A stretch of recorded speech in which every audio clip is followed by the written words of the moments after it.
Hoping to find a spectacular main attraction for the Chicago World's Fair, Lily traveled with Kevin, Rachel, and Alma to a small town in Poland to try and find a reclusive inventor rumored to have created a teleportation device. But once they landed in Poland, the group was dismayed to find that the inventor was always drunk, and the town was suffering from near starvation. Kevin and Lily both leapt into action. Kevin created a spray to help the community's spoiled crops, while Lily opened a makeshift soup kitchen to help feed the town. As the aroma of hearty soups and comforting stews wafted through the air, residents from all walks of life gathered around, their faces alight with anticipation and gratitude. With each ladle full of sustenance served, Lily's resolve only grew stronger, fueled by the knowledge that she was making a tangible difference in the lives of those in need. Amid the bustling activity of the impromptu soup kitchen, Lily took a moment to address the gathered crowd, her voice ringing out with warmth and reassurance. With unwavering conviction, she spoke of hope and resilience, assuring the townsfolk that better days were on the horizon. With the help of my husband Kevin's efforts, your beet crop will soon return in full, Lily declared, her words infused with optimism. And when they do, you will have the means to sustain yourself once more. Until then, let us come together as a community, supporting one another through these challenging times. Her words were met with nods of understanding and murmurs of appreciation as the townspeople rallied together, united in their determination to weather the storm and emerge stronger than ever before. A clap started, a slow clap that built into a rousing round of applause. Thank you, Lily offered. I am glad that my husband and I were able to help. With renewed purpose, Kevin returned to his makeshift lab inside the room within a cozy bed and breakfast. Having saved the sugar beet crop, Kevin now had the final ingredient he needed to finish his alcohol-neutralizing pill. The reclusive inventor Kevin and Lily had traveled to Poland to meet, Burger the Brain, was closed off from meeting new people and was on his annual 2-week bender that had him continually drunk. Kevin was told that the only way to gain the inventor's trust was to share a round of drinks with the man. Kevin needed to keep his wits about him at all times, so he crafted a pill to stay sober while engaging in a friendly word with the inventor. With a sense of satisfaction, Kevin carefully decanted the finished serum into vials. But even as he marveled at his creation, he knew that his work was far from over. Kevin needed to test his creation to make sure it worked, but to do that, Kevin would have to drink. He needed alcohol, or rather, he needed someone who had access to large quantities of alcohol. Kevin made his way to Lek's tiny hovel.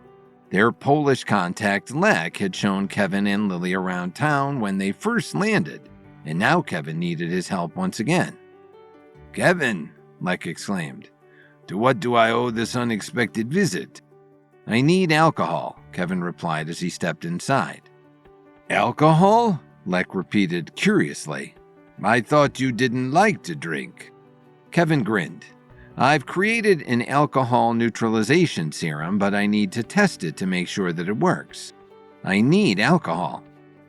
"I see," Lek noted. "I will test it with you." "No," Kevin pushed back. "I can't guarantee your safety. This is the first time this specific serum has ever been used." "You and your wife have been kind to me," Lek replied. "We are in this together. So I insist. If you are going to test this serum on yourself, let me join you on your journey." Despite Kevin's initial reluctance, Lek's insistence won out, and the two found themselves seated at a small table in Lek's kitchen, 50 shots of Polish whiskey resting in front of them. The vial containing the alcohol-neutralizing serum sat between the two men, a testament to their shared determination to reach Burger and uncover the secrets of his invention. With a deep breath, Kevin lifted the vial to his lips and hesitated for a moment, steeling himself for the unknown. Beside him, Lek watched with curiosity and apprehension, his eyes fixed on Kevin's face. Without further hesitation, Kevin tilted the vial and swallowed the contents in one swift motion. For a moment, there was nothing but silence as the serum took effect, It's magic working its way through Kevin's system. Lek took his vial and downed it. The two men sat for a moment, allowing the serum to work through them. "I feel fine," Lek noted. "Same," Kevin replied. "But now it's time for the real test.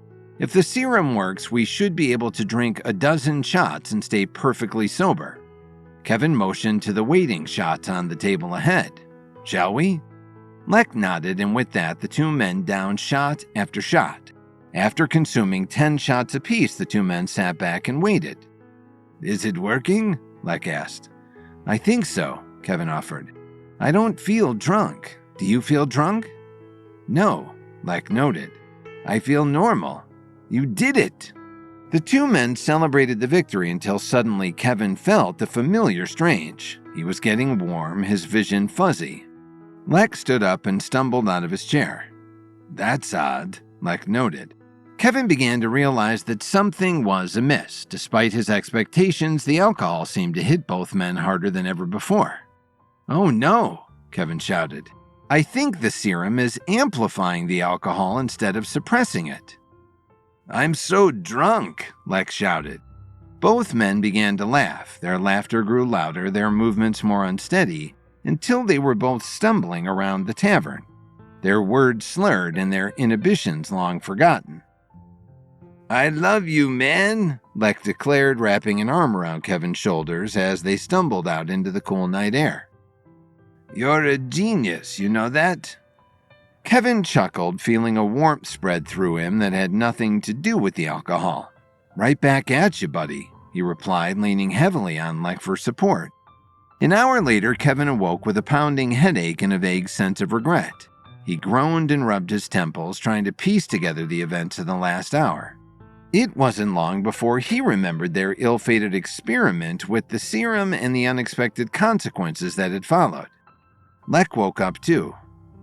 "What happened?" Lek asked, sitting up on the other side of the room. "We got drunk. Really, really drunk," Kevin replied. Lek pressed his hand against his aching head. "So what do we do now?" "I need to get back to the bed and breakfast to make an adjustment to the serum," Kevin explained. "And I have to move fast. Tonight is my last night to try to bond with Berger before he goes back into seclusion for the rest of the year." Lek nodded. "I'll come with you." Kevin and Lek returned to Kevin's room inside the cozy bed and breakfast. Kevin sat at a kitchen table nursing a hangover and contemplating their next move. Just then, an idea struck him like a bolt of lightning. What if, Kevin mused aloud, turning to Lek, who was nursing a cup of strong coffee, instead of heating the serum, we freeze it into a solid form? Lek raised an eyebrow, intrigued by the suggestion. "You think that could work?" he asked, his interest piqued. Kevin nodded thoughtfully. "It's worth a try," he replied, already formulating a plan in his mind. "We got nothing to lose, right?" With Lek's enthusiastic agreement, they set to work once more, gathering the necessary ingredients and preparing to test their new theory. This time, they opted to freeze the serum into small, easy-to-swallow pills, hoping that the cold temperature would enhance its effectiveness. Once the tablets were ready, they wasted no time in putting them into test. With a sense of anticipation, Kevin and Lek each swallowed a tablet and chased it down with a shot of potent Polish liquor, waiting with bated breath to see if their latest experiment would yield the desired results. To their delight and relief, the effects were immediate. Despite the alcohol coursing through their veins, they remained perfectly sober, their senses sharp and their minds clear. Lek let out a whoop of joy, raising his glass in the toast to their success. "It worked!" Lek exclaimed, a wide grin spreading across his face. "I can't believe it!" Kevin chuckled, feeling a sense of pride wash over him. "Looks like we finally cracked the code," he said, clinking his glass against Lek's in celebration. As they sat together, reveling in their triumph, Kevin couldn't help but feel grateful for the unexpected friendship that had formed between them. Despite the challenges they had faced, they had emerged stronger and more determined than ever to make a difference in the world. With their serum perfected and their spirits high, Kevin and Lek knew that they were ready to take on whatever challenges lay ahead. But it was getting late and time was of the essence. Kevin and Lek rushed to the local bar to meet up with the reclusive inventor Berger. But as the men stepped into the tavern, their eyes were met by a strange sight. The bar was empty. There was no sign of Berger anywhere. "Where is he?" Kevin asked. "I thought you said he would be here." Lek was confused as well. He stepped up to the bar and asked the bartender. "My friend," Lek inquired, "I've come to see Berger the Brain. He's usually here at this time. Have you seen him?" The bartender shook his head. "Nope, haven't seen him all day. He said something yesterday about maybe heading home a little early this year." Lek turned to Kevin. "We're too late."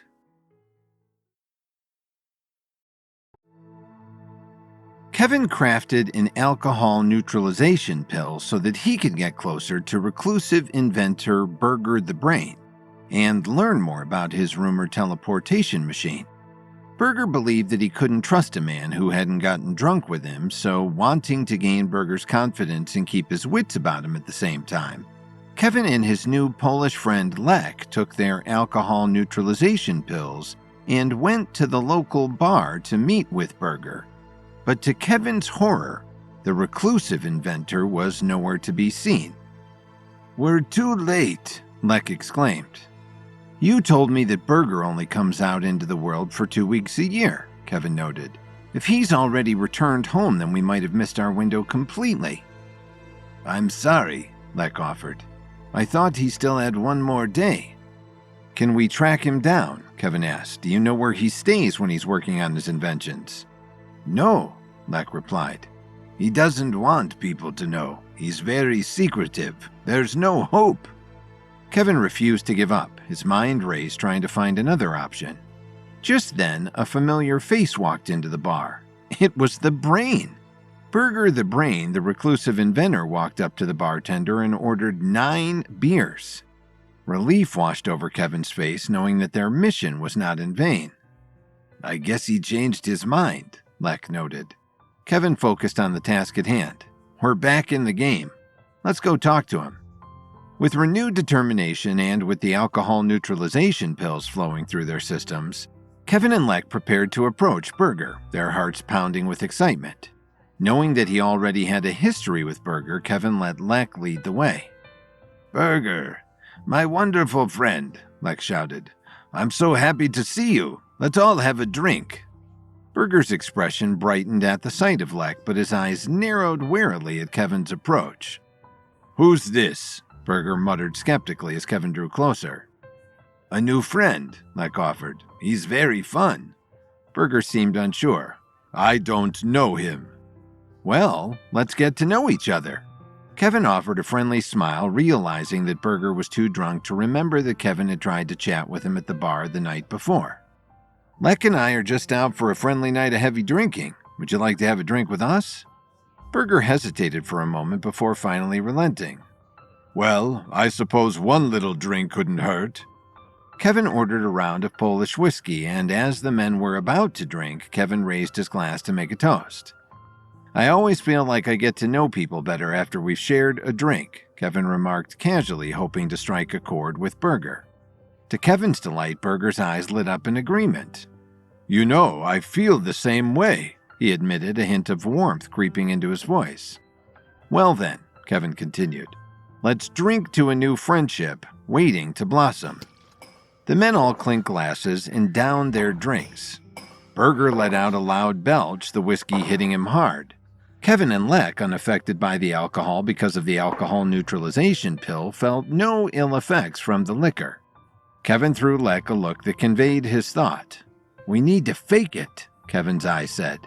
Kevin and Lek both belched as well, doing their best to seem affected by the strong shots. "Fun!" Berger exclaimed with glee. "Let's have another." Kevin wasted no time in ordering round after round for the group, his charm and persistence gradually wearing down Berger's defenses. As they drank, Kevin steered the conversation towards shared experiences and the camaraderie that came with them. "I'm from Chicago originally," Kevin offered as he continued to down Polish whiskey.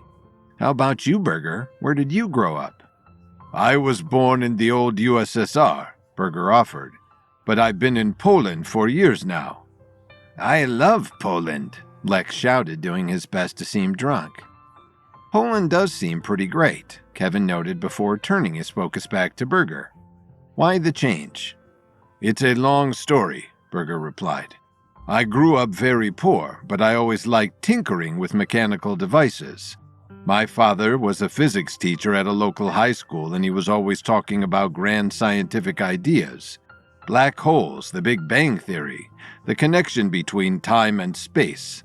I didn't understand it then, but now I realize he was a very smart man.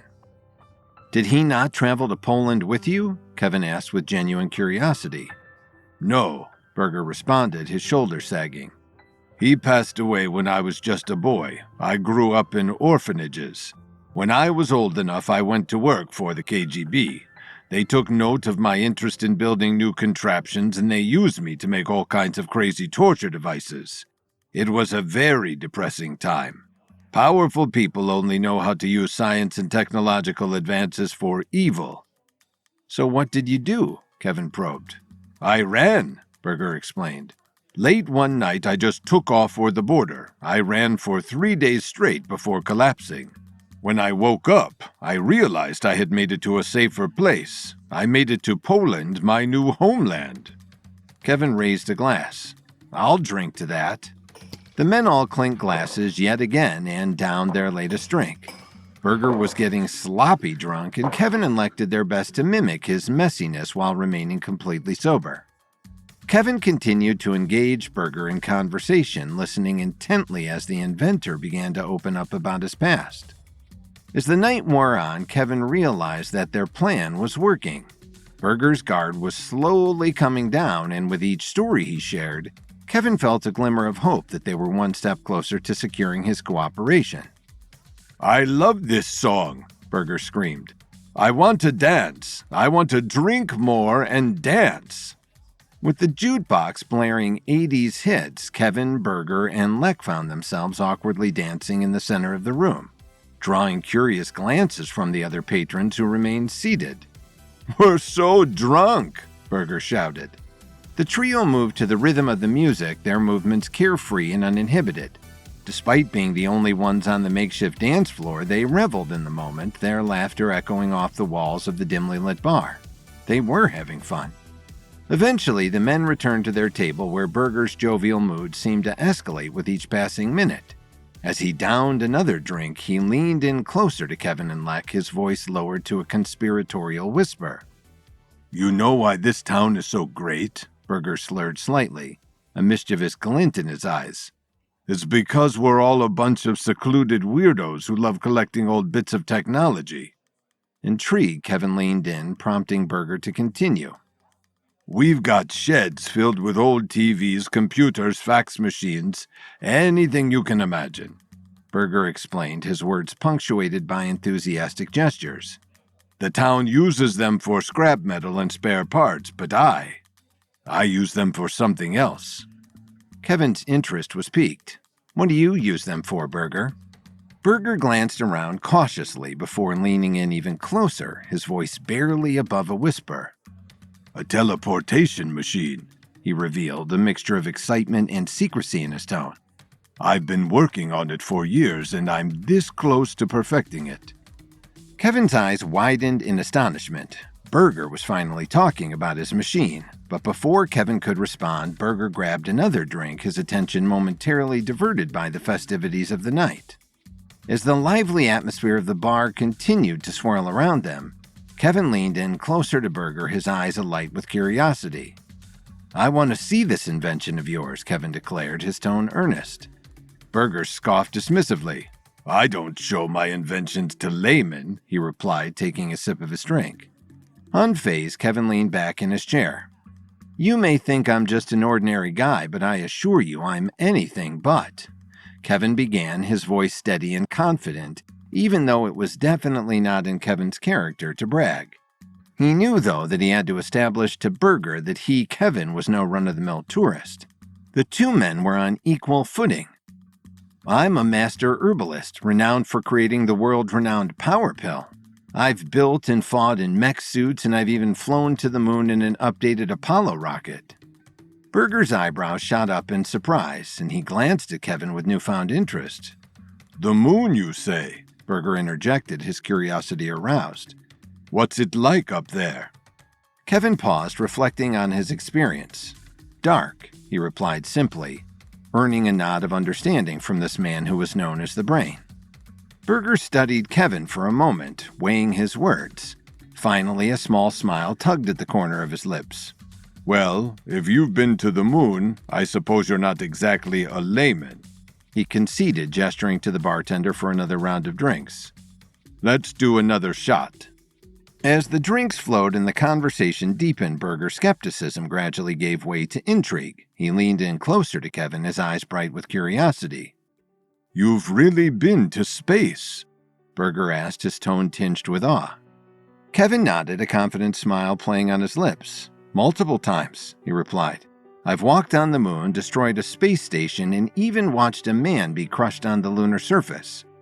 Berger's eyes widened in astonishment, and for the first time that evening he fell silent, processing Kevin's words.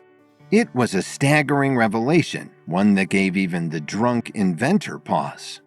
After a moment of contemplative silence, Berger's expression shifted, a newfound respect evident in his gaze.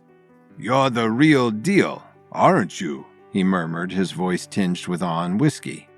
"You might just be the first person who truly understands how my work can change the world."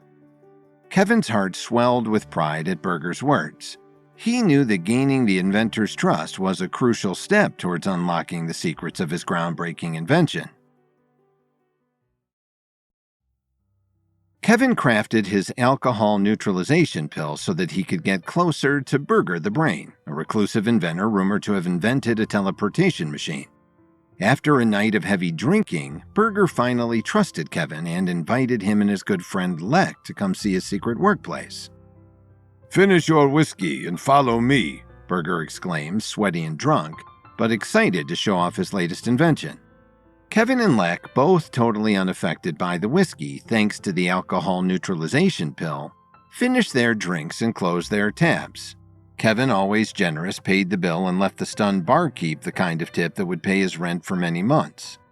As the trio stumbled through the black streets of the small Polish town and into the dense woods beyond, Kevin couldn't shake the feeling of anticipation coursing through him. "Where are we going exactly?" Kevin asked, his voice tinged with curiosity. Berger flashed a mischievous grin over his shoulder. "I'm bringing you to my secret place," Berger replied, his tone brimming with excitement. Kevin exchanged a curious look with Lek, who seemed equally intrigued by the prospect of exploring Berger's secret place. It was late, and the moon was high in the sky above as Kevin followed the inventor deeper into the woods. The trees were casting long and eerie shadows in the moonlight. "Is it really this deep in the woods?" Lek asked, wondering if Berger the Brain might be playing a trick on them. "It is important that no one is able to stumble upon my discoveries by accident," Berger replied. "We're getting close. Look out for hornets." Lek looked around nervously. "Hornets?" "Yes," Berger shouted with drunken delight. "The woods are infested with them. They're everywhere. Good luck." Lek frowned. That didn't sound good. Eventually, the trio reached a clearing hidden amidst the dense foliage. In the center stood a modest wood cabin. Its weathered exterior blended in seamlessly with the surrounding wilderness. "This is it," Berger announced proudly, gesturing towards the cabin. "Welcome to my secret place." "This," Lek noted, "this is where you make your inventions. It doesn't look very scientific. It feels like a simple cabin in the woods, and the word simple is putting it nicely." Berger smiled. "Exactly." Kevin's pulse quickened with anticipation as they approached the cabin. He couldn't wait to see what secrets lay hidden within its walls and what marvels awaited them in Berger's workshop. Berger the Brain pushed open the creaking door, revealing a surprisingly spacious interior filled with an array of tools, gadgets, and half-finished inventions scattered across workbenches and shelves. "Welcome to my secret place, my workshop, my lab," Berger said, gesturing around the room with a sense of pride. "Wow, I didn't expect all this," Lek noted. Looks can be deceiving, Berger offered as he poured himself another glass of whiskey. Kevin's eyes went wide with wonder as he took in the sights before him. It was clear that despite its modest exterior, this cabin was the birthplace of countless groundbreaking ideas and revolutionary creations. "This is amazing," Kevin offered. As they explored the workshop, Berger regaled them with tales of his experiments and innovations, his passion for discovery evident in every word he spoke. Kevin couldn't help but be swept up in the excitement of it all, his mind buzzing with possibilities and potential. "On that table is my reverse sunset machine," Berger noted. "And over here I have some half-finished lasers and a jetpack that doesn't use jet fuel to fly." "What does it use?" Kevin asked. "Whiskey," Berger exclaimed. "Isn't that silly? The thought just came to me one night, and I loved it." At that moment, standing amid the cluttered yet vibrant workshop, Kevin knew that Berger was legit. Only a master engineer would craft such wild inventions. Little did Kevin know that their journey was far from over, and that the true adventure was only just beginning. Berger removed a tarp from a table, revealing a large control panel beneath. His fingers danced over the controls. Even when drunk, Berger was able to effortlessly navigate the complicated controls. Kevin watched with fascination as the lights on the panel blinked and flickered. "What are you doing?" Kevin inquired, unable to hide his curiosity. "Deactivating the security system," Berger replied nonchalantly. "I need to protect my creations, obviously." "Obviously," Kevin replied. With a satisfied beep, the control panel signaled that the security measures had been successfully disabled. Berger turned to his guests with a grin, reaching for his bottle and pouring another round of drinks. "Now," Berger said, raising his glass in a toast, "are you ready to see my prized possession?" Kevin exchanged a glance with Lek, excitement bubbling in his chest. "Yes," he said eagerly, anticipation coursing through his veins. Berger was delighted. "Then let us drink, and I will show you." The men clinked their glasses yet again and downed their drinks. Berger was getting wildly drunk while Kevin and Lek were still completely sober. "So, where is it?" Lek asked. "Right this way," Berger replied. Berger's hand reached for a bottle of champagne in his liquor cabinet, a mischievous twinkle in his eye.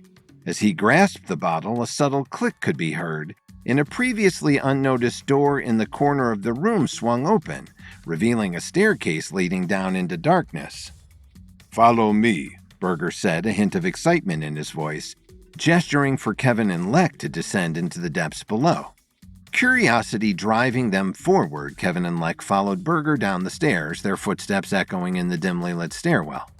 At the bottom, they found themselves in a spacious basement, illuminated by the glow of fluorescent lights hanging from the ceiling. Rows of even more futuristic-looking contraptions filled the room, their sleek surfaces gleaming in the soft light. Some appeared to be in various stages of completion, with wires and circuits exposed, while others hummed softly with hidden energy. Lek was freaked out by the sci-fi feel of the place. "What is all of this stuff?" he asked, unable to contain his curiosity. Berger smiled proudly, gesturing toward the array of machines. "Welcome to my most secret place. Here I have been working on my most ambitious projects yet." "I can't believe all of this was under a small log cabin," Lek noted, suddenly remembering Berger's earlier statement. "I guess looks really can be deceiving." As Kevin took in the futuristic gadgets around him, his attention was drawn to a lively dog jumping around the room. Its tail wagged enthusiastically as it sniffed around the machinery, seemingly unfazed by the high-tech surroundings.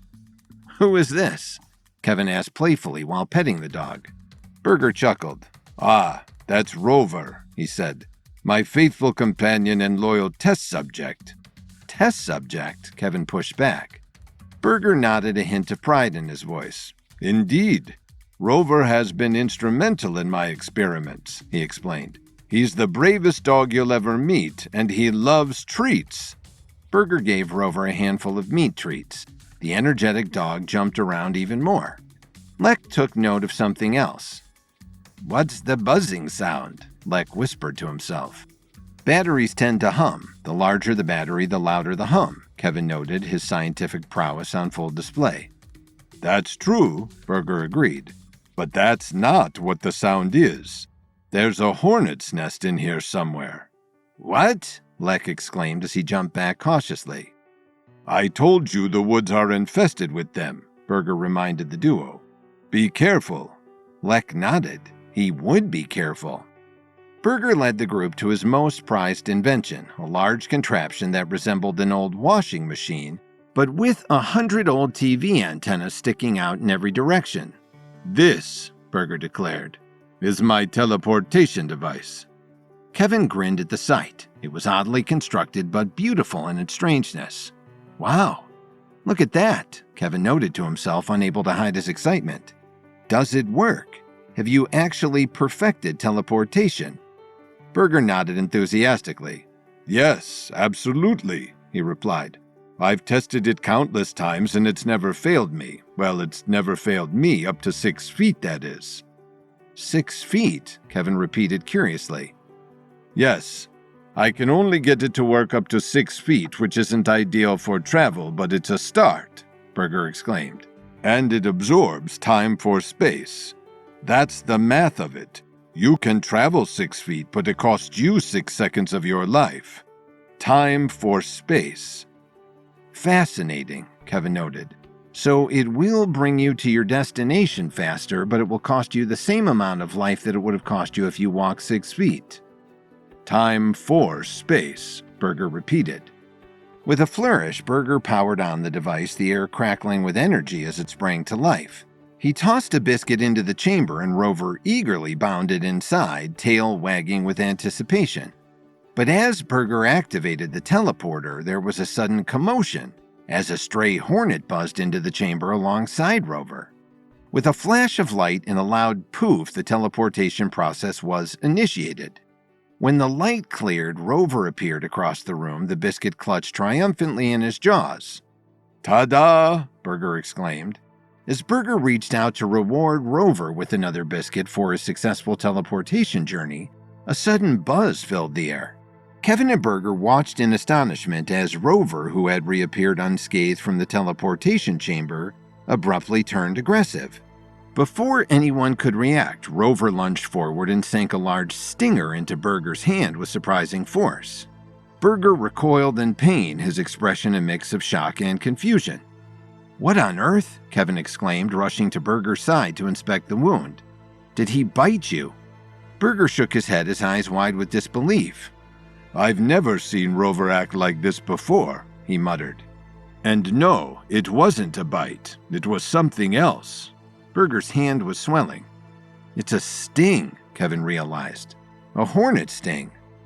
But how could my dog sting me like a hornet? Burger wondered, gritting his teeth against the pain, clutching his injured hand. It must have been one of the hornets, Kevin realized. It must have gotten into the teleportation machine at the same time as Rover and changed him. Reclusive inventor Burger the Brain brought Kevin and Lek to his secret log cabin in the woods to show them his teleportation machine. He powered on the machine and had his dog. Rover teleported 6 feet across the room, but when Burger went to reward the dog for his successful transport through space, Rover stung the inventor, who realized that a hornet must have gotten into the machine at the same time as his dog and changed him. Burger examined his swollen hand further, his brow furrowed in concern. This is no ordinary reaction, he muttered, wincing at the throbbing pain. Even for a hornet sting, this is much more severe. It's like some kind of fusion between a dog bite and hornet sting. The random hornet and your dog, they must have merged during the teleportation. Kevin concluded, his mind racing with the implications of such an unforeseen outcome. Lek, still processing the bizarre turn of events, shook his head in disbelief. You're saying that the dog and the hornet are now one creature? Burger nodded grimly, his expression grave. It seems that way. The trio exchanged troubled looks, the gravity of the situation sinking in. Burger's invention, meant to revolutionize transportation, had unwittingly unleashed an unprecedented phenomenon with unforeseeable consequences. Rover suddenly started barking wildly. But then he also started buzzing. Barks and buzzes louder and louder with each passing moment. Kevin took in the sight of the crazed dog. His eyes were now round and bug-like, and his tail was a terrifying stinger. "We need to contain this," Kevin stated firmly, his mind already racing with potential solutions. "We can't let this hybrid roam freely." "I can turn him back," Berger said. "I know I can. I have to save my dog. He's my only friend, or at least he was until a few hours ago." Kevin nodded in agreement. "Absolutely, but we need to trap Rover first." Lek nodded in agreement, terrified. With a sense of urgency, the three men turned toward the dog-hornet hybrid sitting in the corner as the creature growled and buzzed wildly. "Do you have a net?" Kevin asked. "Or a cage?" Berger looked through his things and pulled out a fishing net. "Here." Kevin, Lek, and Berger all took hold of the net and approached Rover cautiously, slowly. "Don't hurt him," Berger pleaded. "We would never hurt a creature," Kevin responded. "Wait, I have an idea. Let me try something." Kevin closed his eyes and focused his mind, trying to connect with Rover, but something was wrong. The hybrid creature didn't connect with Kevin the way most animals would. Kevin's mind sensed a mind that was wild and scattered and had no central voice in control. "I can't reach him," Kevin realized. "He's in a state of shock and chaotic thinking. Two minds wedged together at the same time. He's angry and scared." "I would be too if I got merged with a hornet," Lek noted. Kevin took hold of the net again and the three men continued forward. They got close to Rover when multiple wings suddenly burst out from the creature's back. "Whoa! Wings!" Berger shouted. The men watched in shock as Rover, now with fast vibrating wings, hovered in the air.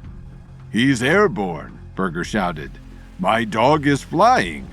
Kevin's eyes darted around the space. "The windows! Close the windows, fast!" Lek spotted an open window and went to close it, but Rover was too quick. He flew past Lek and escaped into the night air. Kevin watched as the creature soared out into the moonlit forest, leaving the men stunned by the unforeseen turn of events. But their astonishment quickly turned to alarm as they noticed something even more unsettling. Hundreds of hornets could be seen, flying out from their nests and following Rover. Amidst the flurry of activity outside, Kevin's eyes widened in realization. "Oh no, Rover's not just any hornet. He's the queen bee," Kevin exclaimed, his voice tinged with urgency. "All the other hornets are following him." Hundreds of hornets turned into thousands of hornets, and all of them were forming behind Rover. An army of angry hornets filled the air, a massive, terrifying display. With a sense of urgency, Kevin sprang into action, knowing that they had to act swiftly to prevent the situation from spiraling further out of control. As they prepared to face the looming threat posed by Rover, now the queen bee, and her swarm, they braced themselves for the perilous task that lay ahead. "The town," Kevin realized. "We have to warn the town before it's too late. And Lily is there." The night was quickly turning into dawn. The sun was rising, and the slowly waking town had no idea what was coming. A baker on the outskirts of town stood outside his shop looking up at the sunrise when suddenly the fields turned black. The baker was cast into darkness. But why? Millions of hornets now filled the air, blocking the sun. As early morning darkness moved in the direction of the town, casting an eerie shadow over its streets, Kevin, Lek, and Berger rushed into action, their hearts racing with a sense of urgency. With the looming threat of Rover and his swarm preparing to bear down on the community, they knew they had little time to spare. Hastily making their way through the dimly lit streets, they headed toward the center of town where the chaos seemed to be escalating. Along the way, they could hear the panic cries of the townsfolk and the ominous buzzing of the hornets overhead, their collective presence casting a pall of fear and uncertainty over the once tranquil town. Kevin spotted Lily amid the turmoil, her determined expression illuminated by the soft glow of the lanterns that dotted the makeshift soup kitchen she had set up. With a sense of relief, Kevin hurried toward her, his heart heavy with the weight of the impending danger that loomed on the horizon. "Lily," Kevin called out, his voice tinged with a deep concern as he approached her side. "You need to get inside. It's not safe." "What's happening?" Lily called out. "What's wrong?" "There's been an accident at Berger's lab, and now the whole town is at risk. We have to get you inside and barricade the windows," Kevin urged. "I'll close up the kitchen," Lily stated as she began to gather supplies. "No," Kevin shouted. "Just go. A dog was combined with a hornet, and now the dog-hornet hybrid is leading an army of deadly hornets toward the town." Lily's eyes widened in alarm as she took in the weight of the situation, her mind racing with every possible catastrophe that could happen as a dog-hornet hybrid let loose a swarm of hornets on unsuspecting citizens. "We need to protect the town," she declared, her voice unwavering despite the looming threat that hung over them like a dark cloud. "I will. I can," Kevin replied. "But you're 8 months pregnant and you need to protect our twins. Get inside. Barricade the windows and doors. Go. Now." Rachel, Lily's best friend, and Alma Capone, the newly hired event planner overseeing the Chicago World's Fair, rushed over to them, and Kevin handed Lily to her friend and employee. "Get inside," Kevin shouted to the group. "I'll take care of this." Kevin and Lily kissed, and then Rachel and Alma led Lily back into the bed and breakfast. Kevin watched as his beloved pregnant wife disappeared inside. Lily was safe, for now. With determination etched on their faces, Kevin, Leck, and Berger braced themselves for the impending confrontation, knowing that the fate of the town hung in the balance. As darkness continued to descend upon the once bustling streets, they stood united against the encroaching darkness created by millions of hornets. They were ready to face whatever challenges lay ahead in their quest to protect their home and those they held dear. As the darkness deepened and an eerie silence settled over the town, the bewildered locals emerged from their homes, their faces etched with confusion and fear. They exchanged anxious glances with one another, their voices hushed in apprehension as they struggled to make sense of the inexplicable darkness that had descended upon their previously quiet, quaint, and safe town. Then, as if in response to their growing unease, a low, ominous buzzing sound reverberated through the air, growing louder and more menacing with each passing moment. Kevin's heart sank as he looked up, his eyes widening in disbelief at the sight that greeted him. Above them, blotting out the sky like a dark, malevolent cloud, were millions upon millions of hornets, their angry buzzing drowning out all other sounds as they swarmed overhead. The air crackled with tension as the townsfolk watched in horror, their minds reeling at the sheer magnitude of the swarm that now threatened to engulf them. With a sinking feeling in the pit of his stomach, Kevin knew that they were facing a crisis unlike any they had ever encountered before. The sun, once a beacon of warmth and light, was now obscured by the relentless advance of the hornets, casting the town into a state of perpetual twilight. But even in the face of overwhelming adversity, Kevin refused to succumb to despair. With steely determination, he turned to the gathered crowd, his voice ringing out with a note of resolve. "Don't be afraid," Kevin declared, his words cutting through the tense silence that had fallen over the town. "Hornets are drawn to fear. We need to come together to find a way to protect our homes and our loved ones from this threat." With a sense of unity and purpose, the townsfolk rallied around Kevin, their spirits bolstered by his unwavering resolve. Together, he and his new friends vowed to stand firm against the encroaching darkness, ready to face whatever challenges lay ahead in their quest to safeguard their town and those they held dear. After a teleportation experiment went horribly wrong, reclusive inventor Berger the Brain realized that he had accidentally combined his lovable dog Rover with a fierce queen hornet. Witnessing the failed experiment, Kevin tried to capture the creature, but the dog hornet escaped the lab and led a swarm of hornets toward a nearby Polish town. Desperate to save the town and his beloved wife Lily, Kevin, Berger, and new friends Lek raced to find a solution before it was too late. Kevin watched as the early morning sky turned eerily dark. "What is that?" Lek, Kevin's local contact, exclaimed.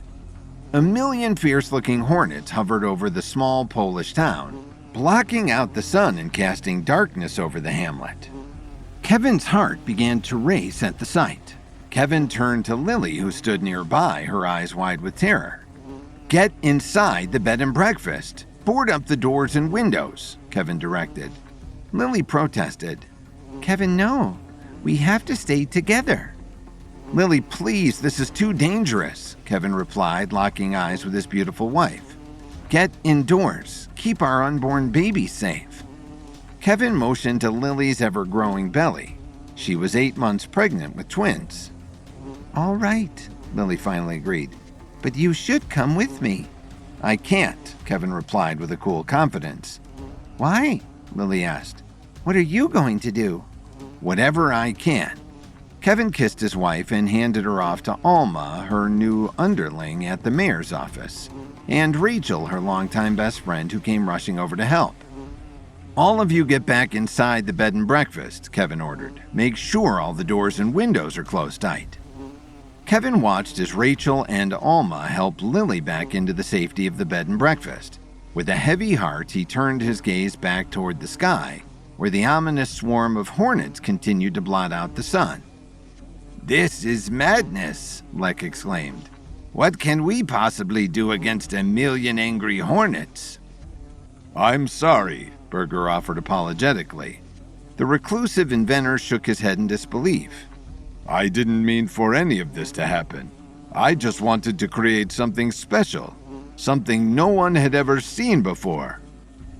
"If it makes you feel better," Lek quipped, "I don't think anyone has seen anything like this." "Everyone stay calm," Kevin called out, his voice steady despite the rising sense of unease that threatened to consume all of them. "We all have to stay calm. Hornets are attracted to fear. If we show them that we're not afraid, they won't attack." Berger and Lek both froze in place, their eyes wide with apprehension.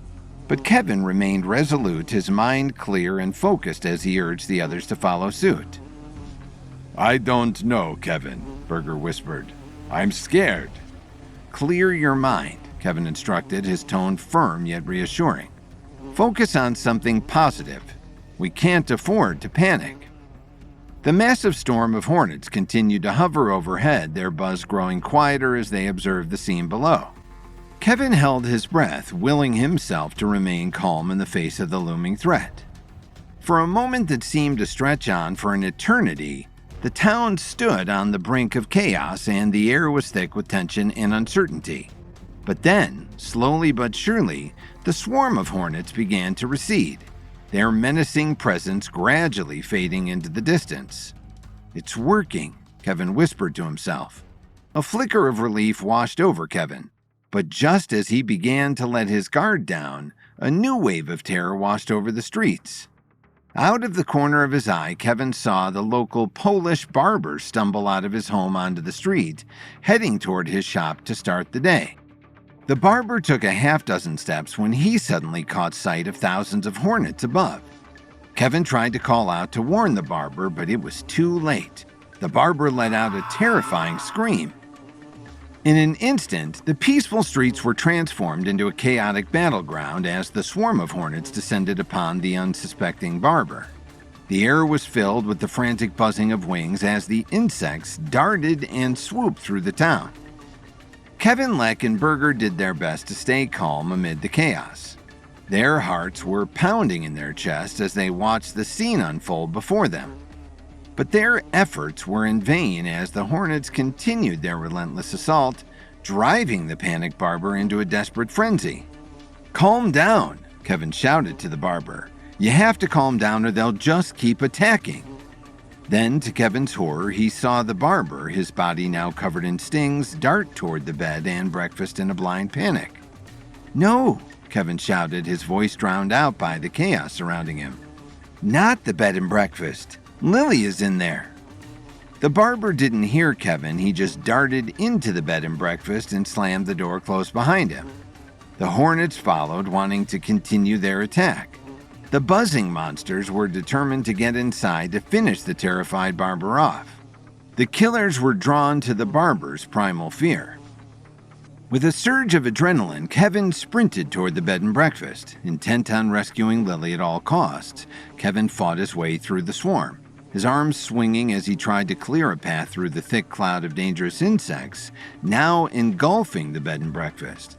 But no matter how hard Kevin tried, the insects seemed to multiply, their angry buzzing growing louder with each passing moment. "What are you doing?" Lex screamed. "Lily's in there," Kevin shouted back. "I have to save her." "The hornets can't get inside," Berger offered. "The doors and windows were closed. Your wife is trapped inside, but safe." Kevin considered what Berger was saying. The inventor was right. The hornets had engulfed the bed and breakfast, but the windows and doors were shut tight so they couldn't get inside. But how long would that be the case? Kevin wondered. Inside the bed and breakfast, the barber collapsed to the ground. "Help!" he whispered in desperate exhaustion. "Please, someone, help me!" As guests went to help the barber, they were startled when the bed and breakfast was cast into total darkness. A million hornets pressed up against every available window, trying desperately to get inside. The buzz was loud and maddening, causing everyone inside to panic and causing the hornets outside to want to attack even more. As total fear swept through the bed and breakfast, Lily wasted no time in taking charge. She lit several candles and handed them off to people for some much-needed light. With determination etched on her face, she rallied the staff of the bed and breakfast, as well as Rachel and Alma, and then Lily issued urgent orders to keep the threat at bay. "The hornets are trying to get inside," Lily proclaimed. "The windows and doors are shut, but we have to reinforce them. We need boards and other furniture. Block the entrances and exits. Go, now." Frantic activity filled the previously tranquil inn as the employees hurried to carry out Lily's instructions. With makeshift barriers of wood and furniture, they worked tirelessly to fortify the building against the relentless onslaught of hornets. Despite their efforts, a handful of the relentless insects managed to slip through the cracks, buzzing angrily as they infiltrated the bed and breakfast. Lily, Rachel, and Alma exchanged worried glances as they realized the dire situation that they were facing. "Glasses from the kitchen," Lily shouted. "We can catch the stranglers in glasses." The kitchen staff ran off to gather supplies. Lily turned back to Rachel and Alma. "We need to find a way to seal off every opening," Lily declared, her voice firm with resolve. "Pipes, vents, faucets. We can't let a single hornet get inside." With renewed determination, those caught inside the bed and breakfast redoubled their efforts, scouring every inch of the building for potential entry points. Windows were reinforced, gaps were sealed, and doors were barricaded as they fought desperately to keep the hornets at bay. But even as they worked, the incessant buzzing of the insects served as a grim reminder of the danger that lurked just beyond their makeshift defenses. With each passing moment, the tension inside the bed and breakfast grew, the fear of what lay outside weighing heavily on their hearts. More hornets were getting inside, a steady trickle of invaders. "More hornets?" Rachel cried out. "They're too small. They are getting in through tiny cracks all over the building that we can't even see." As the situation grew increasingly frightening, Lily's mind raced for a solution. Recalling childhood picnics with her doting mother Dorothy, Lily remembered the effectiveness of smoke in repelling hornets. With determination in her eyes, she rallied the staff and her companions to action. "Smoke! We can force the hornets away with smoke," Lily declared. Together, Lily and the others gathered wet rags to cover their mouths and noses, preparing to start a fire in the bed and breakfast's large stone fireplace. Frantically, they tore apart furniture and ripped down drapes, fueling the flames in a desperate attempt to create enough smoke to drive away the relentless horde of hornets. The fire soon roared to life, powered by the makeshift level. "It's working," Lily realized. "The bees are backing off." "No!" Alma pushed back, panicking. "We need more smoke, more flame. Get these things away from me." Alma threw more wood onto the fire. "Careful, Alma," Lily worried. "We don't want the fire to grow too fast." Before she could stop what was happening, Lily quickly realized that the fire had in fact spiraled out of control. Lily's heart sank as she realized that they were now faced with a new threat. The raging inferno threatened to consume them all. Panic and fear gripped the group as the flames licked hungrily at the walls, sending thick plumes of smoke billowing through the room. The air grew thick with acrid smoke, making it difficult to breathe as the fire raged unchecked. With no way to contain the blaze, Lily and her companions found themselves trapped in a nightmare of their own making. As the flames closed in around them, the realization dawned they were now fighting for their real survival. Caught between the relentless fury from the hornets and the relentless flames from the fire. Kevin tried to capture the dog hornet creature that escaped Berger's lab and led an army of soldier hornets toward a nearby Polish town. The hornets quickly converged on a tiny bed and breakfast where Lily, Rachel, and Alma were taking refuge inside. Lily quickly took control and started a fire, hoping the smoke would keep the hornets at bay. But the fire raged out of control, threatening to suffocate everyone inside before the bees could sting them all to death.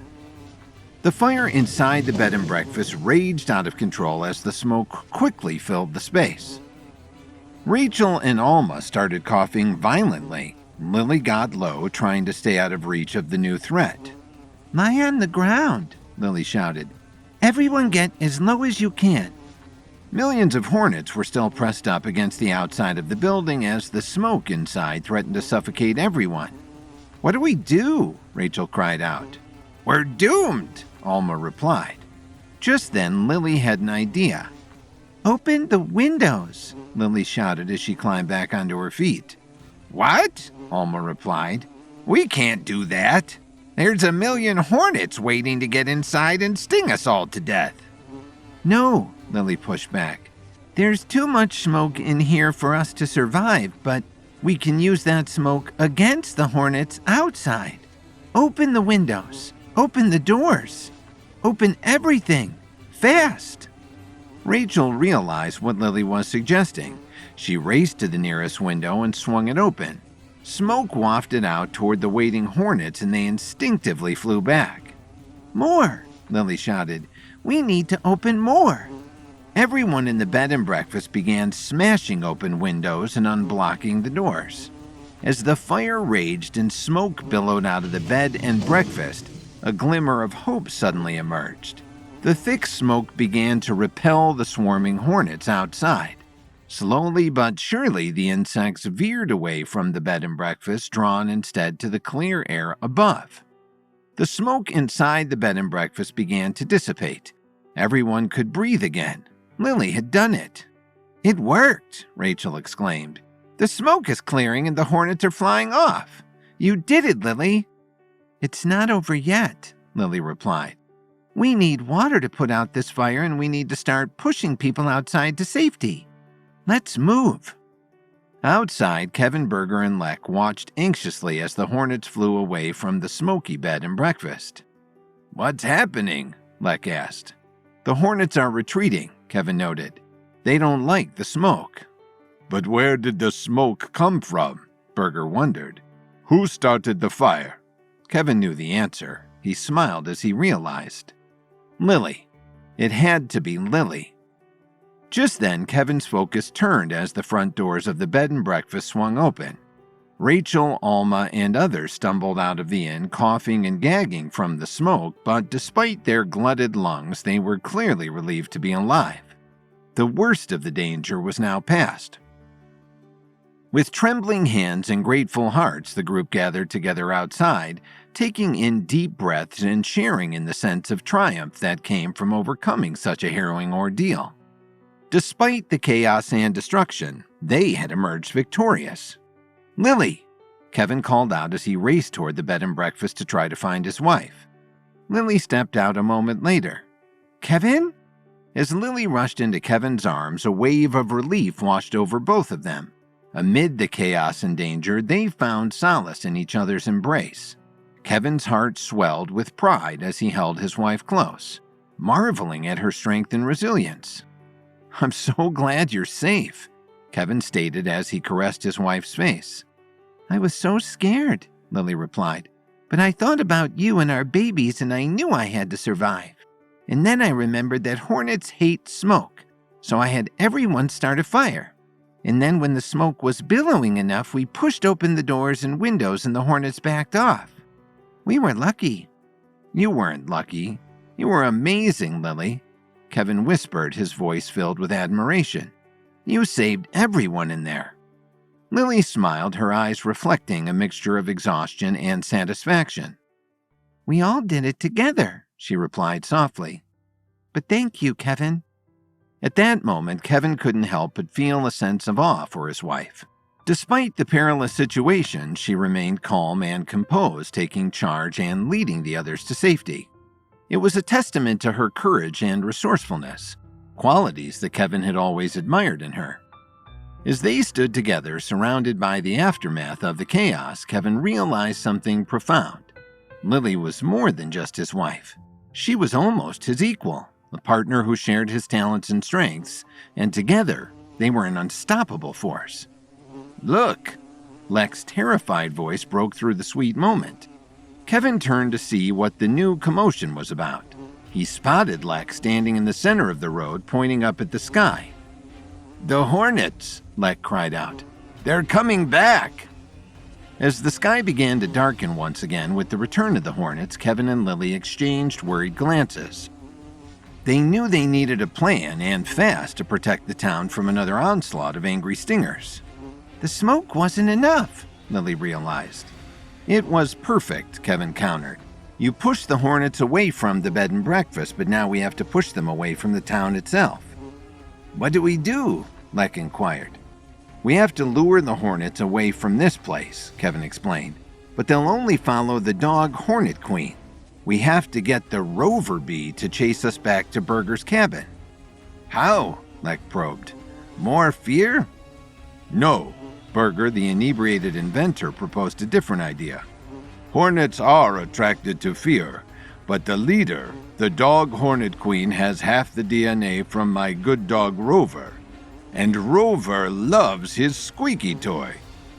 Burger reached into his pocket and pulled out a squeaky toy belonging to his puppy.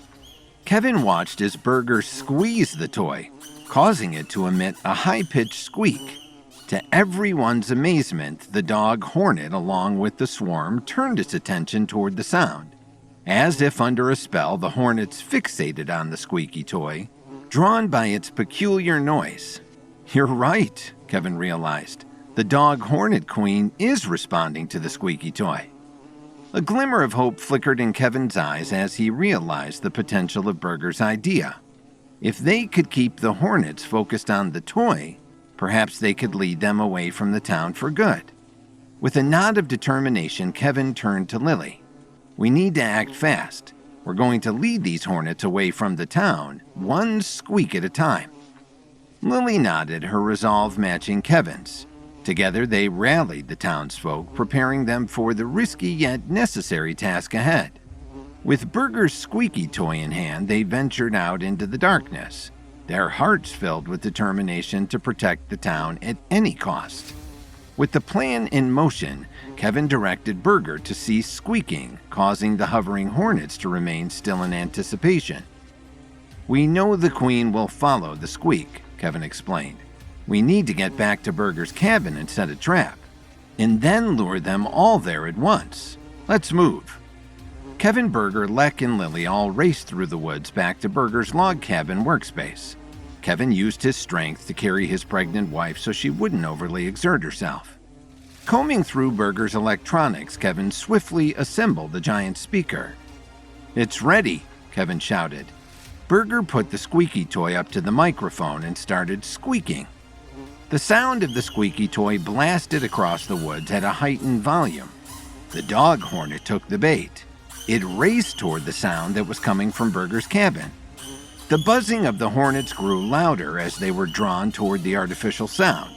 As the swarm approached the cabin, Kevin positioned himself strategically, ready to ensnare the queen hornet dog hybrid. With precise timing, he managed to trap the hybrid in a net just as it lunged for the source of the squeaking. "I got him," Kevin shouted. At the same time, Lily and Lek ignited a massive bonfire outside. The billowing smoke billowed into the air, creating a barrier that deterred the remaining hornets from advancing to the cabin and protecting their queen. "Smoke," Lily cried out. "Gets them every time." "You're doing great, Lily," Kevin called out. "Now let's get this thing inside and see if we can't make this right." With the hornet threat momentarily contained, Kevin and the rest of the group wasted no time heading back inside the cabin. Burger opened his secret passage and they all gathered down inside his underground lab. Kevin had the dog-hornet hybrid in his net, and he knew that time was of the essence. "That smoke will only keep the hornets away for so long," Kevin explained. "Sooner or later they're going to come back for their queen." "We have to separate the two creatures," Burger realized. "Bring my rover back to the way he was before he teleported with that hornet." Kevin nodded. Burger was right. Time was of the essence, and they needed to act swiftly if they were going to save the town and themselves from the waiting swarm. Lily and the bed and breakfast staff and guests started a fire that held off the swarm of hornets for the time being.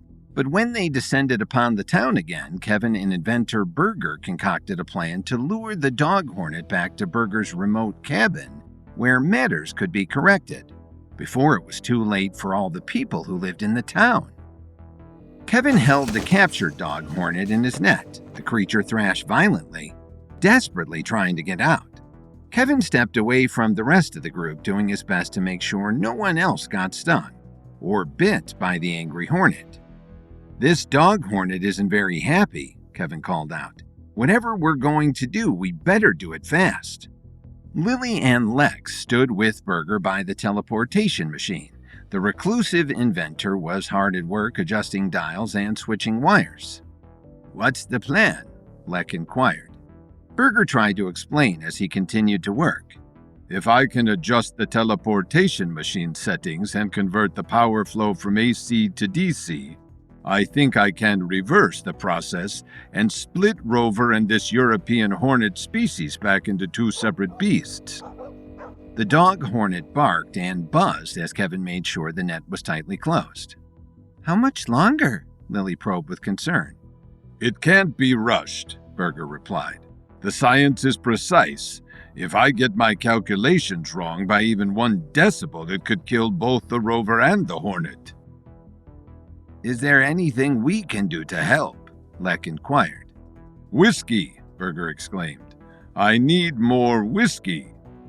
Burger the brain had spent all night getting drunk, and now the effects were starting to wear off, causing him to feel sluggish and sick. "You want to drink alcohol?" Lily exclaimed, shocked. "Now?" "It helps me think," Burger replied. The Polish whiskey on the table." Lek rushed over and poured Burger a glass of the potent beverage. Burger downed it. "Smooth." The inventor finished the drink and handed it back to Lek. "Any time now, Burger," Kevin called out, his net quickly coming apart at the seams as the dog hornet continued to thrash. "It's ready," Burger shouted. "Put the hybrid into the machine." Kevin raced across the room and tossed the dog hornet into the teleportation machine. He slammed the door closed. The teleportation machine was shaped like a large metal egg with a circular glass door in front. Through the glass, the group stared at the dog hornet as it kicked and clawed, buzzing and flying around the tiny capsule that was, for the moment, the creature's own jail cell. "I hope this works," Lily noted. Kevin took his pregnant wife's hand. "It will. I know it will." Kevin turned to Burger, who stood by the control panel. "Let's do this." Burger nodded. He put on a pair of thick goggles. "Cover your eyes," the reclusive inventor ordered. Kevin, Lily, and Lek all closed their eyes tight as Burger powered on the machine. The room was flooded with a powerful light. A moment later, it faded. The group all reopened their eyes. "What happened?" Lek asked. "Did it work?" A dog barking could suddenly be heard. Excited, Berger turned to see if his good dog Rover had returned to his original form. "Oh no!" Berger's expression sank. To the reclusive inventor's horror, he saw two different creatures standing 6 feet away. One creature had a dog's full-sized head and a hornet's tiny body, and the other had a dog's full body and a hornet's tiny bug head. "What are those things?" Lily cried out. "What have we done?" "Adjusting the power gradations is more of an art than a science," Berger confessed. "We were able to split the creatures, but the split wasn't in proper proportions." The two creatures both tried to head for the exit. "They're running," Lek shouted. "Get 'em!"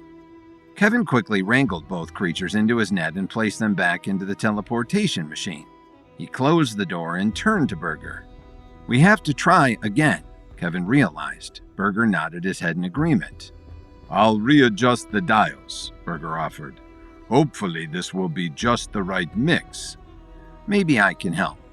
Kevin offered his services, joining the inventor at the control panel.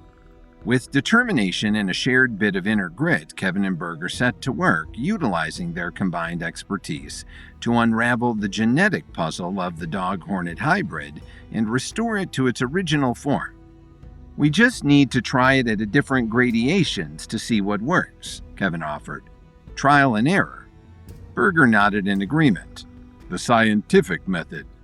In their relentless pursuit to separate the dog and hornet, Kevin and Berger embarked on a series of experiments, each one aimed at finding the perfect combination of settings on the teleportation machine to achieve their goal. They tried various power gradations, adjusting the parameters in countless permutations, but success remained elusive. "It's not working," Lek noted ominously. "It's a puzzle," Lily countered, "and Kevin is going to solve it." Kevin and Berger continued. In one attempt, the machine's settings were too high, resulting in a miniature hornet with disproportionately large ears buzzing around, while the dog emerged with an oversized stinger barking frantically. Another trial produced a massive dog with wings, struggling to maintain balance, while the hornet was reduced to a minuscule size, barely visible to the naked eye. Despite the setbacks and the absurdity of their creations, Kevin and Berger remained undeterred, their determination unyielding as they pressed on with their quest to separate the hybrid back into its original forms. With each failed attempt, they learned valuable lessons, refining their approach and inching closer to the solution with each iteration. Kevin was growing tired, and Berger was getting more drunk, downing a glass of whiskey with every failed attempt. But as Kevin prepared for their next attempt, he suddenly took note of something new. "What is that?" Kevin wondered to himself. "What?" Berger asked. "What do you see?" Kevin stepped over to the teleportation egg. The dog and hornet hybrids were both inside, waiting to be teleported once again, but on the glass, inside the machine, was a tiny snail. Berger put on his goggles and prepared for the next test. Kevin's eyes went wide as he realized. "It's a snail," he shouted. "A snail got into the machine. Berger, don't press that button." It was too late. Berger pressed the button. A spectacular light filled the room once again. A moment later, the light faded. "What happened?" Berger asked. "Did the snail teleport with the dog and hornet hybrids?" Kevin held his breath, fearing yet another bizarre mutation in the dog-hornet hybrid, now with some kind of snail attributes. However, to Kevin's surprise, the creatures that appeared on the other side of the room were different from anything Kevin had anticipated. Contrary to their worries, the dog-hornet fusion did not exhibit any signs of snail-like features. In fact, while there were still two hybrid creatures, a dog-hornet and a hornet dog, Kevin spotted that same tiny snail slithering on the floor below. And it was in the same form it had entered the teleportation egg in. It hadn't been affected. But why? Perplexed by this outcome, Kevin pondered the reason behind the unexpected result. Then a realization dawned upon him. "Snails have no brains," Kevin exclaimed, his voice tinged with both astonishment and revelation. That must be why it didn't merge in any way with the dog hornet. Berger's eyes widened in comprehension as he processed Kevin's deduction. It seemed that the absence of a brain in the snail had somehow altered the fusion process, preventing the formation of a shell in the resulting creatures. With this newfound insight, Kevin and Berger exchanged determined glances, ready to adjust their approach and continue their efforts to restore the dog and hornet to their original forms. "It must be the creatures' minds that are causing them to mix so randomly," Berger realized. "That makes sense," Kevin noted. "The mind is a powerful thing, and two minds trying to maintain dominance while teleporting seems challenging at best." "So what do we do?" Lek asked from the other side of the room. "How do we get the dog hornet and the hornet dog not to have brains anymore?" Kevin, drawing upon his knowledge of herbal remedies and their effects on the mind, quickly concocted a potion designed to induce a state of calm and drowsiness in the dog-hornet hybrid. Using a mixture of soothing herbs, he carefully prepared the potion, ensuring its safety for animal consumption. As he filled a Kong toy with the potion, Berger retrieved one from his collection, a testament to his fondness for his canine companion. With the Kong filled to the brim, Kevin approached the peculiar creature, its features a curious mixture of canine and insect traits. The dog-hornet hybrids, sensing the presence of the potion within the toy, both eagerly lapped it up, unaware of the tranquilizing effect it would soon experience. Within moments, the creature's movements began to slow, their once restless demeanor giving way to a calm lethargy as the potion took effect. Observing the hybrid's tranquil state, Kevin nodded in satisfaction, confident that the potion had achieved its intended purpose. Now, with the creature subdued and its mind in a state of serenity, Kevin and Berger could proceed with their efforts to separate the dog and hornet components using the teleportation machine. With bated breath, Kevin and Berger initiated the teleportation process once more, their hopes riding on the success of their endeavor. As the machine hummed to life, its intricate mechanisms whirring with energy, they watched with a mixture of anticipation and trepidation. The room once again filled with a spectacular light. To their immense relief and astonishment, the teleportation device worked flawlessly this time, achieving what seemed like the impossible. The dog and hornet components of the hybrid were successfully separated. Each entity materialized in its own distinct form within the chamber. "It worked!" Kevin exclaimed. A wave of euphoria washed over them as they realized the significance of their achievement. Not only had they saved the town from the swarm of hornets, but Berger's invention had catapulted him into the realm of great scientific breakthroughs. It would promise him a future filled with recognition and success. "Rover!" Berger shouted with joy. "My dog!" Berger ran over and began petting his friendly canine friend, happy to have him back. Lek swatted at the European hornet. Lek was still not a fan. Kevin and Lily shared a look. They had done it. However, amid the jubilation, the persistent buzzing of the hornets lingered ominously in the air, a stark reminder of the imminent threat still looming over the town. Though they had managed to capture the queen hornet, the swarm remained a formidable force that needed to be dealt with swiftly before it could wreak further havoc.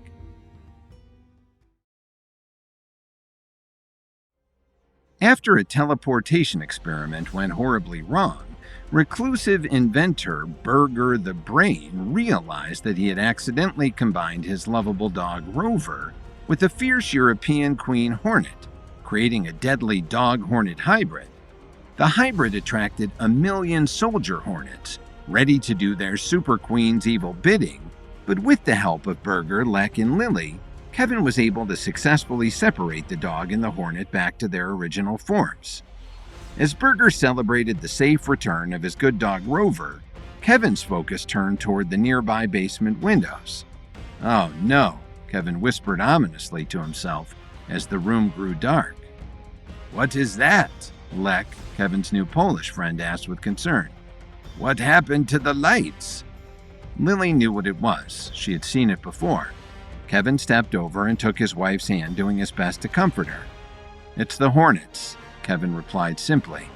They've come back, and there are so many that they're blocking all the windows from outside. The soft buzz grew louder and more deafening as more and more hornets pressed against the cabin, trapping Kevin, Lily, and the rest of the group inside. The Hornets, Lek complained. But I thought once we reversed the hybrid queen back to a dog and a hornet, we'd be safe. Kevin suddenly realized what was wrong. It's the queen hornet. We separated her from Rover the dog, but now she's back in her original form and still able to control the hive. Kevin quickly scanned the room. He spotted the queen hornet sitting atop one of Berger's workbenches. With a sense of purpose, Kevin approached the queen, her tiny presence looming large within the confined workspace. Smash her! Lek screamed. No, Kevin pushed back. All creatures on this earth deserve our respect, but more than that, if we just killed the queen, then the thousands upon thousands of hornets outside might go into an unstoppable rage frenzy. I need to try to talk to her, explain the situation, calm her down. Talk to her? Lek repeated. Who? The Hornet? That's insane. He has a gift, Lily offered. Trust him. With a deep breath, Kevin began to channel his level 7 connectivity. Closing his eyes, Kevin focused his mind, reaching out to the Queen Hornet in a silent exchange of understanding. For a single moment that felt like an eternity, Kevin was immersed in a silent communion with the Hornet Queen, his mind attuned to the intricate patterns of her thoughts and emotions. Through their connection, Kevin sought to convey a message of peace and cooperation, hoping to persuade her to call off the relentless swarm that threatened the cabin. Hello, my powerful flying friend, Kevin thought. I know you've been through a great deal today, and I can't imagine how you feel, but we are not your enemies. We're your friends. The Queen Hornet considered Kevin. She was not wholly immune to his entreaties. Slowly but surely, Kevin sensed a shift in the Queen's demeanor, a subtle softening of her aggressive stance as she began to respond to his unspoken words with a new receptiveness. Kevin continued to engage in his silent dialogue with the Queen Hornet, his words infused with sincerity as he sought to forge a path toward reconciliation and mutual understanding. Is it working? Lily asked. I've gotten through to her, Kevin responded. She's calm now. In a flash, the Queen Hornet flew up aggressively toward Lek's face, pushing him back in fear. What's she doing? Lek cried out. Kevin could sense a shift back in the Queen's demeanor. She hadn't calmed down. She had just acted that way to gain an advantage as she now raced toward a nearby vent. It was a trick. She's trying to escape, Kevin shouted. Don't let her go. She could send the whole swarm in to finish us. Berger tried to block the Queen's flight path. Lek did the same. The two men waved their hands wildly. At the last moment, Kevin swiped the Queen out of the air and into a small glass jar. She was caught. As the Hornet Queen's escape attempt was thwarted by Kevin's quick reflexes, a surge of agitation rippled through the massive swarm outside. Sensing the captivity of their leader, the Hornets erupted into a frenzy, their collective fury unleashed upon the log cabin that harbored their captive queen. With a deafening hum, the swarm pressed against the cabin, their relentless assault intensifying as they sought to liberate their imprisoned monarch. Inside the cabin, Lily hurried to reinforce the windows, her movements quick and determined as she scrambled to fortify their defenses against the relentless assault of the Hornet swarm. Help me, Lily cried out. Lek and Berger quickly lent a hand. With each pounding of wings against wood, the tension within the cabin mounted, the air thick with the sense of impending danger. Meanwhile, Kevin remained vigilant, his gaze fixed on the glass jar containing the captured Hornet Queen. With every passing moment, he could sense the growing desperation of the swarm outside, their frantic efforts to rescue their leader escalating to a fever pitch. As Kevin reestablished his telepathic connection with the captive Hornet Queen, she finally revealed her name. To Kevin's surprise, he discovered that the Queen Hornet was named Phyllis. Hello, Phyllis, Kevin thought.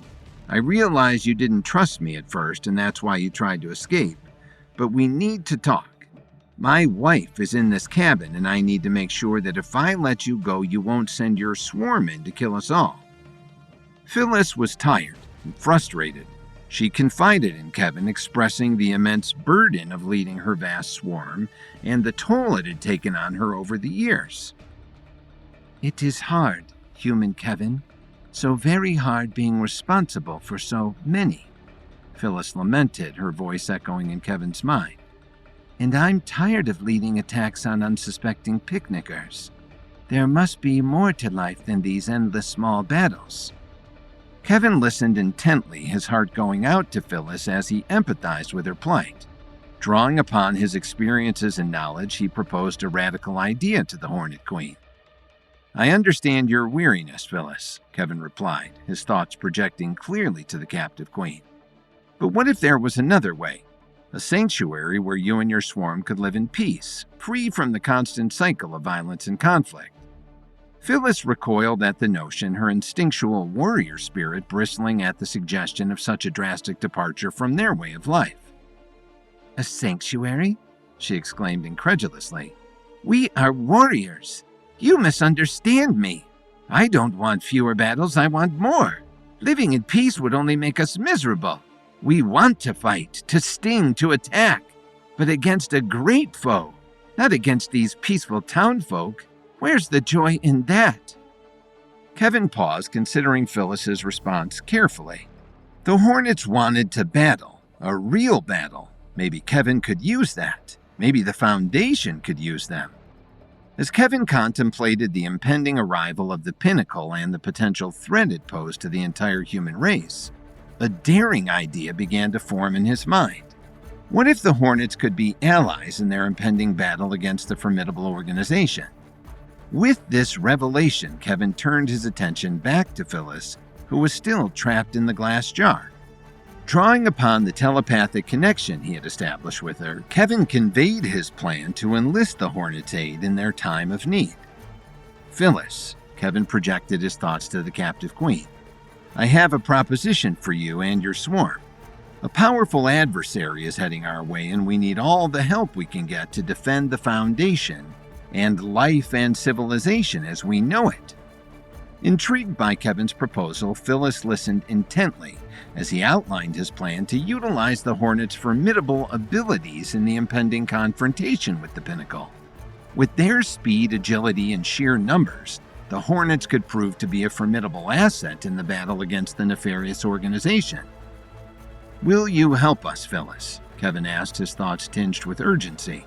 Together, we can stand against the Pinnacle when the time comes. Phyllis hesitated for a moment, weighing Kevin's words carefully. And it will be a great battle, Phyllis asked. Perhaps the greatest, Kevin replied with his mind. With a determined buzz, Phyllis conveyed her agreement to Kevin, pledging the support of her swarm in their upcoming battle. With Phyllis and her Hornets on their side, Kevin felt a renewed sense of hope and determination. Turning his attention to his phone, he quickly dialed the number of Brett Stewart, the head of the Myriads, alerting him to the imminent arrival of the Hornets and their potential as allies in their fight against the Pinnacle. Hello, Brett, Kevin began as the call connected. I have a proposal for you. I found myself in a strange situation that I think you and the Myriads could benefit from. What would you say if I sent you 1,000,000 battle-tested soldiers your way, ready to fight?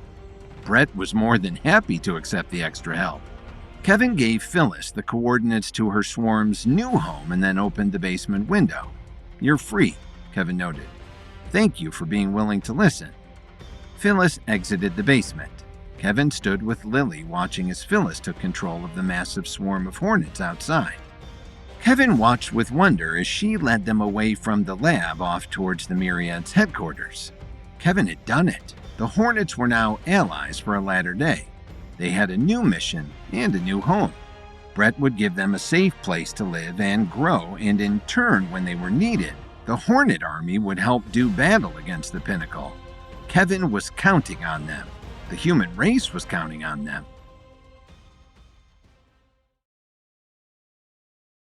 Kevin was able to use his skill of communicating with animals to reach out to the queen hornet Phyllis, and to convince her that her thirst for battles might be well served in working with the myriads as they faced down the looming threat from the pinnacle. After dealing with the hornets, Kevin and Lily stood inside the basement laboratory with Burger and Lek, contemplating their next move. "It's a spectacular creation, Burger," Kevin noted as he looked over the teleportation machine. "You really are the brain." "It took me years to develop," Burger admitted, still drunk from the night before. "I had come close to solving the mystery of teleportation many times before in my life, but then one day it all just finally clicked into place." "You should be very proud," Lily offered. "And we'd love to showcase your creation at the Chicago World's Fair. People need to see what you've built here." Burger enjoyed all the nice compliments, but he seemed hesitant.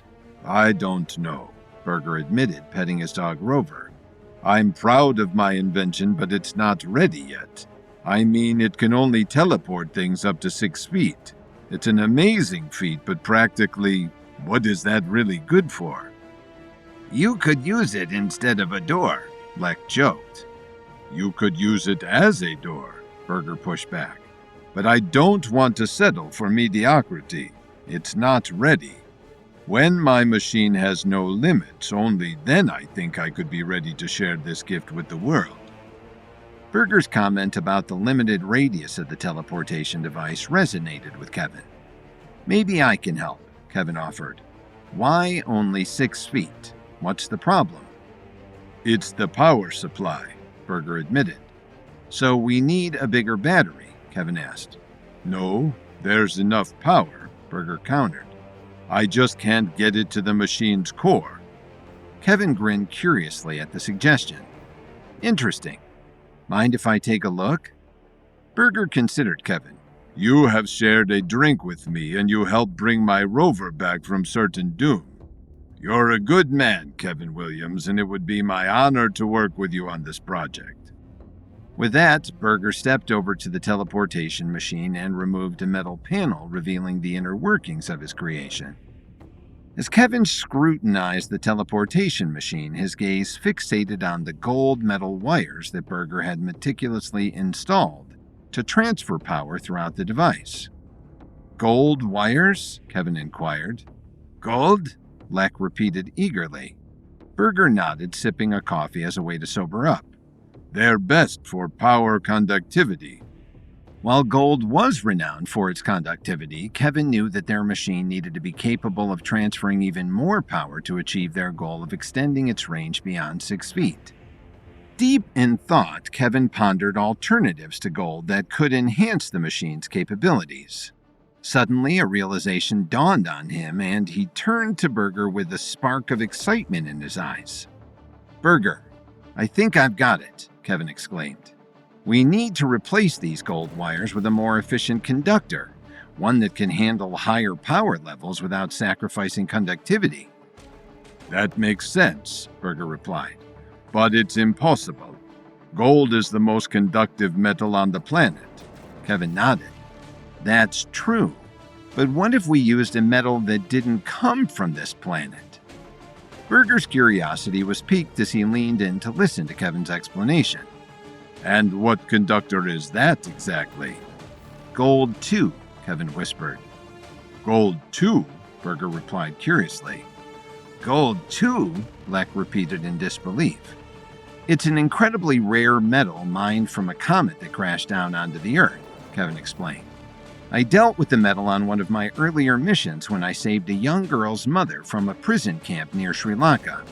It was rare for Kevin to unfold the tale of a heroic adventure, but in this case he was not bragging. He knew that Gold 2 was going to help Burger to perfect his teleportation device, and thus he had to divulge one of his antics.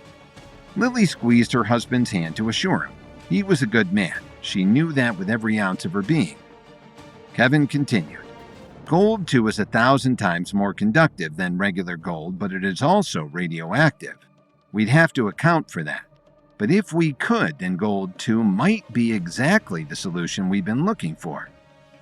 Berger nodded in understanding, his mind racing with the possibilities that Gold 2 presented. "But where is this metal now?" he asked, curious. "How do we gain access?" After retrieving the ore, I entrusted it to two good friends, Agent Karen Stone of Interpol and the head of the Reaper Squad, a secret government organization, Stanley Cooper, Kevin explained. They've been working to study and harness the potential of Gold 2 ever since. As Kevin finished his explanation, Berger's eyes widened with realization. "So, if we could get our hands on Gold 2, we could revolutionize the teleportation machine and extend its range beyond anything we've ever imagined," he concluded, excitement coursing through his veins. Kevin nodded, his determination unwavering. Exactly. Gold 2 may be the key to taking your invention to the next level.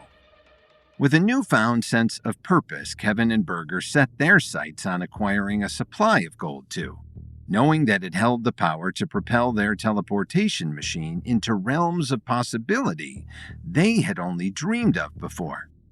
Kevin quickly set up his holographic communicator, and the flickering image of Interpol agent Karen Stone suddenly appeared. "Kevin Williams," Agent Stone noted with mild annoyance. "I told you I don't like when you hologram me without notice." "I apologize, Agent Stone," Kevin replied, "but it was an emergency." "It better be," Karen Stone countered. "And who are all these looky-loos?" Agent Stone motioned to the rest of the room where Lily, Leck, and Berger stood watching. "Friends and family," Kevin offered simply. "Can they keep their mouths shut?" Agent Stone probed. "They have my full faith," Kevin stated without hesitation. Karen's image flickered yet again. She nodded. "All right, then go ahead. What do you need from me?" "It's a long story, but I've been working with Berger here on his teleportation device," Kevin began, his words carrying a weight of significance. "I know that's hard to believe."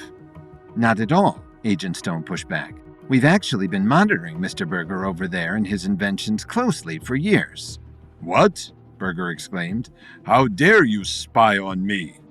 Agent Stone scoffed. "Oh, please."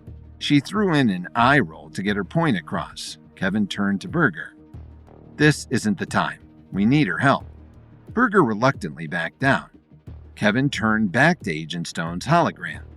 "If you knew about the teleportation machine, then you must already understand the potential implications of this device." He continued. "We need your assistance to ensure its success and prevent any misuse of its capabilities." "Cut the crap," Agent Stone replied harshly.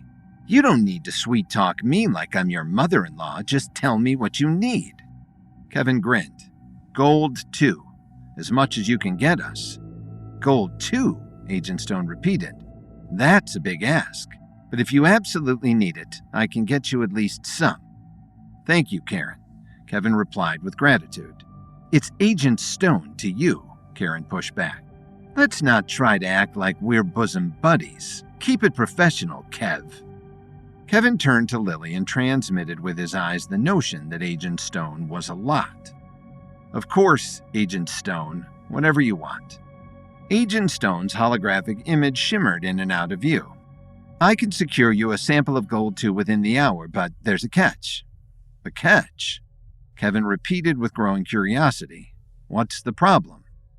Agent Stone explained, her holographic form projecting an aura of seriousness. "I know you're fully aware of this, but for the less educated, I'll do a summary. Gold 2 emits a rare form of radiation, and the Polish authorities are strict about the transit of anything that is radioactive on their soil. We can't be caught bringing Gold 2 into the country."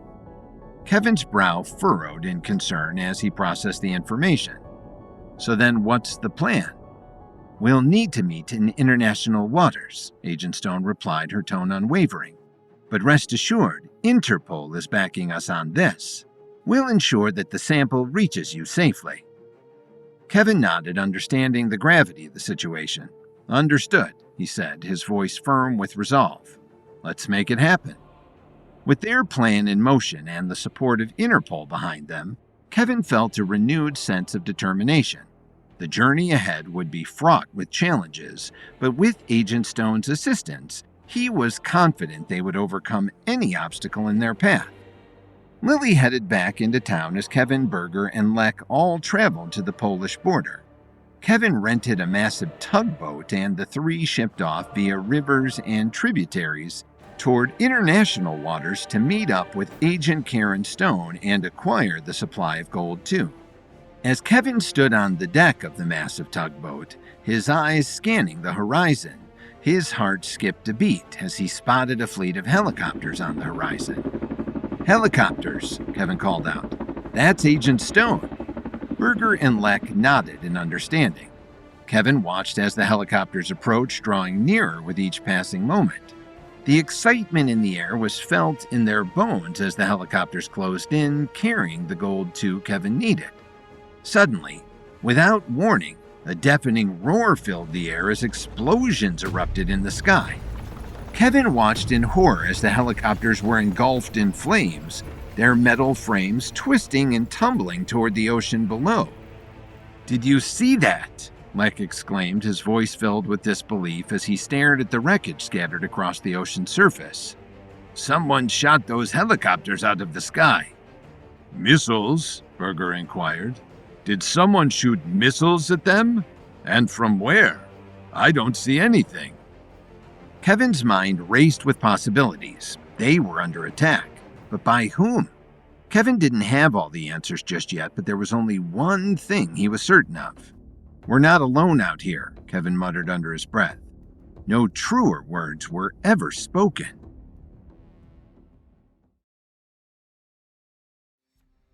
Needing to enhance the range of Berger Brain's teleportation machine, Kevin asked Interpol agent Karen Stone for a sample of gold too, a rare space metal known for its advanced conductive properties. Kevin took Berger and Lek on a massive tugboat in order to rendezvous with Agent Stone in international waters. But as Agent Stone's helicopter approached the boat, it was shot down by a missile. Kevin's heart raced as he watched Agent Karen Stone's helicopter burst into flames and crash into the ocean below. "No!" Kevin shouted. "What was that?" Berger shouted out in terror. "I saw a smoke trail," Lek replied in a panic. "It must have been a rocket. Some kind of missile." "A missile?" Berger repeated. "Why would anyone be firing a missile in the middle of the ocean?" Kevin's mind raced as he suddenly realized the answer to Berger's question. They weren't alone. There was a looming enemy somewhere on the water, and they were surely closing in fast. "There!" Kevin called out as he pointed toward multiple fast-moving speedboats loaded with pirates heading toward the helicopter's crash site. "Pirates!" Kevin shouted. "What are they doing?" Berger probed. "Why are they heading toward the wreckage? What on earth could they want?" Kevin suddenly realized. They want the gold too. Kevin instantly went on the offensive. "We have to stop them," Kevin stated. "We can't let them get that precious space metal." Kevin powered the tugboat forward, racing toward the wreck as fast as he could. "What?" Lek pushed back. "We're going toward the pirates with the missiles?" "We don't have a choice," Kevin explained. "We need the gold too, and if those pirates get their hands on it first, we won't be able to use it for the teleportation machine." Just then, the pirate boats exploded into massive balls of flames. Lek's expression dropped. "More missiles? Who fired those?" "We did," Agent Karen Stone said as her hologram suddenly flickered into view. "Agent Stone!" Kevin exclaimed with obvious relief. "I was worried we had lost you in the helicopter explosion." "Not a chance, flyboy," Agent Stone replied. "You can't get rid of me that easily." "Then who was on that helicopter?" Kevin probed. "No one. It was remotely operated," Agent Stone explained. "We got word that there was a potential threat in the area. We couldn't spot them using radar, so we had to lure them out with a little bait." "But now we're safe?" Berger asked, hiding behind a control panel. "Now you're safe," Agent Stone replied before turning her attention back to Kevin. "We've got our real helicopter inbound. We'll land on your boat and make the exchange." Kevin nodded agreeably. "Sounds good, Agent Stone. We'll be ready." As the Black Hawk helicopter descended onto the deck of Kevin's tugboat, a sense that an imminent threat still lingered in the air. Kevin watched as Agent Karen Stone and Stanley Cooper, Kevin's good friend and the leader of the Reaper Squad, emerged from the aircraft. Their expressions were deadly serious as they joined Kevin, Berger, and Lek on the main deck. Kevin, good to see you, Stanley Cooper offered with a stern handshake. Good to see you too, Stanley, Kevin replied. Let's cut the chit-chat, boys, Agent Stone cut in.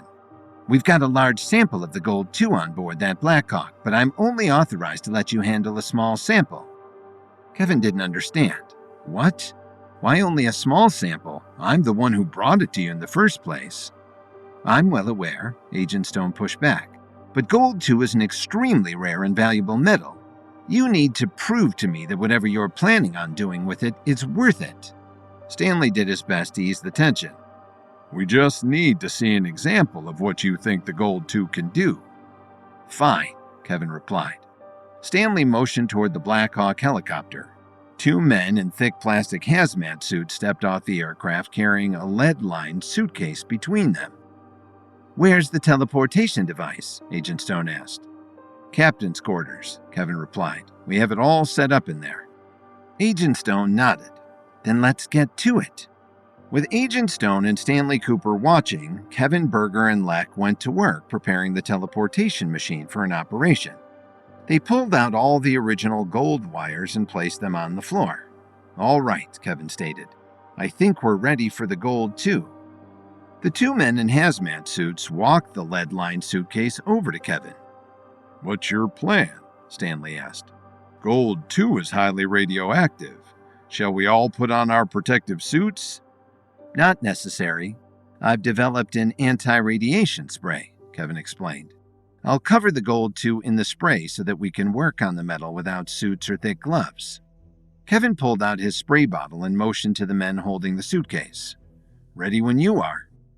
Carefully, the lead-lined suitcase was opened, revealing the extra gold metal within. Kevin felt a surge of excitement as he beheld the rare substance that held the key to their success. With practiced precision, Kevin began the process of integrating the Gold 2 into a more usable form. He sprayed down the thick brick of shiny radioactive metal, making it safe for everyone in the room to interact with brick ore. After a time, Kevin finished. Clear. We should be clear now, he related. Stanley Cooper pulled out a radiation meter and checked it. Kevin's right. No sign of radiation. Berger smiled. Nice work. Kevin grinned in reply. That was the easy part. This is when the real challenges start. Working methodically, Kevin and Berger set up their makeshift workspace. They carefully measured and cut the Gold 2 sample, shaping it into thin wires with meticulous precision. Meanwhile, Karen Stone and Stanley Cooper supervised the operation, providing support and guidance as needed. As the hours passed, Kevin and Berger worked tirelessly, their focus unwavering as they crafted each wire with unwavering attention to detail. They knew that the success of their mission depended on the quality and integrity of their work. Finally, after much effort and perseverance, the wires were completed and ready to be installed in the teleportation device. Kevin and Berger shared a sense of satisfaction as they surveyed their handiwork, knowing that they had overcome yet another obstacle in their quest. With the wires securely in place, the teleportation device was once again activated, its components humming to life. Well, it still works, Berger noted. That's a good sign. But let's see if replacing the metal wires with Gold 2 allows us to teleport living creatures more than just 6 feet. While Berger had invented the teleportation machine, he hadn't been able to send anything more than 6 feet through space. Kevin was the one who thought that using Gold 2 would give the machine the power boost it needed to send anyone anywhere. But now he had to test that theory to see if he was right. We need a volunteer, Berger noted. I'll do it, Lek offered without much of a fight from the others standing around the throbbing metal brick. Lek, it could be dangerous, Kevin noted. Everyone else has done their part, Lek explained. I just want to help. As the team watched with bated breath, Lex stepped into the teleportation chamber, his excitement evident in his twitching limbs. With a steady hand, Kevin activated the device, and in an instant, Lex vanished from sight. For a heart-stopping moment, the deck was silent, tension thick in the air. Then, from high above, a triumphant shout echoed down as Lex appeared in the crow's nest of the vessel, his face beaming with exhilaration. "Oh, wow! That feels so crazy," Lex exclaimed. "I'm not half Hornet now, right?" "It worked!"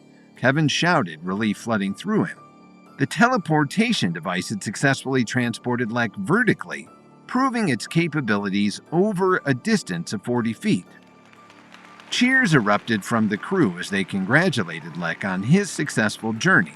It was a moment of triumph, a testament to their ingenuity and determination in the face of adversity. But Kevin knew that their work was far from over.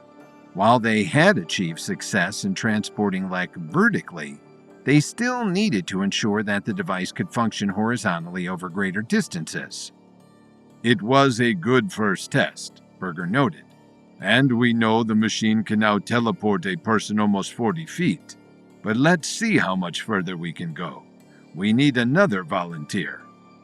Stanley Cooper stepped forward, volunteering to be the next test subject. "I'll do it," Stanley offered. "Let's see if this thing has enough juice to send me home." As Stanley entered the teleportation chamber, anticipation hung heavy in the air. With a nod from Kevin, the teleportation process was initiated once more. In a flash of light, Stanley vanished from the ship, leaving behind a momentary silence. Then, a few heartbeats later, Stanley reappeared, but this time not on the ship. Instead, he found himself standing behind his desk at the Reaper Squad headquarters in DC. The teleportation had worked perfectly, transporting him over vast distances in an instant. Stanley wasted no time in pulling out his phone and initiating a FaceTime call with Kevin to relay the good news. "Kevin, it worked!" Stanley exclaimed, his voice filled with exhilaration. "I'm back at headquarters. The teleportation device is a success." Kevin's face lit up with a grin as he heard the news. It was a moment of triumph, a validation of their hard work and dedication. Job well done, indeed.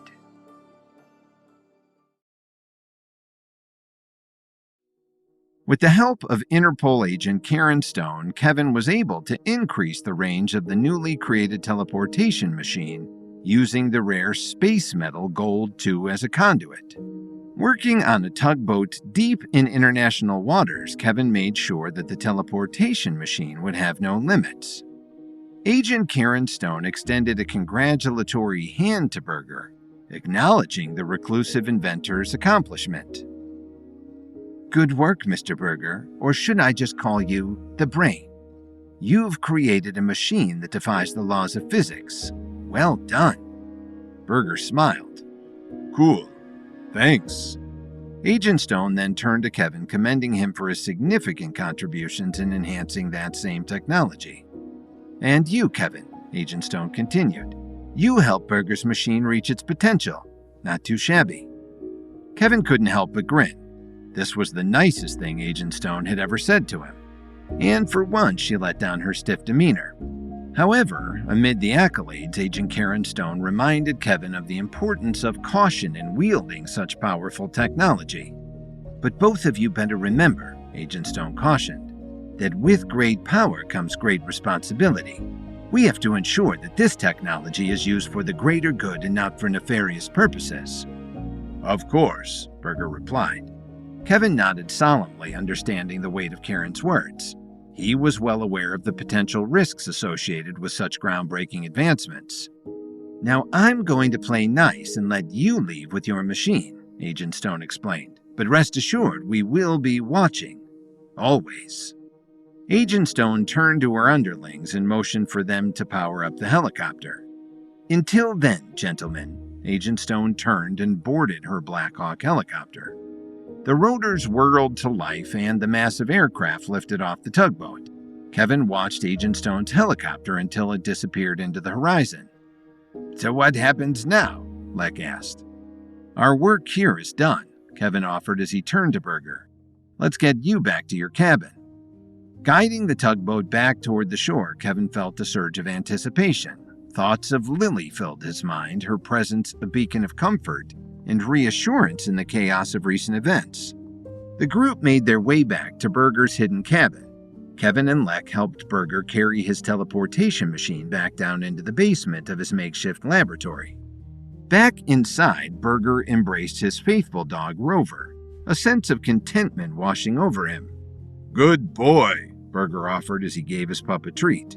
You've had a hard few days, but everything is going to be better now. Daddy's home. Kevin watched as Burger rubbed his dog's belly. It was clear the two were happy to be reunited.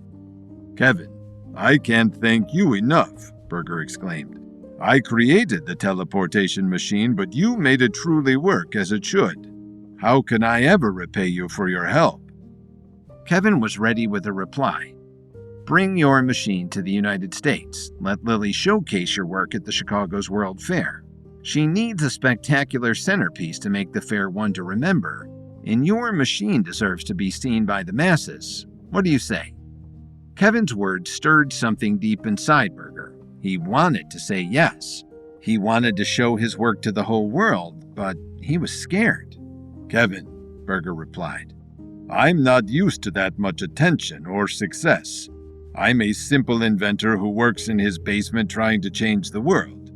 Every once in a while, I like to step out and enjoy a good drink with friends and soon-to-be friends alike, but I don't do well in the spotlight. I'd prefer to stay here and work on my next invention, in my lab, alone. Kevin couldn't believe what he was hearing, and neither could Lek. Burger, my friend, Lek cut in. You've worked too hard for your invention to go unseen. If you're scared, I would be honored to take your machine to the United States for you.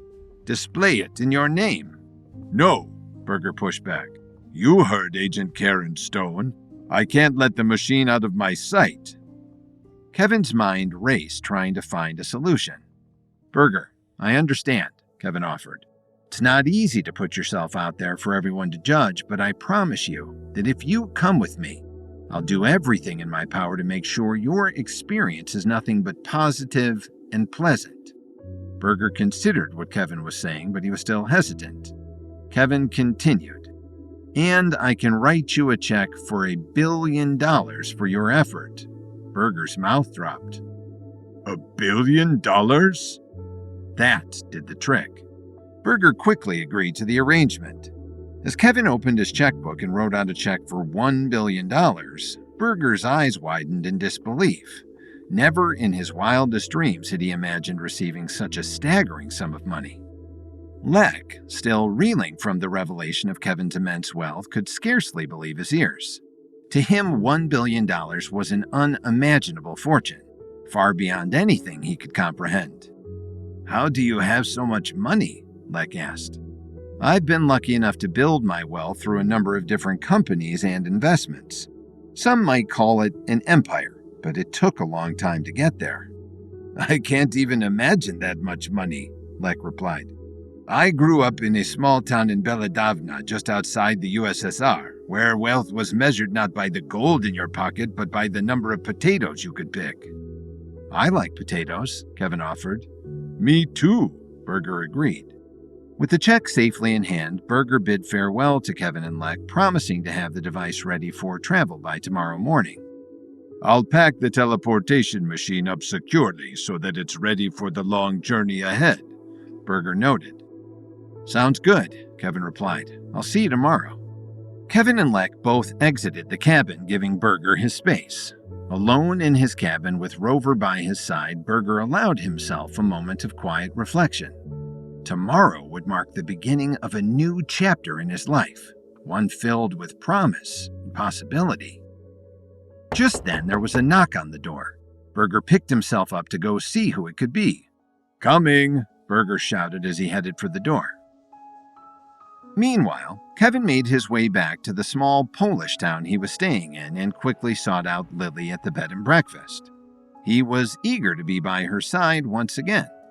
As he entered the cozy inn, he was greeted with warm smiles from Alma and Rachel. "Kevin!" Rachel exclaimed. "What a crazy few days. Is everything all right?" "Perfect," Kevin replied. "Now at least." "So we have the teleportation machine then?" Alma asked, overly curious. "Berger is packing up the materials as we speak," Kevin replied. "We'll all fly out tomorrow morning. Try to get some sleep. We have a showpiece for Lily's World Fair." "What are you going to do?" Rachel asked. Kevin replied with a smile. "I'm taking my wife out for a night on the town." With Lily's hand in his, Kevin suggested a night out to celebrate their successful venture with Berger and the teleportation device. Lily's eyes sparkled with excitement as she agreed, her heart filled with joy at the prospect of spending a romantic evening with Kevin. The happy couple strolled through the quaint streets of the tiny Polish town, taking in the sights and sounds of the now bustling marketplace. "So many sugar beets," Lily noted. "Thanks to you." "Thanks to us," Kevin replied warmly. As they walked hand in hand under the soft glow of the streetlights, Kevin pulled Lily close and whispered sweet words of affection in her ear. Their hearts beat as one, united in their love for each other. The next morning, Kevin arrived at Berger's cabin with a sense of anticipation, ready to collect the teleportation machine for its journey to the World's Fair in Chicago. However, as he stepped inside the familiar cabin, his excitement turned to confusion and then concern. The lab was eerily quiet, with no sign of Berger or the teleportation machine. Panic started to creep into Kevin's mind as he searched the room, his heart sinking with each passing moment. He headed down into the basement, but there was nothing there. Berger and the machine were gone. He took the money and ran, Kevin thought. Just then, Kevin's eyes fell upon Rover, Berger's faithful companion, sitting alone in a corner of the lab. The sight of the dog raised more questions. Why would Berger leave Rover behind? And where was he now? Kevin wondered. Determined to uncover the truth, Kevin knelt down beside Rover and gently petted him, seeking answers from the loyal canine. Kevin had a unique ability to connect to the minds of most creatures in the natural world. Stepping closer to the dog and closing his eyes to focus, Kevin melded with Rover. "Where is Berger?" Kevin asked. "Why did he leave you behind?" Rover conveyed the startling truth. Lek, Berger's friend and Kevin's local contact, had come back to the cabin and forcibly taken Berger. The revelation sent a chill down Kevin's spine as he realized that Lek was not the ally that they had believed him to be. With his mind racing and his heart filled with worry, Kevin knew that he had to act quickly to rescue Berger and retrieve the teleportation machine before it fell into the wrong hands. Steeling himself for the challenges ahead, Kevin vowed to confront Lek and bring Berger back to safety, no matter the cost.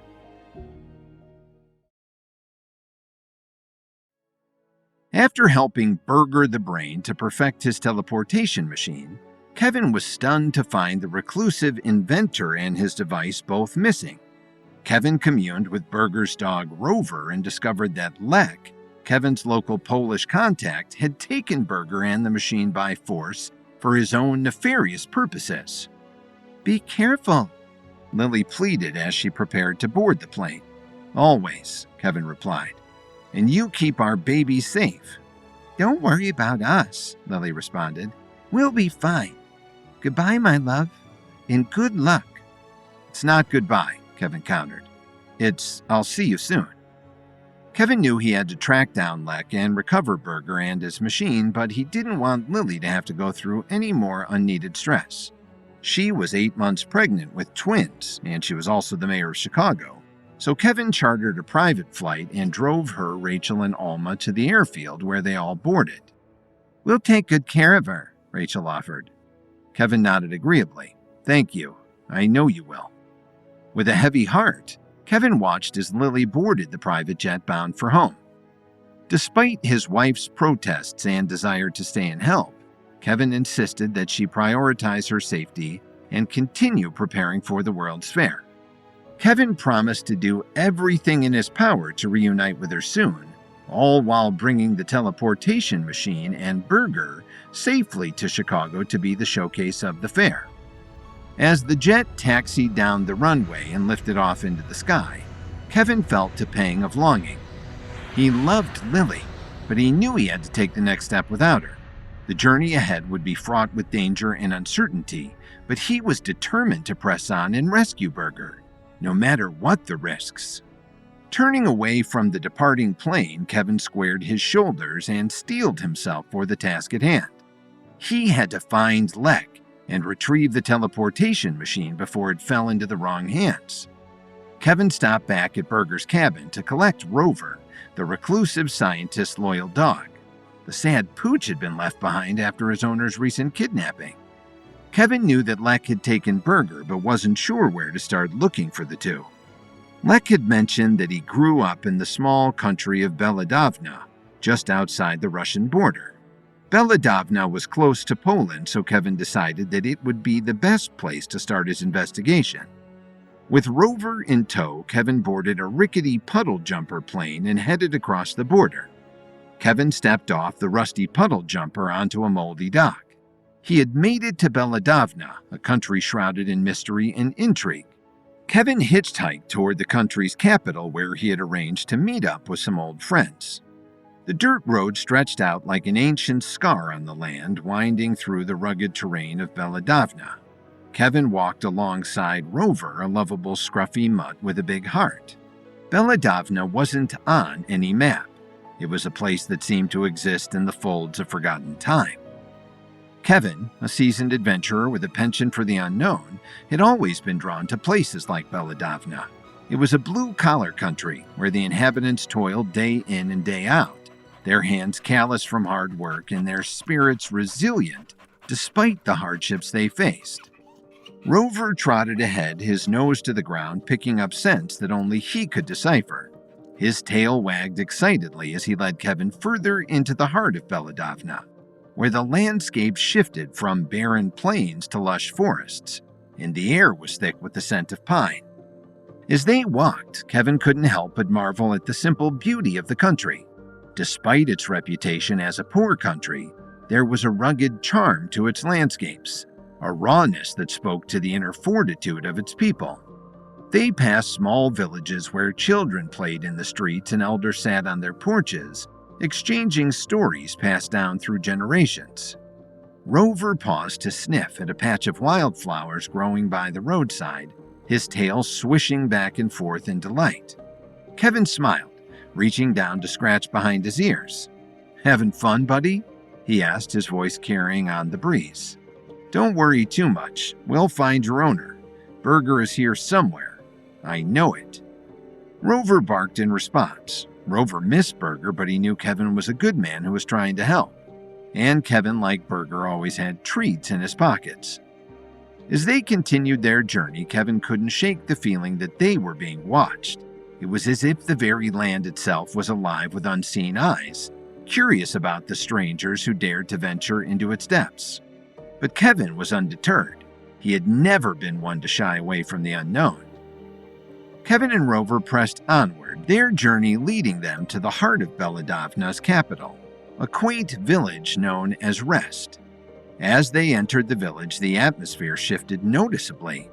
The houses, small and poorly kept, stood as silent witnesses to the struggles of the inhabitants. More horses than cars dotted the dirt roads, emphasizing the simplicity of life in this forgotten corner of the world.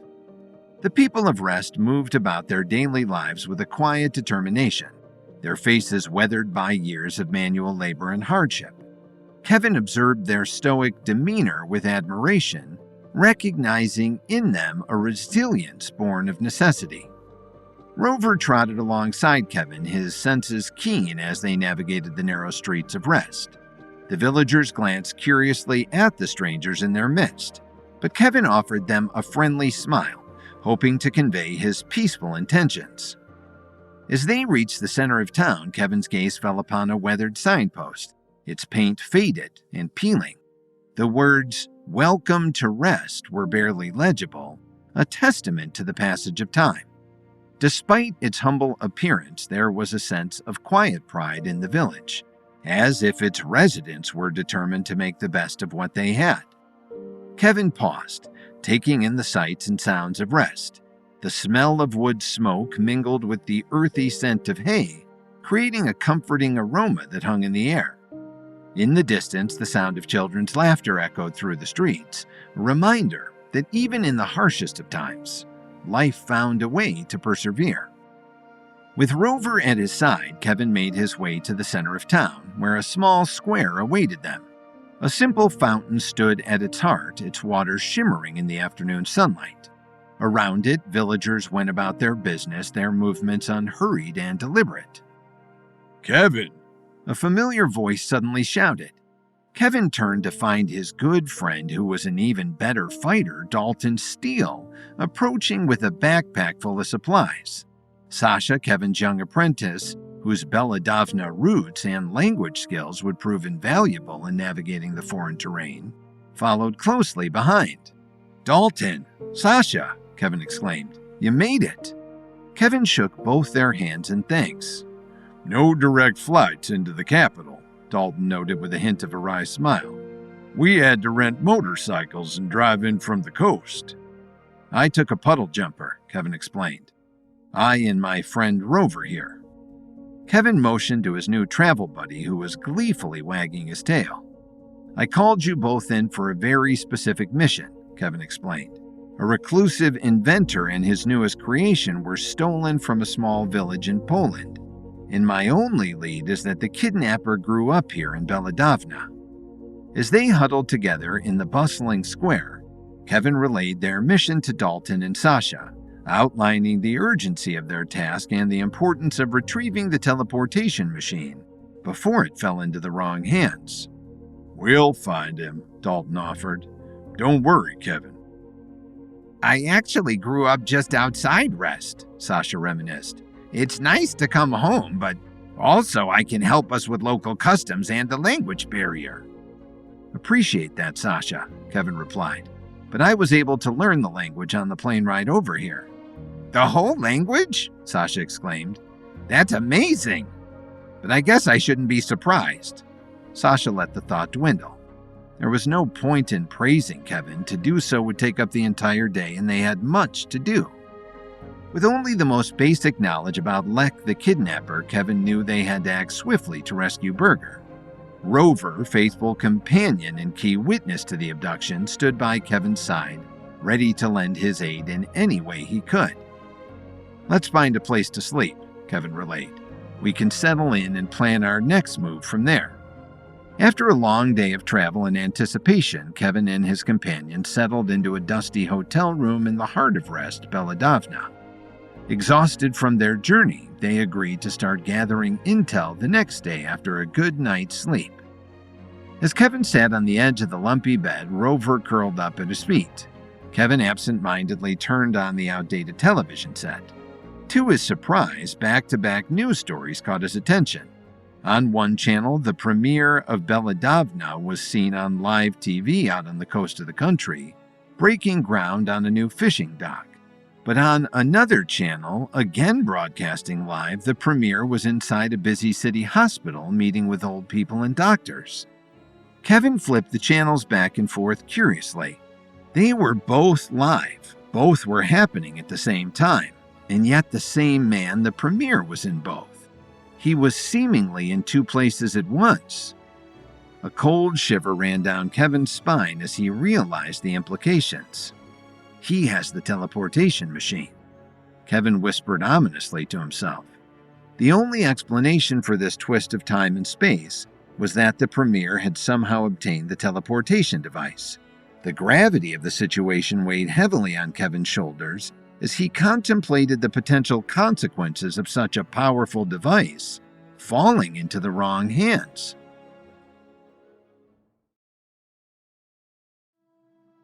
Kevin traveled to the small country of Belladavna to try to locate the kidnapped inventor Berger the Brain and his stolen teleportation machine.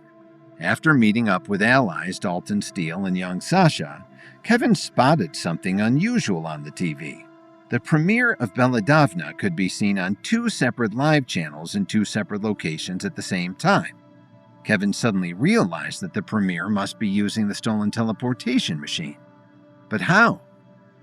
As Kevin relayed his suspicions to Dalton, Steele, and Sasha about the premiere of Belladonna having acquired the teleportation device, Dalton couldn't help but crack a grim joke. Well, looks like we're in for a fight with the entire army of Belladonna, he quipped, though the humor was tinged with the seriousness of their situation.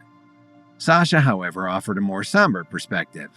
The premier of Belladonna has always been known to be a tyrant, he stated, his voice reflecting the weight of his words. He rules with an iron fist, and if he possesses such power, it could spell disaster not just for Belladonna, but the entire region, or maybe even the world. Dalton considered the possibility. Small-time dictator gets his hands on a teleportation machine and suddenly he's got bigger ambitions. Imagine what he could do, Sasha fearfully related. He could travel anywhere in the blink of an eye, escape any situation. Or send his army into any location unexpectedly, Dalton added. They could teleport into the White House and kidnap the president without anyone even realizing it had happened. We have to stop him, Kevin stated plainly. But first we have to figure out exactly where he is. He's everywhere, Sasha replied. If he's got the teleportation machine, then he is literally everywhere. So we have to find the machine first, Dalton countered. Find the machine, find the premier, Kevin added. Simple enough, Dalton quipped. So how do we do any of that? Kevin knew they had to act swiftly and cautiously to prevent any further harm, but first they needed more information about the premier's plans and whereabouts. As Kevin pondered the logistics of how the teleportation machine might be used by the premier, the television continued to broadcast updates on the premier's activities. Another segment highlighted the premier's brief vacation at his opulent country estate, which seemed to be again occurring simultaneously with his other engagements. This is live? Dalton asked. They're all live, Kevin replied. 3 different channels and now 3 different locations within moments of each other. He's not even trying to be subtle about it, Dalton noted. He doesn't have to be, Sasha warned. He controls Belladonna. He doesn't have to explain himself to anyone here. They all think he's a god who has been chosen to lead their country. This will only increase his reputation of being a miraculous being, and no one else in the world is going to take notice of a small dictator in a small Eastern European country. We took notice, Kevin pushed back, and we're going to do something about it.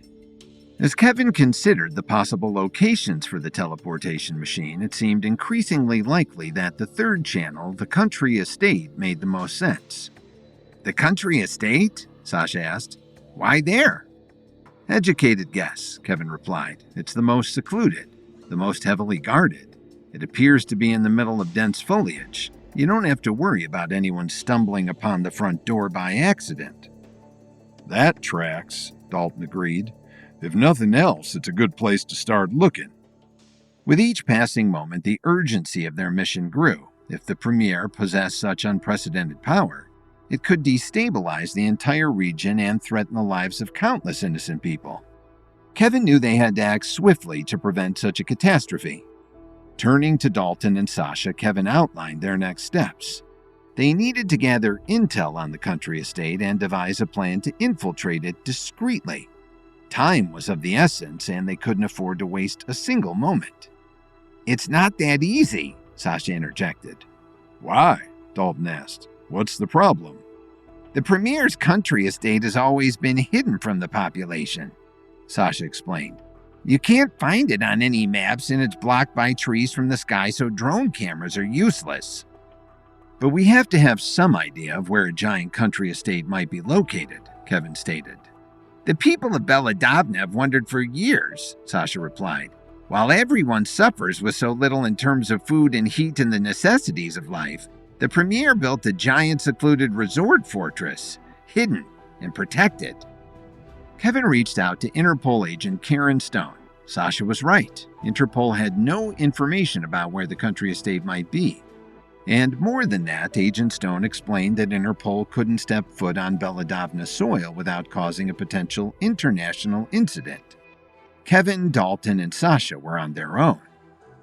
With their resolve strengthened, the trio set out to uncover the truth behind the Premier's mysterious activities and reclaim the teleportation machine before it fell into the wrong hands. Their mission was fraught with danger, but they were determined to see it through to the end, no matter the cost. So what do we do? Dalton probed. Sasha, drawing upon his Russian roots and connections, suddenly had an idea. I might have a solution. Kevin gave his young apprentice his full attention. What? I have an uncle, old and grizzled, who spent 2 decades in prison for a minor act of defiance against the Premier. But despite his rough exterior, he was always rumored among my family to have a wealth of insider knowledge about the inner workings of the Premier's regime. Can we go talk to him? Kevin asked. It's not that simple, Sasha replied. Why not? Dalton inquired. He doesn't like visitors, Sasha explained. Ever since his time in prison, his mind has been off. He lives alone in the middle of nowhere. I haven't talked to him in years, and I haven't actually seen him in decades. He might not be happy to see any of us. We have to take that chance, Kevin replied. The world is counting on us. Sasha nodded hesitantly. You're right, Kevin. I'll see what I can do. Arranging a clandestine meeting with Sasha's uncle, the trio navigated through the dimly lit alleys of the city and ventured out toward the barren desert land beyond. The desert stretched out before them, a barren expanse of sand and rock under the scorching sun. Sasha, their guide through this unforgiving landscape, led Kevin and Dalton with a steady determination, his footsteps leaving barely a trace in the shifting sands. They journeyed onward, their oppressive heat bearing down on them like a weight, the water supply dwindling with each passing hour. Finally, on the horizon, they spotted a hovel, weather-beaten and worn, but standing defiant against the harsh elements of the desert. Sasha halted before the humble dwelling, his gaze sweeping over the surrounding terrain, with a wary caution born of years spent navigating the treacherous landscape of Belladovna. He motioned for Kevin and Dalton to follow him, their footsteps muffled by the soft crunch of sand beneath their boots. As they approached the hovel, a sense of unease settled over them, a primal instinct warning them of unseen dangers lurking in the shadows. Sasha raised a hand, signaling for everyone to be cautious as he pushed open the door and stepped inside. The interior was dimly lit, the air thick with the scent of dust and decay. Sasha led the way, his eyes scanning the room for any sign of danger, while Kevin and Dalton followed close behind, their senses alert for any sudden movement. Suddenly, a figure emerged from the shadows, a hunched silhouette with sunken eyes and weathered skin. It was an old man, his face lined with the weight of years, yet there was a sharpness to his gaze that belied his age. Pasha, Sasha's uncle, stood before them, his form shrouded in darkness, his eyes haunted by the ghosts of his past. Sasha stepped forward, his voice was soft but firm as he spoke to his uncle in their native tongue. Pasha's response was hesitant, his words slurred and disjointed as if spoken by a man lost in the depths of his own mind. Uncle Pasha, it's me, young Sasha, Sasha offered. Don't you remember me? I don't remember anything, Pasha replied. I don't want to remember anything. Kevin and Dalton watched in silence, their hearts heavy with the weight of Pasha's suffering. They could see the toll that years of imprisonment and torture had taken on him, his once vibrant spirit now broken and fragile. Sasha continued to speak to his uncle, his words gentle and soothing, a lifeline thrown to a man adrift in a sea of darkness. Slowly, Pasha's demeanor began to soften, the walls around his heart crumbling away with each passing moment. Finally, with a hesitant nod, Pasha beckoned for them to sit down at the table. The table. Have a seat, Pasha offered. I'll get us all a drink. A small wooden table sat in the corner of the room. Kevin, Sasha, and Dalton took a seat. Is he all right? Kevin whispered to Sasha. It's PTSD, Sasha replied. But I think I finally got through to him. Everything is going to be all right. Suddenly, Pasha started screaming. The group turned to see the aged uncle standing in the kitchen now holding a Molotov cocktail, its makeshift wick burning. Uncle, no! Sasha cried out. Kevin stood and prepared for the worst as Sasha's uncle raised his arm ready to burn down his hovel and everyone standing inside.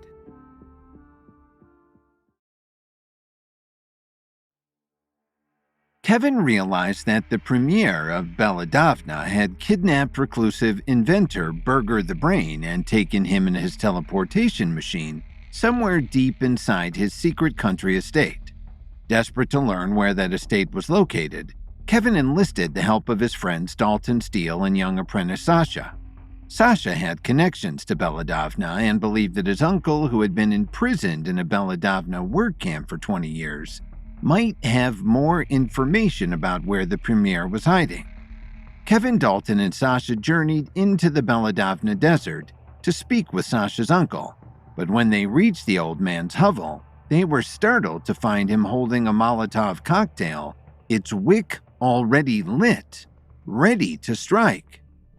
Uncle Pasha, don't! Sasha's desperate pleas fell on deaf ears as his uncle's trembling hand tightened around the makeshift weapon. The tension in the room was thick as aged and crusty Uncle Pasha stood with the flaming Molotov cocktail in hand, his eyes wild with paranoia. "What's he doing?" Dalton whispered with concern. "You're his nephew." It must be the PTSD, Sasha replied. They warped his mind in the prison camp. He doesn't realize who I am. Kevin stepped in front of his friends, blocking them from attack. He turned to face Pasha, his gaze unwavering, his voice filled with quiet resolve as he spoke to the troubled man he saw before him. "Pasha," Kevin offered calmly but firmly, "we are not your enemies. We're here to help, to free you from the nightmares of your past. But you have to trust us. You have to let us in." For a moment, silence permeated the air, broken only by the crackling of flames and the sound of Pasha's ragged breaths. Kevin's words had done the trick. He had gotten through to Pasha. Slowly, almost imperceptibly, the tension began to ease from Pasha's frame, his shoulders sagging with the weight of his burden. With a heavy sigh, Pasha lowered the flaming bottle to his side. "Good. That's good, Pasha," Kevin continued. "Nice and easy." "You did it, Kevin," Dalton exclaimed. But Dalton spoke too soon. Pasha's eyes suddenly went wide once again with terrified rage.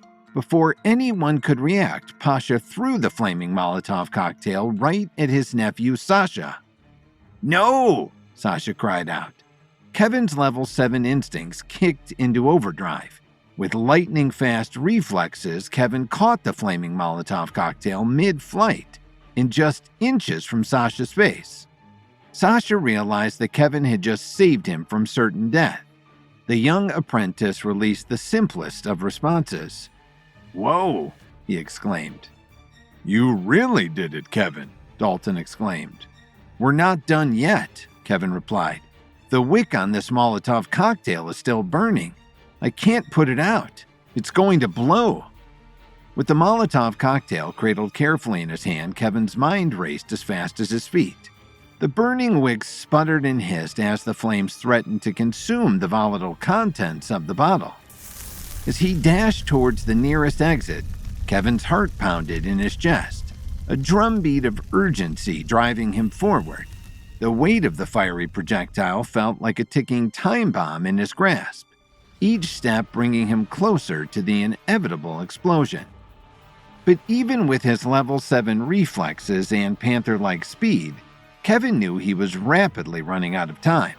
Kevin had to get the explosive far enough away that it couldn't hurt anyone. But as he neared the threshold of safety, a sinking realization washed over him like a wave crashing against the shore. He wasn't going to make it. In a split-second decision born out of desperation, Kevin altered course, veering sharply to the side as he sought out the nearest source of water. His mind raced with possibilities, scanning the room for any sign of salvation amid the chaos. And then he saw it. A rusted sink stood against the far wall. With a burst of speed, Kevin lunged toward it, his hand outstretched as he reached for the last hope of extinguishing the fiery threat. With a flick of his wrist, Kevin turned on the faucet, but to his horror, no water came out. It was dry. "No!" Kevin shouted. The quickly descending flame on the wick was getting ever closer to the combination of explosive liquids waiting inside the bottle. Kevin only had moments before the Molotov cocktail would explode. He needed another solution, and he needed it fast. Kevin's heightened senses guided him toward a distant well that he had spotted with his heightened sense of vision. Without hesitation, he launched the fiery projectile toward the well, his aim true as it landed squarely in the bucket suspended above. As the flaming bottle plummeted into the depths below, a sense of anticipation hung heavy in the air, the tension palpable as they waited for the inevitable explosion. And then, with a deafening roar, the well erupted into a fiery burst of light and sound. The earth trembled beneath his feet as the shockwave rippled outward, sending waves of heat and debris in all directions. As the dust settled and the echoes of the explosion faded into the distance, Kevin surveyed the scene before him, relief washing over him. Despite the danger he had faced, Kevin had emerged unscathed, his quick thinking and cat-like reflexes saving the day once again. With a sense of satisfaction, Kevin returned to the hovel where Sasha and Dalton remained. That was close, Kevin noted as he stepped back inside. But just as he opened the door, he was met by a new, even more terrifying sight. Dalton and Sasha remained pinned against the wall as Uncle Pasha now held 2 more flaming Molotov cocktails. Kevin's expression sank. "You've got to be kidding me," Kevin muttered under his breath. "Think you can catch 2, Kevin?" Dalton asked, genuinely curious. "I don't want to find out if he can't," Sasha replied, scared to death. As the tension in the room reached its peak, Sasha's desperate cries pierced the air, his voice filled with urgency and pleading. "Uncle Pasha, it's me, your nephew." Uncle Pasha, still gripped by paranoia and mistrust, hesitated for a moment, his eyes darting warily between his nephew and the other 2 men in the room. His hands tightened around the makeshift weapons he held, his grip trembling with uncertainty. "Liar!" Pasha yelled. "You've come to finish me off. Did the Premier send you? Did he send all of you?" "No, Uncle," Sasha continued. "I brought these men to see you because I thought you could help them. Because I know you're a good man with a good heart. You're my uncle." Sasha began to recount memories of their shared past, moments of laughter and joy that they had experienced together. He spoke of hunting trips in the dense forest of Belladavna, of skating on the frozen Volga River while indulging in warm knishes, their laughter echoing across the icy landscape. Slowly, tentatively, recognition flickered in Uncle Pasha's eyes, his features softening as he listened to Sasha's words. And then, in a sudden rush of emotion, he dropped the Molotov cocktails to the ground, the bottles shattering into 1,000 pieces as they hit the floor. Kevin and Dalton quickly ran over and smothered the small flames. Tears streamed down Pasha's weathered face as he embraced Sasha tightly, the weight of years of pain and isolation melting away in that single moment of connection. "My little Sasha," he whispered hoarsely, his voice thick with emotion. "It is you. It's been so long. I don't know what I thought, but I'm glad it's you." With a trembling hand, Pasha reached for a bottle of vodka, pouring generous servings for each of them as they gathered around the table. "A drink," Pasha offered. "We all must share a drink." Kevin and Dalton shared a look. "I'd rather drink it than have it thrown at me in a flaming bottle," Dalton quipped. Kevin motioned for everyone to join Pasha by the table, and as they raised their glasses in a toast to newfound reconciliation, a sense of hope and healing filled the room. "I'm sorry that I almost hurt you," Pasha said apologetically to his nephew. "I don't get many visitors, and the ones that do come aren't coming because they want to play nice." "I understand, Uncle," Sasha replied warmly. At that moment, as they shared stories and laughter, Kevin knew that they had found a glimmer of peace amid the chaos of their journey. And though their quest was far from over, they would face the challenges ahead with renewed strength and unity, bound together by the bonds of family and friendship. Inside the humble hovel, the atmosphere shifted from tension to camaraderie as Uncle Pasha poured generous measures of his homemade grain alcohol into 3 tumblers. The potent scent filled the room, mingling with the warmth of the crackling fire. Seated around the makeshift table, Kevin, Sasha, and Dalton listened intently as Pasha recounted his harrowing experiences during his time in prison. Each word was laced with bitterness and defiance, a testament to the hardships he had endured as an enemy of the state. As Pasha spoke, Kevin couldn't help but feel a surge of admiration for the man's resilience in the face of such adversity. Despite the constant surveillance and persecution, Pasha had remained steadfast in his beliefs, a testament to his unwavering spirit. "You've been through a lot," Kevin noted. "Too much," Pasha replied. "And that's why we need your help, Uncle," Sasha interjected. "My help?" Pasha pushed back. "What could I possibly do to help anyone?" "We're looking for the Premier's hidden country estate," Kevin explained. "Sasha here thinks you might know where it is." Pasha hesitated. "The Premier? You're going after the Premier?" Kevin nodded. "That's right." When Kevin finally laid out the details of their plan, Pasha's eyes gleamed with a mixture of excitement and determination. The promise of freedom, of escape from the suffocating grip of oppression, was too enticing to resist. "I'm in," Pasha declared, his voice ringing with conviction. "Whatever it takes, I will do my part to ensure the success of this mission."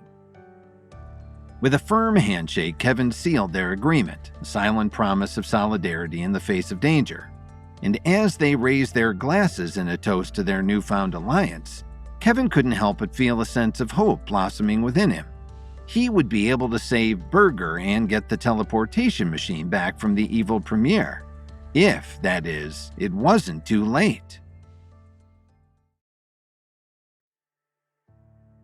Sasha had connections to Belladovna and believed that his uncle Pasha, who had been imprisoned in the Belladovna work camp for 20 years, might have information about where the Premier was hiding with Burger the Brain and the teleportation device. Kevin, Dalton, and Sasha journeyed deep into the Belladovna desert to speak with Sasha's uncle, who lived a solitary life away from civilization. But after being convinced of the men's intentions, paranoid Pasha agreed eagerly to help them find the Premier's secret estate. "I'll do whatever I can," Pasha offered as he poured all the men around his table a tall glass of vodka. "But I don't know how much help I can be.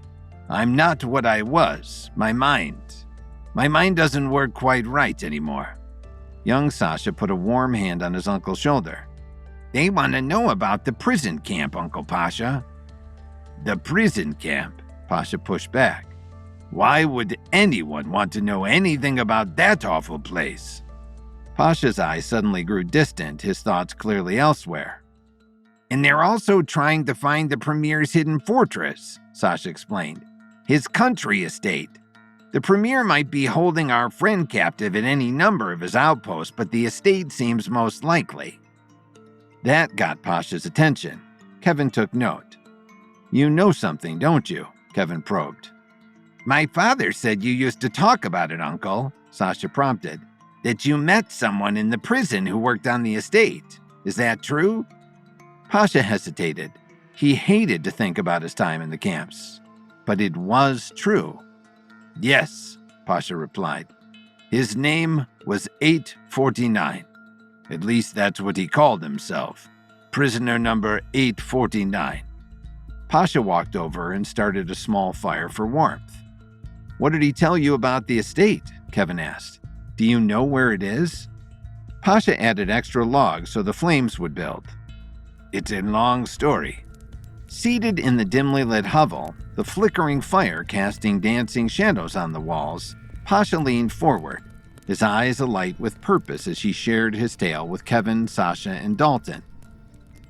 I may not have had physical freedom, but my mind has always been my most powerful tool, Pasha began, his voice resonating with quiet resolve. During my time in prison, I made a connection with 849. He was a political prisoner, a man who had once been close to the Premier himself. As he spoke, Pasha's gaze wandered, and for a moment he seemed lost in thought, his mind perhaps drifting back to his days of confinement. We were both in solitary confinement, but we shared a wall. We weren't allowed to speak, so we communicated in secret, tapping out messages to each other in Morse code. Pasha continued, his focus returning. And through those messages, I learned about the Premier's secret country estate. His words hung heavy in the air, the significance of his revelation sinking in, as Kevin and the others exchanged knowing glances. I must admit, at first, I thought the man was delusional, Pasha admitted with a rueful chuckle. The country estate he described was so lavish that surely it couldn't be real. Not while the people of Belladovna were starving from a lack of resources. But after my release, I decided to investigate further, and what I discovered confirmed his claims. What were you in prison for? Dalton asked curiously. The Premier doesn't allow protests, Pasha replied. No one is allowed to speak out against him in any way or else. But his people are suffering while he lives like a king. One day he was driving through Main Street. A crowd was forced to be there to honor and wave at our dear beloved leader. I couldn't stand it. So I did what I felt natural. I stuck out my tongue at the man. And? Dalton pushed. And that got me 20 years in the most awful prison camp you can imagine. Pasha's demeanor shifted, his expression taking on a far-off look as his thoughts seemed to drift once more. 20 years for sticking out your tongue? Dalton repeated in disbelief. That's so unfair. Pasha nodded in agreement. You know, there are those who believe that the Premier isn't even human, he mused, his voice tinged with a hint of conspiracy. They say he's a god who will live eternally. But if that's true, then I would tell you that he is no angel. He's the devil. Kevin exchanged a bemused glance with Sasha and Dalton, silently urging Pasha to return to the matter at hand. But I digress, Pasha said, shaking his head slightly as if to clear it of unwelcome thoughts. As I was saying, the estate is hidden away in a secluded area, shielded from prying eyes. With a renewed focus, Pasha gestured toward a map spread out on a table before them, a blacked-out section marking the elusive location of the Premier's estate. As you can see, there's a significant portion of Belladovna maps that have been intentionally obscured. Pasha explained, his voice steady once more. It's where the estate lies hidden from prying eyes, shielded from the scrutiny of the outside world. A sense of determination settled over the group as they absorbed Pasha's words, the realization dawning that they were one step closer to their goal. We have a location, Dalton exclaimed, his voice filled with quiet resolve. Now all we need is a plan to get in to retrieve the teleportation device. As the three men made final preparations for their mission, gathering their gear and readying themselves for the challenges ahead, Pasha quietly began to pack a bag of his own. What are you doing? Sasha asked, his brow furrowing in confusion as he watched Pasha's movements. Pasha paused, his expression unreadable as he turned to face Sasha, Dalton, and Kevin, his eyes shining with fierce determination. I'm coming with you, Pasha declared, his voice ringing with conviction. I may be old and broken, but I can still be of use. And besides, I have a score to settle with the Premier. Uncle Pasha, you can't come, Sasha insisted, his voice tinged with worry. It's not safe for you. Your mind, it's too dangerous. You could get killed. But Pasha was resolute, his eyes flashing with defiance as he met Sasha's gaze. What kind of life do I have? Pasha countered bitterly. They've already taken my life. The Premier has already killed me, and he can't kill me twice." Sasha opened his mouth to protest, but Kevin held up a hand to silence him, his gaze meeting Pasha's with a silent understanding. "All right, sir," Kevin said, his tone filled with quiet resolve. "If you're sure about this, then you can come with us." Sasha opened his mouth to argue further, but the determined glint in Pasha's eyes told him that his uncle's mind was made up. With a heavy sigh, Sasha relented, knowing that further protest would only fall on deaf ears. Together, they set off on their journey, their footsteps echoing through the empty streets as they made their way to the nearest transport hub. Their journey was fraught with obstacles, but eventually they reached their destination, an aged coal train that promised to rumble through the desolate landscape on its way through the thick Belladovna forest. With no other options available, Kevin and the others boarded the train, settling onto plank boards that served as makeshift seats. "This train should take us most of the way," Kevin explained. "With any luck, we'll be at the country estate within the hour."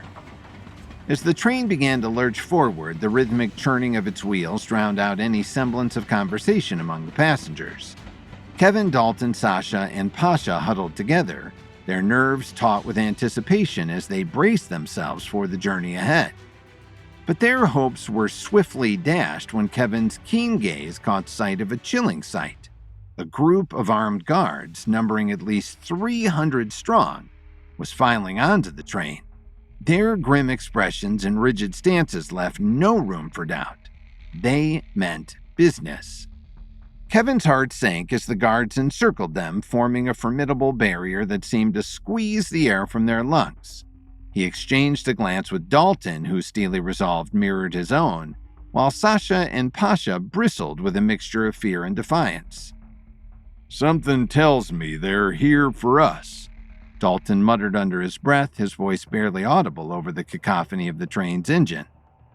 Kevin nodded grimly, his mind racing as he weighed their options. With so many guards hemming them in, escape seemed all but impossible. But giving up was not an option, not when they were so close to uncovering the truth behind the Premier's sinister machinations. As the train rattled onward, carrying them ever closer to their unknown fate, Kevin clenched his fists, steeling himself for the battle that lay ahead. They may have been outnumbered and outgunned, but they were not without hope. Together they would face whatever challenges awaited them, determined to emerge victorious against all odds. After learning where the Premier's hidden country estate was located, Kevin boarded a train with Dalton Steele, young apprentice Sasha, and Sasha's grizzled uncle Pasha, in the hope of saving Burger the Brain before it was too late.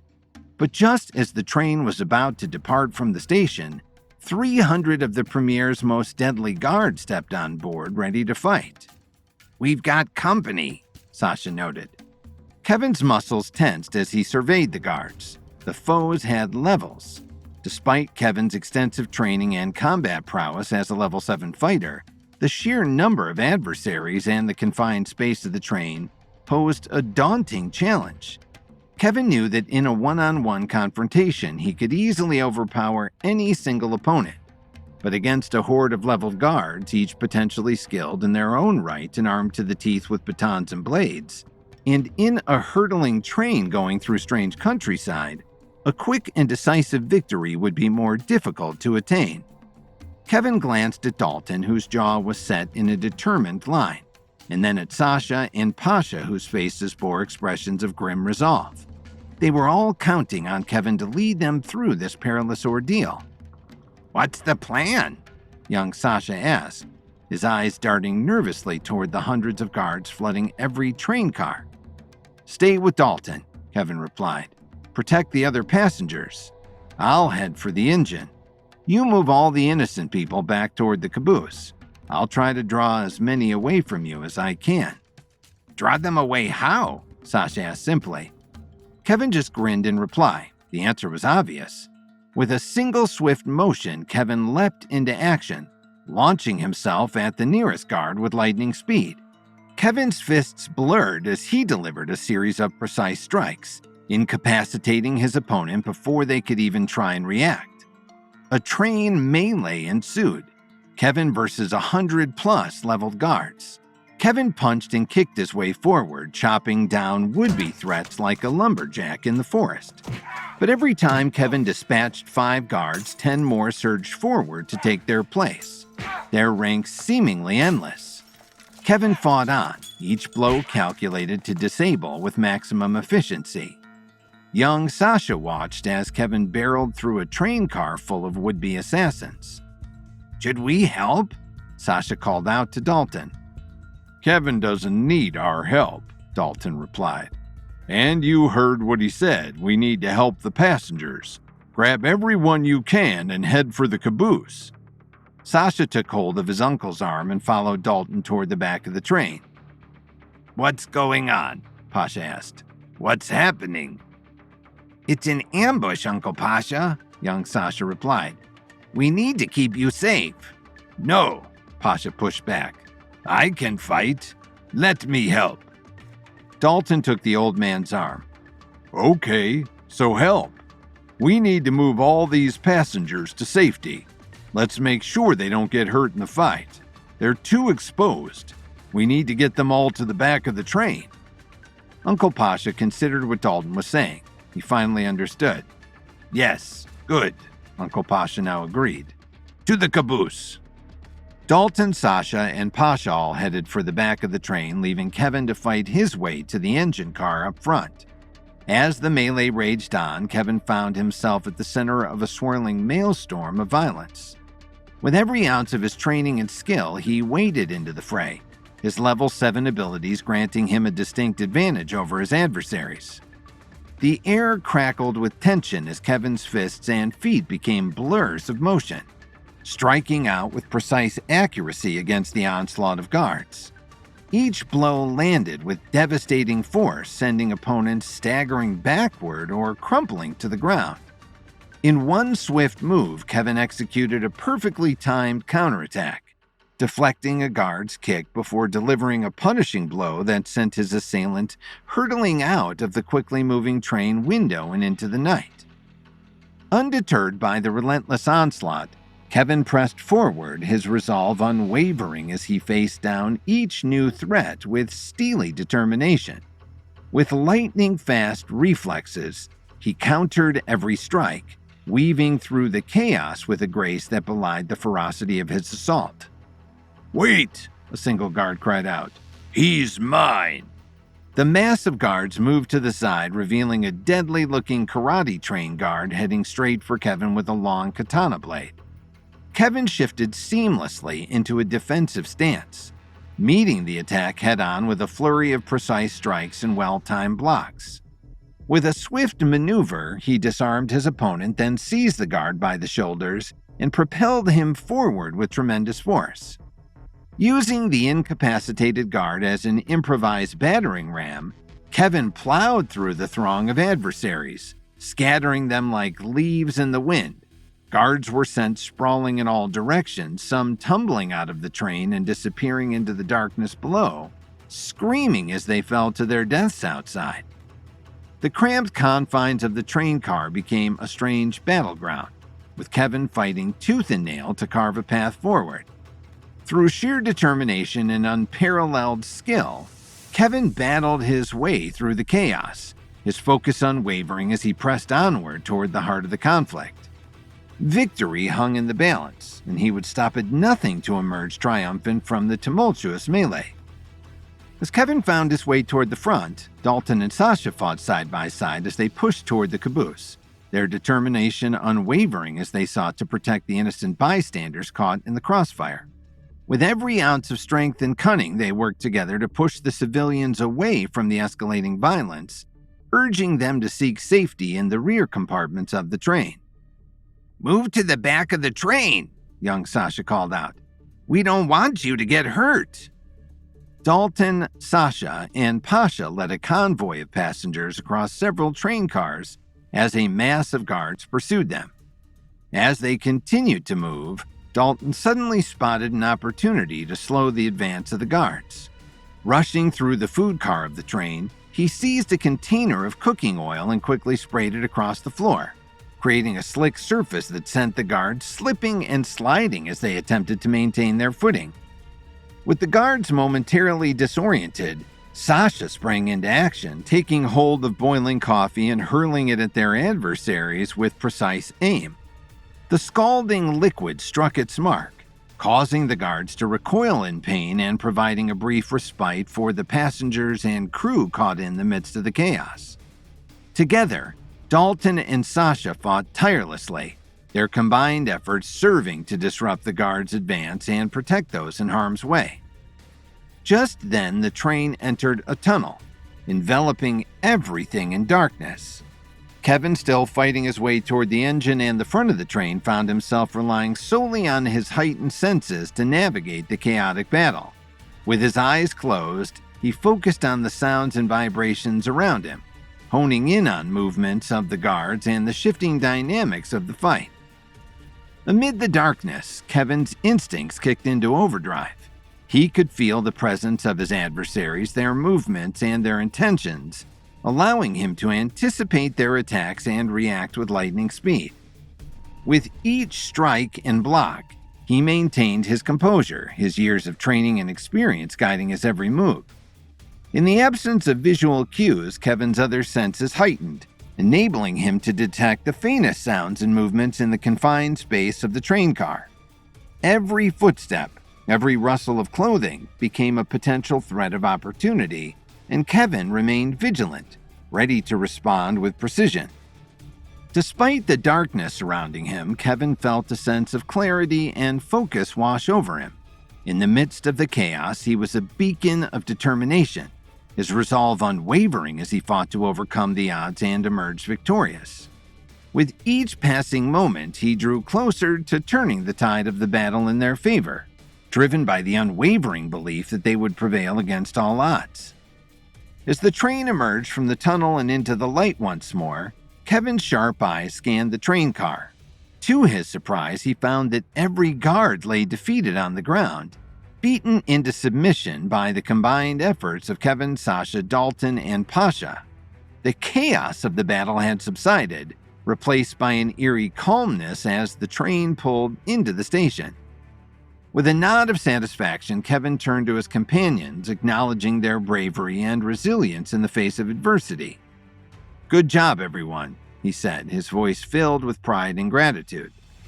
Sasha, Dalton, and Pasha exchanged weary but triumphant smiles, their faces smeared with dirt and sweat from the intense struggle. Despite the challenges that they had faced, they had emerged victorious, united by their determination to overcome the odds and protect one another. As they stepped off the train onto the platform, a sense of relief washed over them. The ordeal was finally over, and they could now focus on their mission to locate the Premier's country estate and retrieve the teleportation machine. But even as they caught their breath and took stock of their surroundings, Kevin couldn't shake the feeling that their journey was far from over. The stakes were higher than ever, and they would need to stay vigilant if they hoped to succeed in their quest.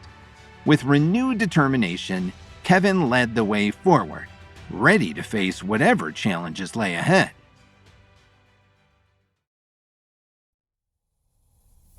Hoping to rescue reclusive inventor Burger the Brain and reclaim his stolen teleportation machine from the evil Premier of Belladonna, Kevin, along with his team, including Dalton Steele, young Sasha, and Sasha's aging Uncle Pasha, set off to find the evil dictator's secret country estate via a rickety train on which Kevin had to beat down 300 attacking guards.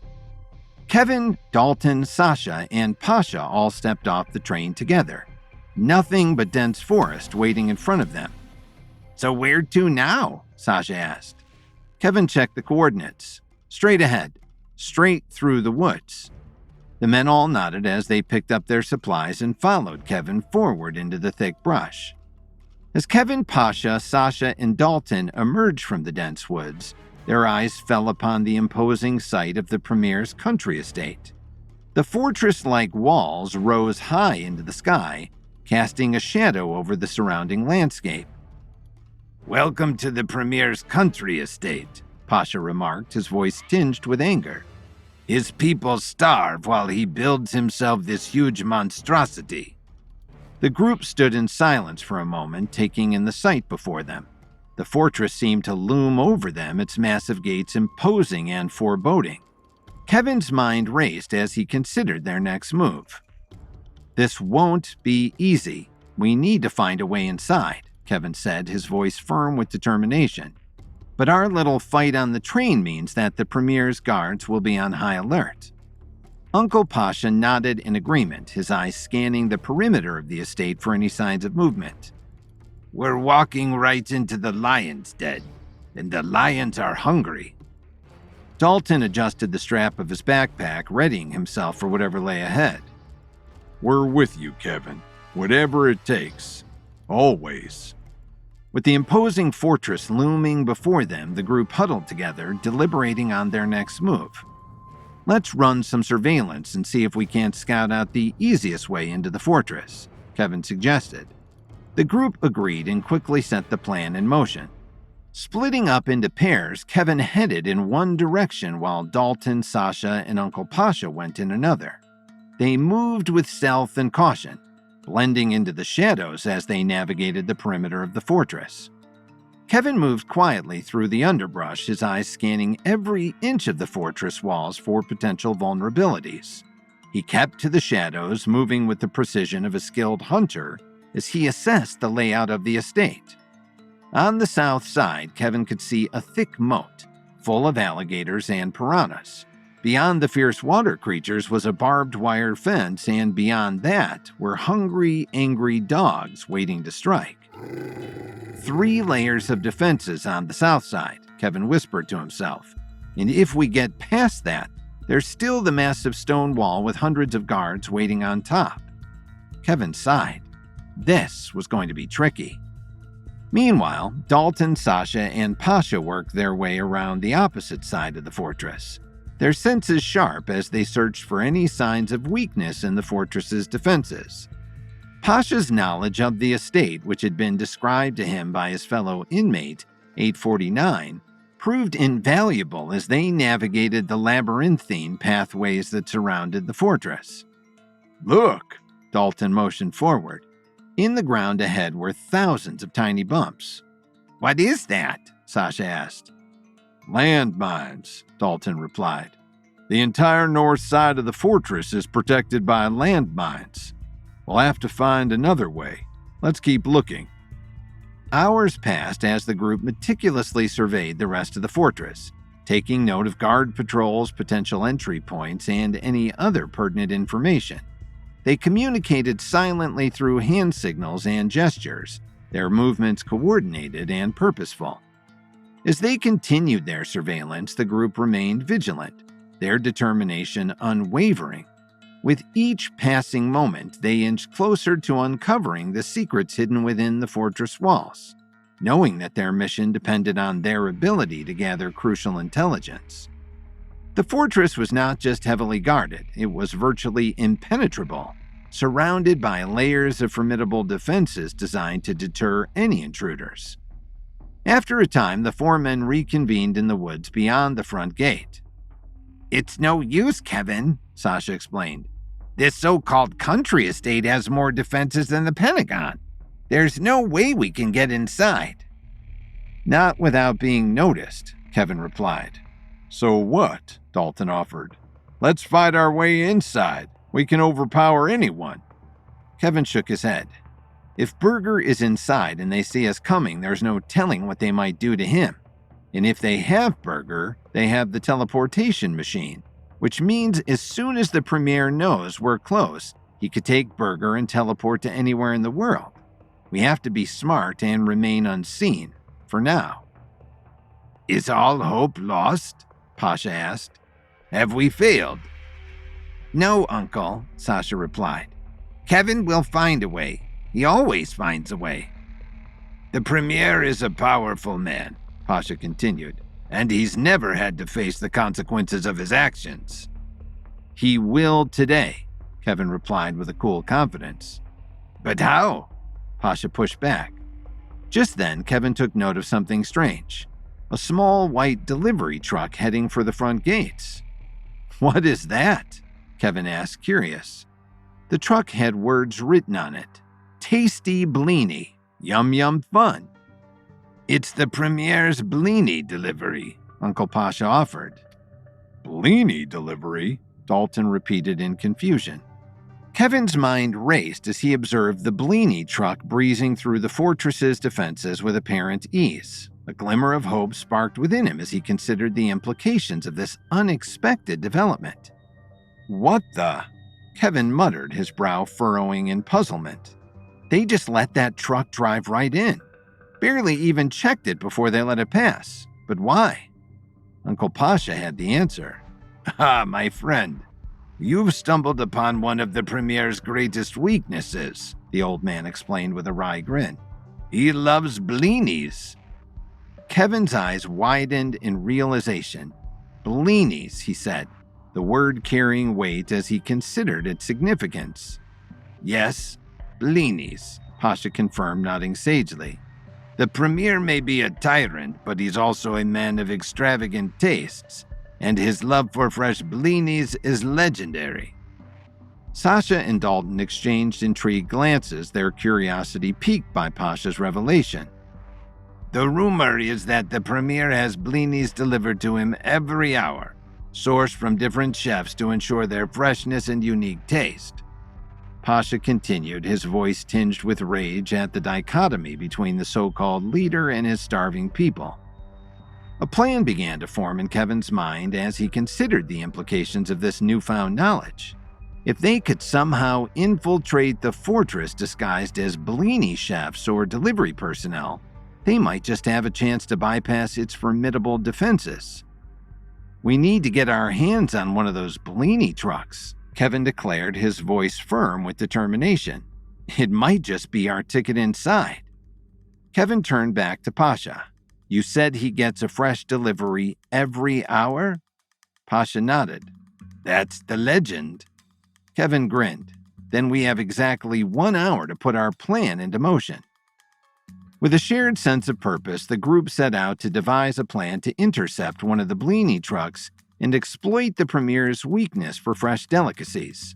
It was a risky gambit, but it was their best hope of gaining entry to the fortress and retrieving the teleportation machine before it was too late. As the next Blini truck motored down the tree-lined road toward the fortress, Kevin and Dalton lay in wait, concealed by the shadows cast by the dense trees lining the path. Their hearts pounded with anticipation as they watched the vehicle approach, its headlights cutting through the darkness of the night. With practiced precision, Kevin and Dalton sprang into action as the truck drew near, moving swiftly to intercept it before it could reach the fortress. The driver was taken completely by surprise as Kevin and Dalton emerged from the shadows, their faces set in determined expressions. Get out, Dalton barked, his voice firm and commanding, as he brandished a makeshift weapon fashioned from a fallen tree branch. The driver, wide-eyed with shock, complied without hesitation, scrambling out of the driver's seat. For your troubles. Kevin handed the driver $50,000 in cash. The driver didn't fully understand, but he was happy. And your clothes, Dalton continued. We need your Blini delivery uniform. The driver hesitated. Kevin handed him another $50,000. Okay. The driver quickly handed over his shirt and hat. Without missing a beat, Sasha swiftly took his place behind the wheel, his hands steady as he prepared to navigate the vehicle through the fortress's defenses.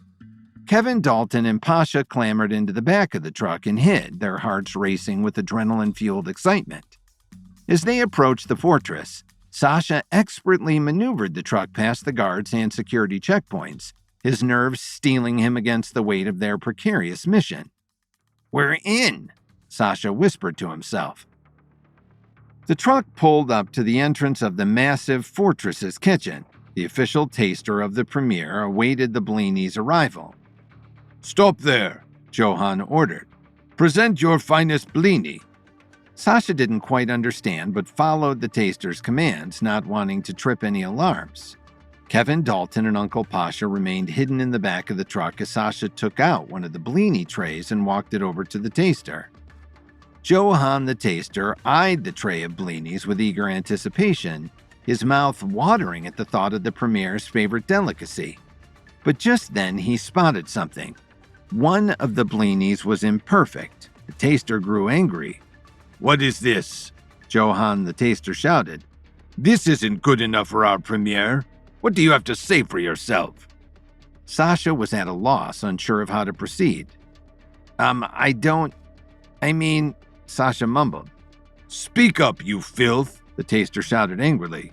"What are you trying to say to me?" At that moment, Kevin revealed himself from within the truck. He sprinted over to Johann.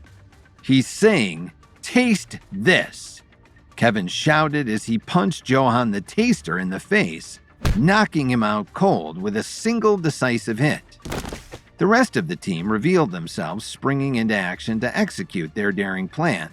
With precision and determination, they moved swiftly to carry out their mission, knowing that the fate of Burger, the teleportation machine, and maybe even the world hung in the balance. With the help of Dalton Steele, young Sasha, and Sasha's aging Uncle Pasha, Kevin was able to infiltrate the evil Premier's heavily guarded fortress. Disguising Sasha as a local chef and then hiding in the back of his blini delivery truck, Kevin, Dalton, and Uncle Pasha were able to sneak past the guards and into the fortress's main kitchen undetected, before they finally revealed themselves. Kevin's fist connected with the face of Johann, the Premier's official taster, sending him crumpling to the ground in an unconscious heap. The sudden violence startled the other workers in the kitchen, but Kevin's resolute demeanor left no room for hesitation.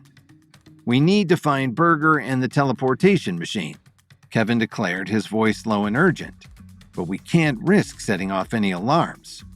Sasha glanced around the kitchen, his eyes scanning the bustling activity and the rows of cooking stations. "Maybe someone here knows something," he suggested, his voice barely above a whisper. Kevin nodded in agreement, his mind racing with possibilities. "We need to find out where Burger and the machine are located before it's too late." With a sense of determination, the group dispersed into the kitchen, each member blending into the background as they approached the various cooks and assistants. Conversations were held in hushed tones, questions carefully phrased to avoid raising suspicions. "We're not here to hurt you," Sasha offered. "We just need some information about this fortress." The dish cleaners looked around to make sure no guards were nearby. "You don't need to justify yourself to us. We have no love for the Premier. He forces us to work here. But we don't want to get into any trouble either. The Premier can be very cruel." "No one is going to hurt you," Kevin cut in as he overheard the conversation. "We came here to find our friend, but I promise you I won't leave until you've all been set free." The workers nodded, grateful but still unsure, still scared to get into trouble. Tidbits of information began to surface. Whispers of a hidden laboratory deep within the fortress guarded by the Premier's most loyal soldiers. Rumors of a secret chamber where the teleportation machine was being kept under heavy surveillance. "Can you tell us where the secret lab is?" Kevin asked. The workers grew quiet. "If he finds out we told you," one of the cooks mused, terrified, "it's too much to risk." A new voice suddenly broke through the silence. "I can tell you where the lab is and how to get there." Kevin turned to find Minnie, a potato peeler from the kitchen staff, approaching. "You're willing to help us?" Kevin asked. "You're not scared?" Minnie laughed. "The Premier forces me to peel 360 bushels of potatoes for him and his guests. Every day. I was an engineer before this. I designed rocket engines. He took all of that from me. If I can help you hurt him, I will." "I hear you, brother," Uncle Pasha chimed in. The unexpected offer of help from Minnie, the rocket scientist's potato peeler, caught Kevin and the team off guard. They exchanged cautious glances, uncertain whether to trust this unexpected ally. But as Minnie continued to speak, his desperation and determination were evident, and Kevin sensed a genuine opportunity. "All right, Minnie," Kevin said, his voice steady. "Show us what you know." With a sense of purpose, Minnie drew up a map that could lead them to the lab through the maze of corridors in the fortress. You follow this map and you'll be able to navigate the dozens of passages with ease. Minnie offered as he pointed out the hidden alcoves and secret passageways, sharing invaluable knowledge gleaned from his time working within the walls of the fortress. The lab is deep in the heart of the fortress, Kevin noted. Have you actually been there before, Minnie? Minnie nodded. We deliver blinis to every guard in the building once a day. They call it Blini time. I've been to the lab and I've seen your friend, Burger, right? The brain? Kevin's eyes went wide. Minnie was right. Yes, Kevin replied. He was my friend. They kidnapped him and took his machine. I've seen the machine too, Minnie replied. Dalton and Sasha shared a look, their curiosity growing. Where? Kevin asked. The main machine is in the Premier's chambers at the top of the fortress, Minnie explained. But they have Burger working on another one in the lab. Another machine? Kevin repeated with concern. That's right, Minnie offered. And he's surrounded by dozens of guards as he builds it. Kevin considered what to do next. What is it? Minnie asked. The machine. Why does the Premier care so much about it? It's a teleportation device, Kevin answered plainly. It's able to transport anyone anywhere in the world in an instant. Minnie finally understood. You have to stop him. The Premier cannot have that kind of power. We will, Kevin responded. Kevin, Dalton, and Sasha gathered together once again to plan their next move. I'll go after the machine, Kevin offered. Dalton, you take Sasha and Uncle Pasha and go to rescue Burger. We won't be able to just walk into that lab, Dalton countered. We'll have to fight our way through. And as soon as we do that, Sasha interjected, they'll set off every alarm in this place. It'll be chaos. And if the Premier does have the machine with him, he could just escape without consequences. Kevin nodded. You're both right. We need a more delicate approach. Minnie said they do a blini delivery to every guard in the fortress. What if we disguise ourselves as cooks and put knockout powder into every blini?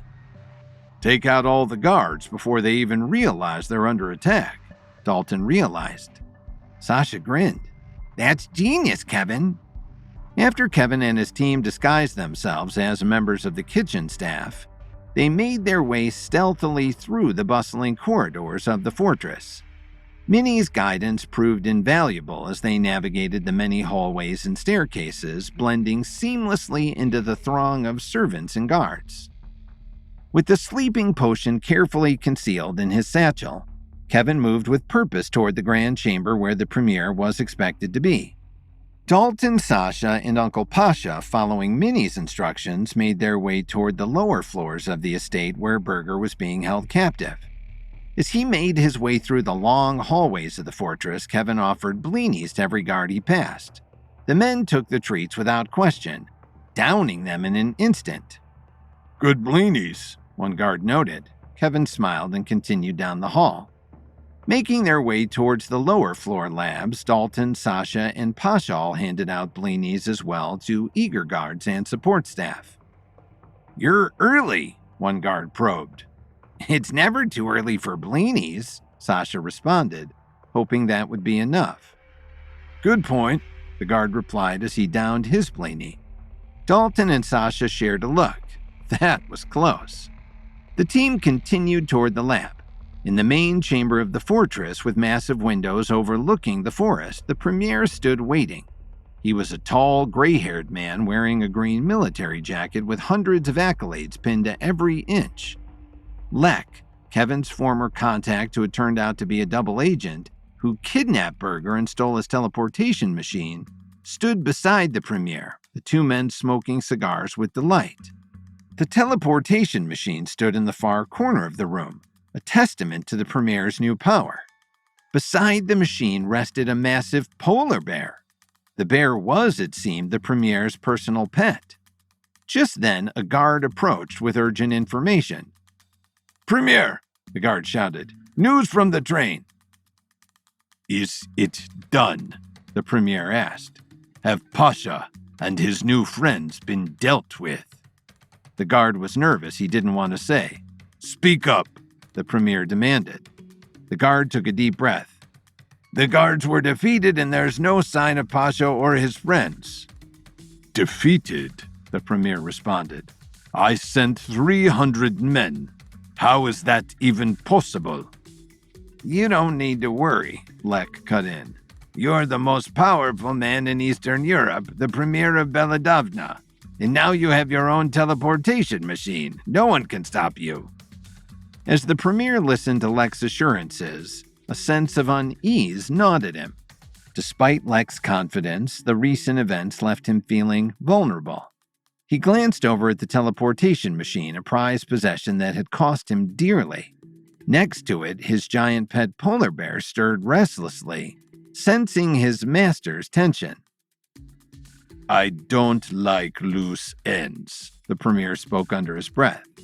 Pasha had never been but a thorn in his side. Sticking his tongue out at the Premier was childish, but certainly deserving of 20 years in a prison camp.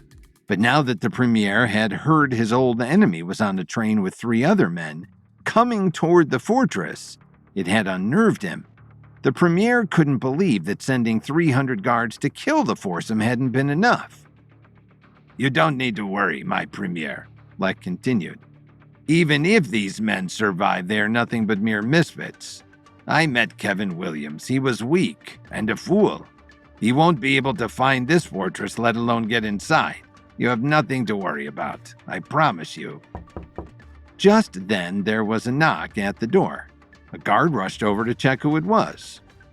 Who is it? The Premier asked coldly. Bleeny time, the guard replied. The Premier lit up. Well, send them in. The door opened wide and Kevin stepped through, pushing his cart. He had made it into the main chamber of the fortress, face to face with the Premier and ready for whatever would come next.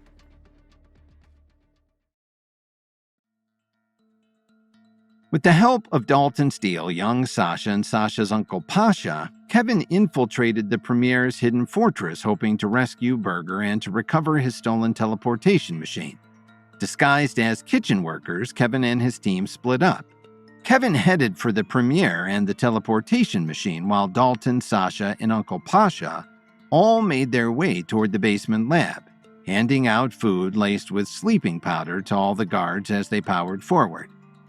Dalton and Sasha, disguised as chefs, navigated the many corridors of the fortress with practiced ease. The scent of drugged blinis wafted through the air, a silent promise of incapacitation to any guard who dared to indulge. It's working, Sasha noted as he motioned back towards 2 guards who had just eaten blinis from his cart.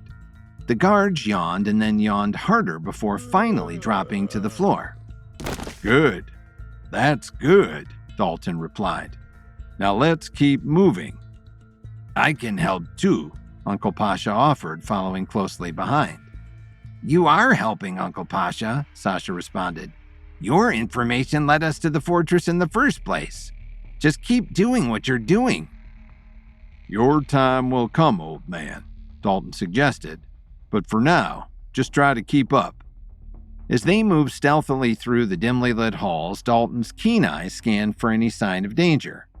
Sasha, his young companion, moved with the grace of a seasoned operative, his nerves steeling him against the lurking threats.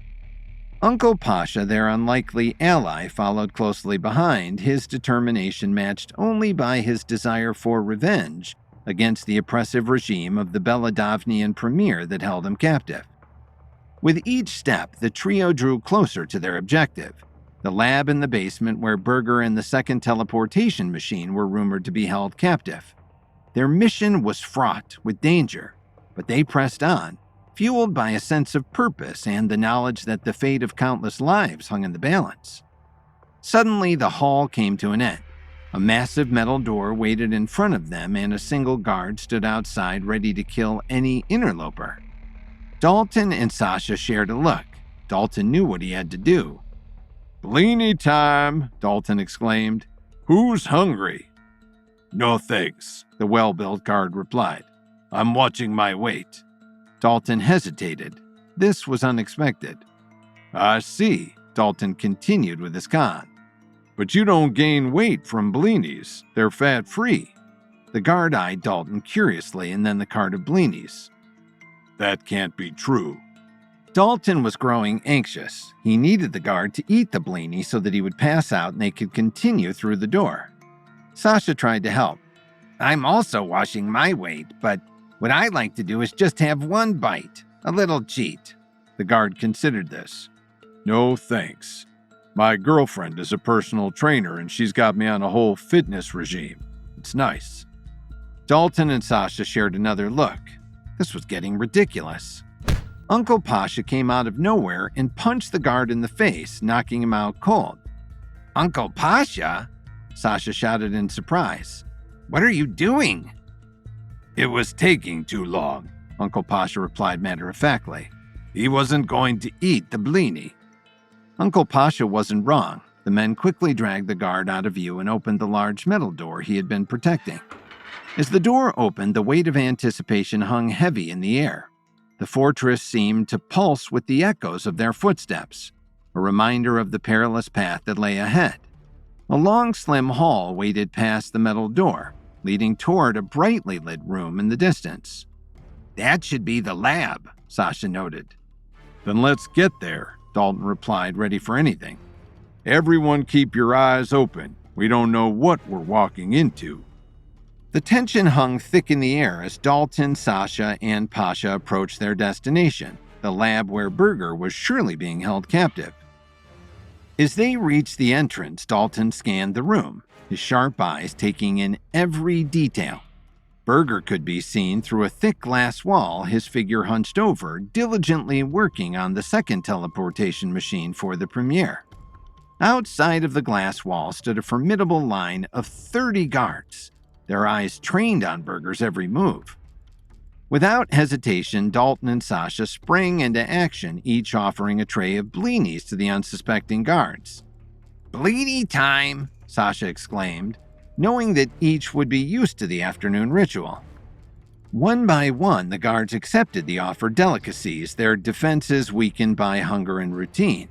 As the drugged blinis took effect, the guards collapsed to their ground, the bodies forming a barrier between Dalton, Sasha, Pasha, and their target. That's all of them, Sasha noted, referring to the pile of unconscious guards now lying in front of them. With the guards incapacitated, Dalton wasted no time. He swiftly approached the thick glass wall separating them from Berger, his mind racing with thoughts of rescue and escape.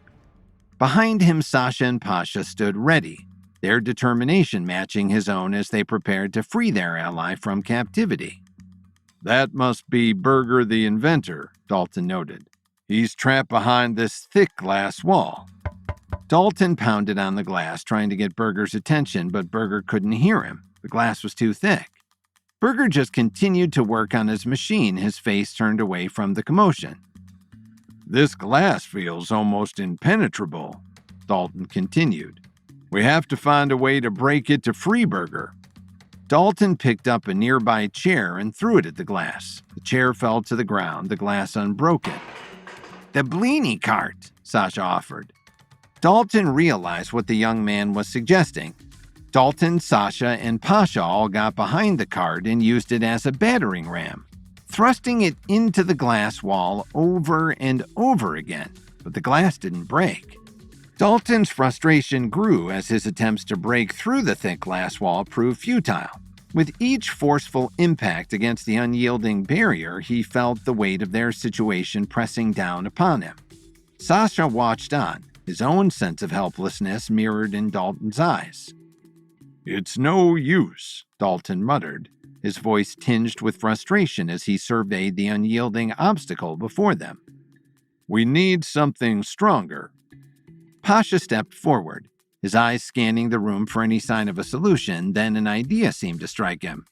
The guards' weapons, he suggested, pointing towards the fallen forms of their adversaries. Dalton nodded, recognizing the logic in Pasha's words. With renewed determination, he hurried over to where the guards lay, searching for a weapon that could shatter the glass barrier separating them from Berger. After a moment of searching, Dalton's hand closed around the hilt of a heavy-looking sledgehammer discarded by one of the guards. With a determined grimace, he hefted the weapon in his hands, feeling its weight and solidity. This should do the trick, Dalton said, a steely resolve in his voice. Turning back to the glass wall, he raised the sledgehammer high above his head, ready to deliver a blow that would hopefully free the scientist from captivity. Dalton swung the hammer over and over again. The glass still didn't break. As Dalton raised the sledgehammer high, preparing to strike the glass barrier once more, a sudden click echoed through the room. Startled, Dalton lowered the heavy tool, turning to see the glass door sliding open. Berger stood on the other side, his expression a mix of surprise and relief. "What's going on?" Berger asked, stepping out of his makeshift prison. "What happened to all the guards?" Sasha and Dalton stared in disbelief. "We knocked all the guards out," Sasha explained. "Oh," Berger realized. "Are you here to rescue me?" Sasha rushed forward, a grin spreading across his face. "Yes. Could you always just walk out of that glass prison?" "Yeah," Berger responded. "But what would be the point? There were 30 guards in here." Dalton shook his head, a sense of urgency now driving him forward. "We have to move quickly," he said. "The guards won't stay down for long." Berger nodded in understanding. Meanwhile, in the Premier's private chamber, Kevin wheeled his Bleeny cart into view. As he entered the extravagant room, Kevin's heart raced with anticipation. Lek, too preoccupied with ingratiating himself to the Premier, didn't even spare a glance in Kevin's direction. The Premier reclined in his ornate chair, his gaze fixed on the enormous polar bear by his side. "Feed him first," he commanded, pointing a jeweled finger at the bear. "It's part of the ritual." Kevin nodded and warily approached the massive creature. With trembling hands, he placed a Bleeny before the bear's snout, watching anxiously as it took a tentative sniff. Meanwhile, Lek hovered nearby, oblivious to the tension in the room as he prattled on about his recent exploits. But as the bear's eyelids began to droop, a sense of unease crept over the Premier's features. "What's happening?" he demanded, his voice tinged with alarm. It was then that Lek finally looked up, his eyes widening in recognition as he spotted Kevin. "Kevin Williams!" he exclaimed, his voice filled with disbelief. Kevin's heart sank as the realization dawned on the Premier.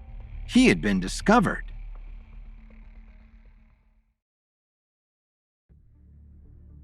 Dalton, Sasha, and Pasha drugged all the guards watching over Berger the Brain as he worked in the fortress's basement lab, while Kevin, disguised as a Bleeny chef, made his way into the Premier's offices. But there, Lek, who was trying to kiss up to the Premier, saw that the chef who had fed the Premier's polar bear a Bleeny that put him to sleep was none other than Kevin Williams. "Kevin Williams?" Lek shouted again in shock. Lek had pretended to befriend Kevin in Poland, but later revealed his true intentions when he kidnapped Berger and stole his teleportation machine for the Premier of Belladavna, who was no doubt going to use it for his evil purposes.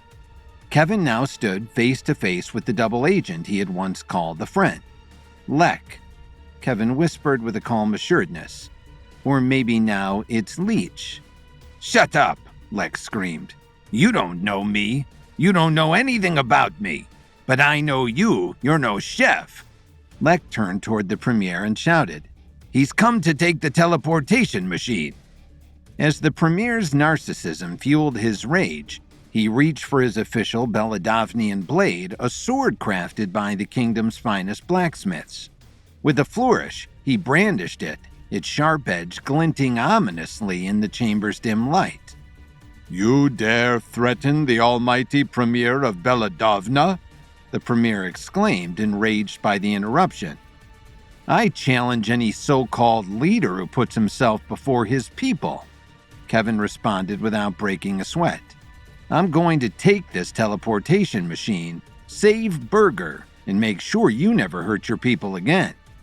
Kevin and the Premier began to circle each other. The Premier branded a dangerous sword while Kevin had only his wits and skill.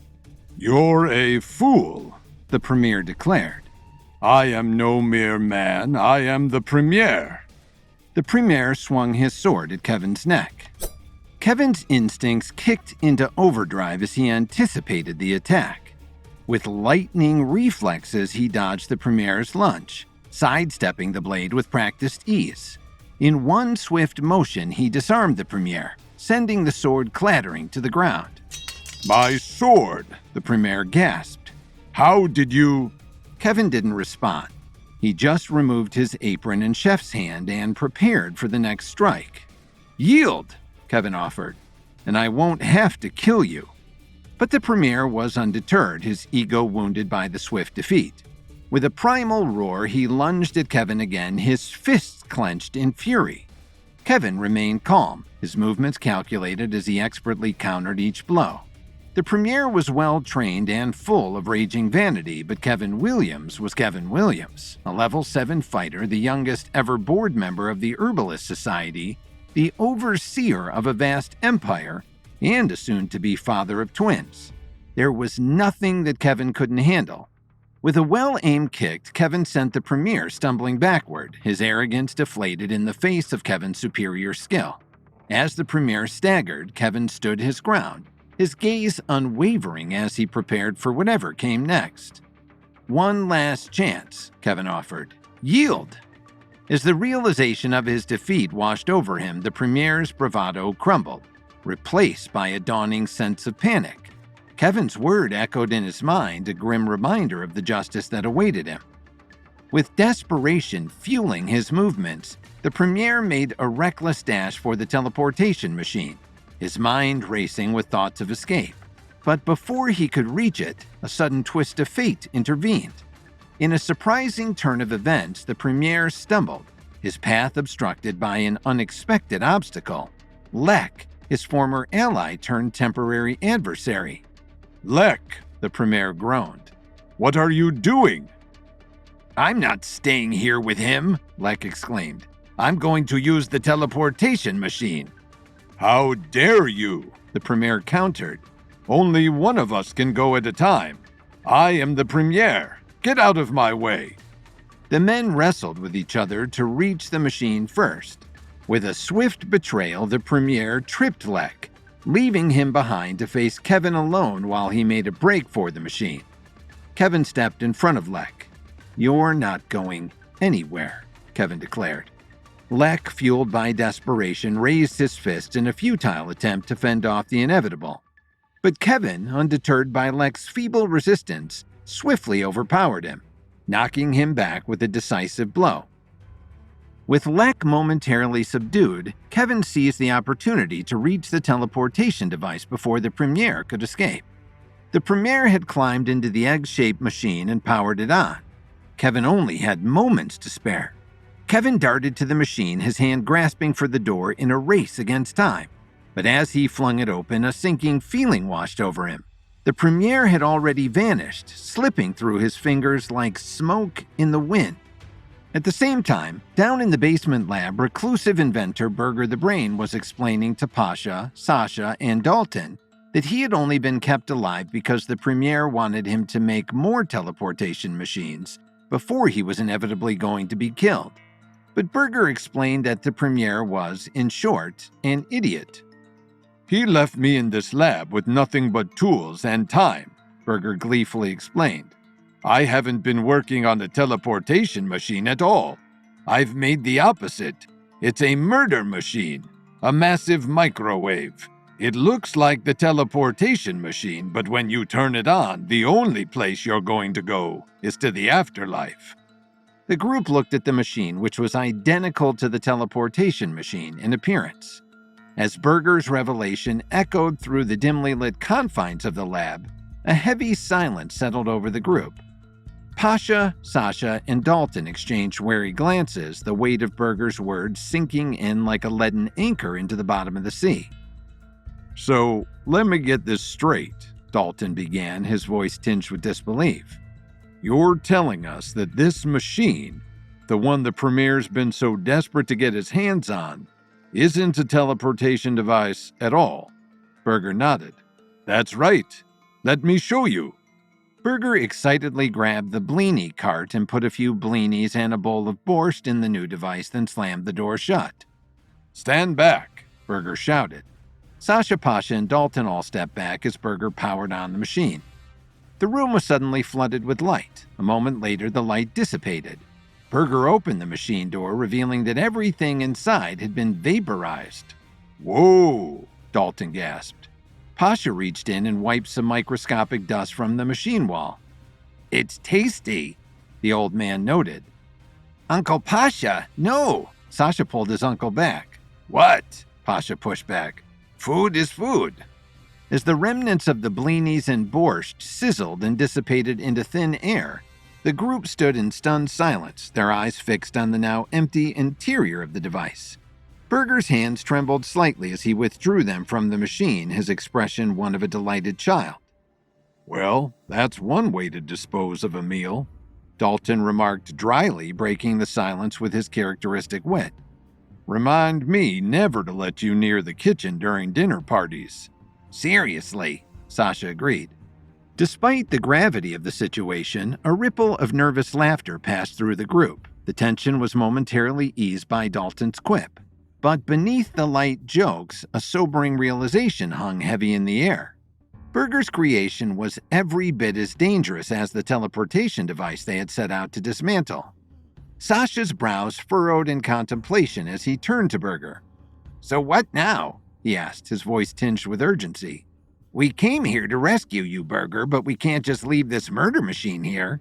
We have to destroy it before the Premier gets his hands on it too. Burger nodded in agreement, his gaze fixed on the ominous machine before them. You're right, he replied solemnly. I built this machine as a trap, a way to kill the Premier or his men if they tried to use it for evil purposes. But now that you're here to set me free, I agree we can't just leave this here. There's no telling what might happen or who might try to use it. But destroying it won't be easy. It's designed to withstand a lot of punishment. Pasha's eyes gleamed with determination as he stepped forward, his resolve unwavering. Then we'll just have to find a way, he declared, his voice firm. Burger considered the options. I can try to remove key components, but that could take time. We don't have time, Dalton replied. We gave those guard knockout drugs, but they won't stay asleep for very long. We got to smash this thing or blow it up or something and get out of here, or we're going to have to fight our way out. With a shared sense of purpose, the group set to work, brainstorming strategies and devising a plan to dismantle the deadly machine before it could wreak havoc on the world. But as they huddled together, plotting their next move, the weight of their mission pressed down upon them like a suffocating blanket of uncertainty. They knew one thing for certain: they couldn't afford to fail. Too much was at stake. While Dalton, Sasha, and Uncle Pasha were helping Burger try to dismantle his murder machine in the basement lab of the hidden fortress before it, too, fell into the hands of someone evil like the Premier, Kevin was upstairs with Lek and the Premier as they both tried to escape using the teleportation machine. The room was flooded with light. When the light dissipated, Kevin was enraged to find that the Premier was no longer inside the teleportation machine. He had escaped. Kevin turned to Lek, who stood nearby. Where did he go? Terrified, Lek tried to find an escape, his eyes darting frantically around the room. Kevin stood tall, his gaze unwavering as he blocked the path to the teleportation machine. Lek needed another way out. With a determined stride, Kevin advanced towards Lek, his every movement calculated and precise. Where did he go, Lek? Kevin demanded, his voice a low growl laced with barely contained fury. Lek recoiled, his back pressing against the cold metal wall, his face contorted with fear. I don't know, Lek stammered, his words tinged with panic. He never told me his plans. Kevin's eyes narrowed, his fists clenched at his sides as he loomed over Lek, his patience wearing thin. You're lying, he spat, his voice dripping with disdain. But you know what? It doesn't matter. You've outlived your usefulness. With lightning speed, Kevin lashed out, delivering a swift and decisive blow that sent Lek crashing to the ground. His body sprawled out in a tangle of limbs. As Lex scrambled to regain his footing, Kevin stood over him, a silent sentinel of justice, his resolve unyielding. "You pretended to be my friend," Kevin noted. "You pretended to be poor Berger's friend, but you betrayed him. You betrayed us both." Lex sprang to his feet, his eyes wild with desperation as he made a dash for the teleportation machine. Kevin's instincts kicked into overdrive as he lunged forward, his outstretched hand catching Lek by the ankle and yanking him back with a forceful tug. "No, you don't," Kevin shouted. "You don't get to run away so easily." Lek's momentum was abruptly halted as he stumbled and fell, his fingers grazing the cold metal surface of the teleportation machine before he was unceremoniously dragged away. "Why?" Kevin asked. "Why did the Premier offer you to turn on your friends?" Lek wiped blood from his lips. "Everything," he replied. "He offered me everything I could ever want." "And how did that work out?" Kevin pushed. Lek's mind raced as he frantically assessed his options. He knew that his only chance to escape was to reach the second teleportation device Berger had built in the lab downstairs. That supposed teleportation device was actually a murder machine, but Lek didn't know that. All Lek knew was that he was trapped and he needed to distract Kevin long enough to make his escape. Just then, Lek took note of something new. The Premier's massive polar bear, knocked unconscious by Kevin's drug-laced Bleeny earlier, was starting to stir. Not fully awake, but clearly regaining consciousness, Lex saw an opportunity. If he could keep Kevin's focus long enough, the bear would regain consciousness and attack. Lek knew he was no match for Kevin, but an angry bear might be able to keep Kevin busy for a while. Lek's demeanor purposefully shifted. Instead of cocky and vengeful, he suddenly seemed sorrowful and apologetic. "Please, Kevin, you don't understand," Lek pleaded, his voice trembling with false emotion. "You have to help me." Kevin paused, his brow furrowing in confusion as he watched Lek's performance unfold. "What are you playing at, Lek?" Kevin demanded, his tone laced with suspicion. Ignoring Kevin's question, Lek continued to plead, his words pouring forth in a torrent of desperation. "I'm sorry, Kevin," he gasped, his voice cracking with feigned remorse. "I never wanted any of this. I was just following orders." "No excuses, Lek," Kevin replied. "You're going to pay for what you've done." "Of course," Lek agreed. "But I just want you to understand that I only did what I did because I thought I had to." Kevin was suddenly interested in what Lek was saying. "Why would you think you had to do any of this?" Lek did his best to sell his lies. "Listen to me, Kevin. I will tell you a story that will chill you to the bone, a story of darkness and despair, of a childhood lost to the harsh realities of this world. I was born in a small village nestled deep within the heart of Eastern Europe, a place where hope seemed to wither and die like the leaves in autumn. From the moment I entered this world, I knew that life would not be kind to me." As Lex spun his tale of woe, he could sense the bear's attention shifting toward him, its nostrils flaring as it caught wind of his distress. With each passing moment, Lek could feel the bear's anger mounting, its primal instincts urging it to action. But Lek knew that he couldn't afford to let the bear attack him just yet. He needed to buy himself more time to keep Kevin distracted long enough for the bear to fully regain consciousness and launch its assault. Lek continued his story. My parents. They were like shadows in my life, always there but never truly present. They had no love for me, no warmth in their hearts to offer their own flesh and blood. I was nothing more than a burden to them, a mouth to feed, a body to clothe. They showed me no affection, no tenderness. Instead, they treated me with indifference, as if I were a nuisance they couldn't wait to be rid of. And the teachers were no better. They saw me as a lost cause, a hopeless case. They would look at me with disdain, their eyes filled with contempt. "You'll never amount to anything," they would say.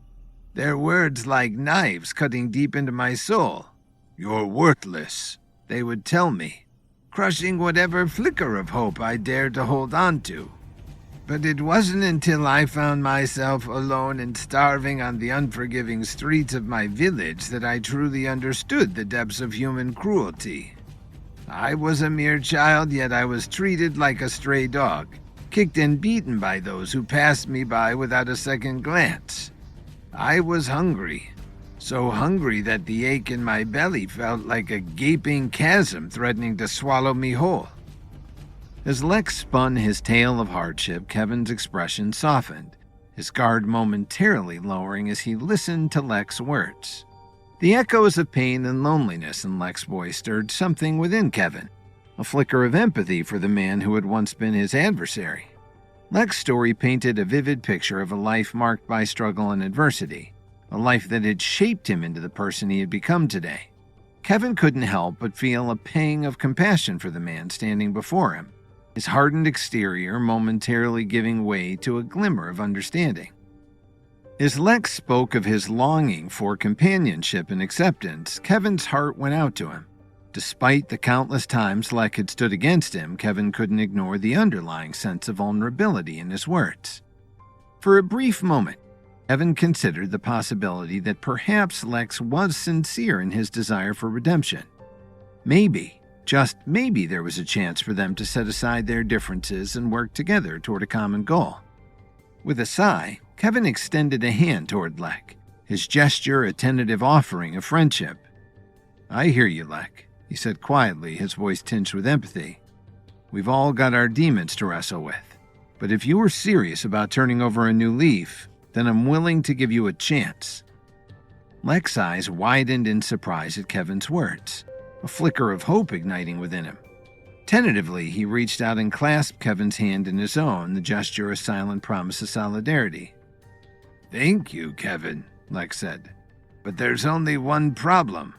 "What?" Kevin asked. "The bear!" Lex shouted as the Premier's bear roared back to full life, swatting Kevin to the ground. As Lex made a desperate dash for the exit, Kevin found himself facing down the enraged bear, its primal fury unleashed upon him. With every ounce of strength and willpower, Kevin attempted to reach out to the bear, seeking to calm its savage instincts with his own innate ability to commune with animals. But as he delved into the bear's mind, Kevin encountered nothing but a maelstrom of rage and aggression, its thoughts consumed by an unrelenting desire to destroy. Despite his best efforts, Kevin realized that he was powerless to quell the beast's fury. With the bear hurtling toward him with terrifying speed, Kevin braced himself for the inevitable clash, his mind racing for a way to evade the deadly onslaught. In a split-second decision, he lunged to the side, narrowly avoiding the bear's razor-sharp claws as they slashed through the air where he had stood just moments before. Rolling to his feet, Kevin knew that he had to find a way to subdue the bear before it could inflict any more harm. With a steely resolve, Kevin focused his energy, drawing upon every ounce of his strength and determination to confront the raging beast head-on. As the bear closed in for another attack, Kevin steeled himself for the confrontation, his senses sharpened and his reflexes honed to a razor's edge. With a swift, calculated movement, he dodged the bear's lunge and delivered a powerful blow to its flank, momentarily stunning the creature and buying himself precious seconds to regroup. But even as the bear staggered under the force of Kevin's blow, its fury remained undiminished, its primal instincts driving it ever onward in its relentless pursuit of bloodshed. With each passing moment, the stakes grew higher, and Kevin knew that he must summon every ounce of his courage and skill if he hoped to emerge from this deadly encounter unscathed. While Dalton, Sasha, and Uncle Pasha were helping Berger to dismantle his murder machine in the basement lab of the Premier's hidden fortress, Kevin was upstairs doing battle with an angry polar bear, whom deceitful Lex counted on to be a distraction as he made his escape. Kevin's heart raced as he grappled with the raging bear, his muscles straining against the brute force of the creature's onslaught. Despite his legendary skills as a level 7 fighter, Kevin knew that he was facing a formidable opponent in the bear, whose sheer strength and ferocity threatened to overwhelm him at every turn. "Don't do this, bear," Kevin screamed. "I don't want to hurt you." With lightning reflexes born of years of training and experience, Kevin danced nimbly around the bear's relentless attacks, his movements fluid and precise as he sought to evade the razor-sharp claws and gnashing teeth that threatened to tear him apart. Every fiber of his being was focused on one goal: to subdue the bear without causing any unnecessary harm. As the bear lunged forward with a deafening roar, Kevin seized the opportunity to strike, his hands closing around the creature's massive neck in a desperate bid to immobilize it. But to his dismay, the bear's wild thrashing sent Kevin careening through the air, his grip loosening as he struggled to maintain control. With a surge of adrenaline-fueled determination, Kevin tightened his hold on the bear's neck, his muscles straining against the creature's immense strength as he fought to maintain his grip. But the bear's relentless assault proved too much to handle, and Kevin found himself being tossed about like a rag doll, his grip slipping with each violent movement. As he struggled to regain his footing, Kevin knew that he was running out of options. With the bear's fury showing no signs of abating, he realized that he would have to resort to more drastic measures if he hoped to emerge from this harrowing ordeal alive. But more than that, he knew Lek, who had raced out of the room at the start of Kevin's fight, was getting further and further away. Kevin knew he had to end this fight soon if he had any chance of catching up to Lek the traitor. Steeling himself for what lay ahead, Kevin braced himself for one final decisive showdown with the beast that threatened to consume him. As Lek raced through the dimly lit corridors of the fortress, his heart pounding in his chest, he knew that time was of the essence. With Kevin locked in a fierce battle with the enraged bear, Lek saw an opportunity to make his escape, and he raced toward the lower lab where the second teleportation machine awaited. "Just keep running! Just keep running!" Lek screamed to himself. But as he sprinted down the winding passageways, Lek's mind was flooded with images of Kevin hot on his heels. He couldn't afford to let his guard down for even a moment, knowing that the slightest delay could cost him his chance at freedom. Thinking quickly, Lek reached out and triggered the alarm system, setting off blaring sirens that echoed throughout the fortress. The shrill sound reverberated off the walls, alerting the sleeping guards and sending them scrambling to their feet in a daze. But Lek didn't stop there. He frantically activated the sprinkler system, sending torrents of water cascading down from the ceiling and soaking everything in its path. The combination of blaring alarms and drenching water served to rouse the guards from their slumber even faster, and Lek kicked any sleeping figures he came across, urging them to wake up to join the fray. And finally, he stepped over to a painting on the wall and removed it, a control panel waiting behind. Lek activated the fortress's self-destruct system. A countdown began as metal barriers began to lower slowly over the doors and windows. Soon, everyone would be trapped inside the fortress and it would self-destruct. With chaos erupting all around him, Lek knew that his window of opportunity was rapidly closing. With one last glance over his shoulder, he dashed toward the teleportation machine, his heart racing as he prepared to make his daring escape. But as he disappeared into his thoughts of being consumed and moved by the shimmering light of the teleportation beam, Lek couldn't shake the feeling that his troubles were far from over. As Lek burst into the bunker lab, his eyes wild with desperation, he found himself face to face with Berger, Dalton, Sasha, and Uncle Pasha, who were still reeling from the shocking display of the murder machine's power. Lek brandished an axe he had picked up near the sprinkler system menacingly, his hands trembling with adrenaline as he demanded access to the teleportation machine. His mind raced with thoughts of Kevin Williams hot on his trail, his every move shadowed by the relentless pursuit of his fierce and relentless foe. "Get away from the teleportation machine. I need to use it, now," Lek bellowed, his voice echoing off the walls of the bunker. "Kevin Williams is coming, and I set the fortress to self-destruct. I need to get out of here before it's too late." Berger exchanged a wary glance with the others, his mind whirling with the implications of Lek's sudden appearance and frantic demands. He knew that they couldn't risk allowing Lek to escape with the teleportation machine, especially if it meant the machine would fall into the hands of the Premier. But as Lek advanced toward the teleportation device, his grip tightening on the handle of the axe, Dalton sprang into action, moving to intercept him. With swift reflexes honed by years of training, Dalton lunged forward and grappled with Lek, struggling to wrestle the weapon from his grasp.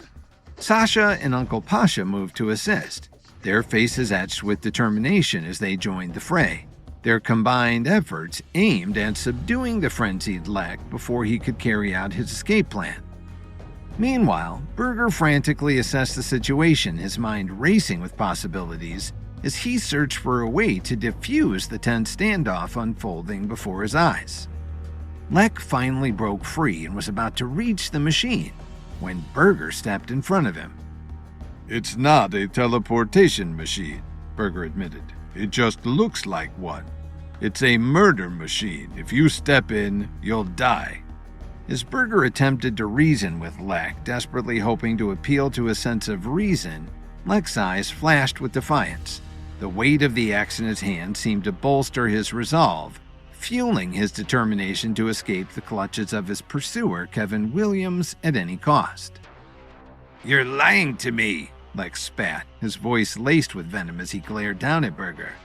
I won't be fooled by your tricks. Berger's heart sank as he watched the familiar glimmer of humanity flicker in Lek's eyes, clouded by the fear and desperation that had consumed him. He knew that time was running out, that they were teetering on the brink of disaster with every passing moment. No, Lek, you're mistaken, Berger pleaded, his voice tinged with urgency. I'm trying to help you. This machine isn't what you think it is. It's a weapon, a tool of destruction. But before Berger could utter another word, Lek swung the axe with a swift, brutal motion, the force of the blow sending Berger crashing to the ground in a whirl of pain and confusion. As Berger lay sprawled on the floor, dazed and disoriented, Lek's figure loomed over him, his expression twisted with anger and mistrust. You're all against me, Lek growled, his voice dripping with bitterness. But I won't let you stop me. I'll do whatever it takes to survive. With a heavy heart, Berger watched as Lek turned away, his form disappearing into the murder machine and closing the door behind him. Just then, Kevin darted into the lab. Kevin! Sasha yelled. As Kevin burst into the bunker lab, his breathing ragged and his heart pounding with adrenaline, he was met with a scene of chaos. He spotted Lek inside the murder machine at the other end of the room. Kevin still thought it was a teleportation machine and that Lek was about to get away. Stop! Kevin shouted, his voice echoing off the walls of the lab as he lunged forward. But it was too late. With a swift motion, Lek activated the machine, the hum of its power filling the air as a bright light enveloped him, obscuring his form from view. Kevin's heart sank as he watched, helpless, knowing that he was too late to stop Lek from escaping. No! Kevin shouted. He's going to escape! It's not the teleportation machine, Berger shouted. It's a microwave. Kevin suddenly realized what Berger was saying. His eyes went wide as the machine powered to full strength with Lek inside. The light inside the machine grew brighter, brighter, and brighter until it was almost blinding. The group looked away as Lek cried out in pain. Ah! The pain in Lek's voice carried across the room as the traitor met his grisly end.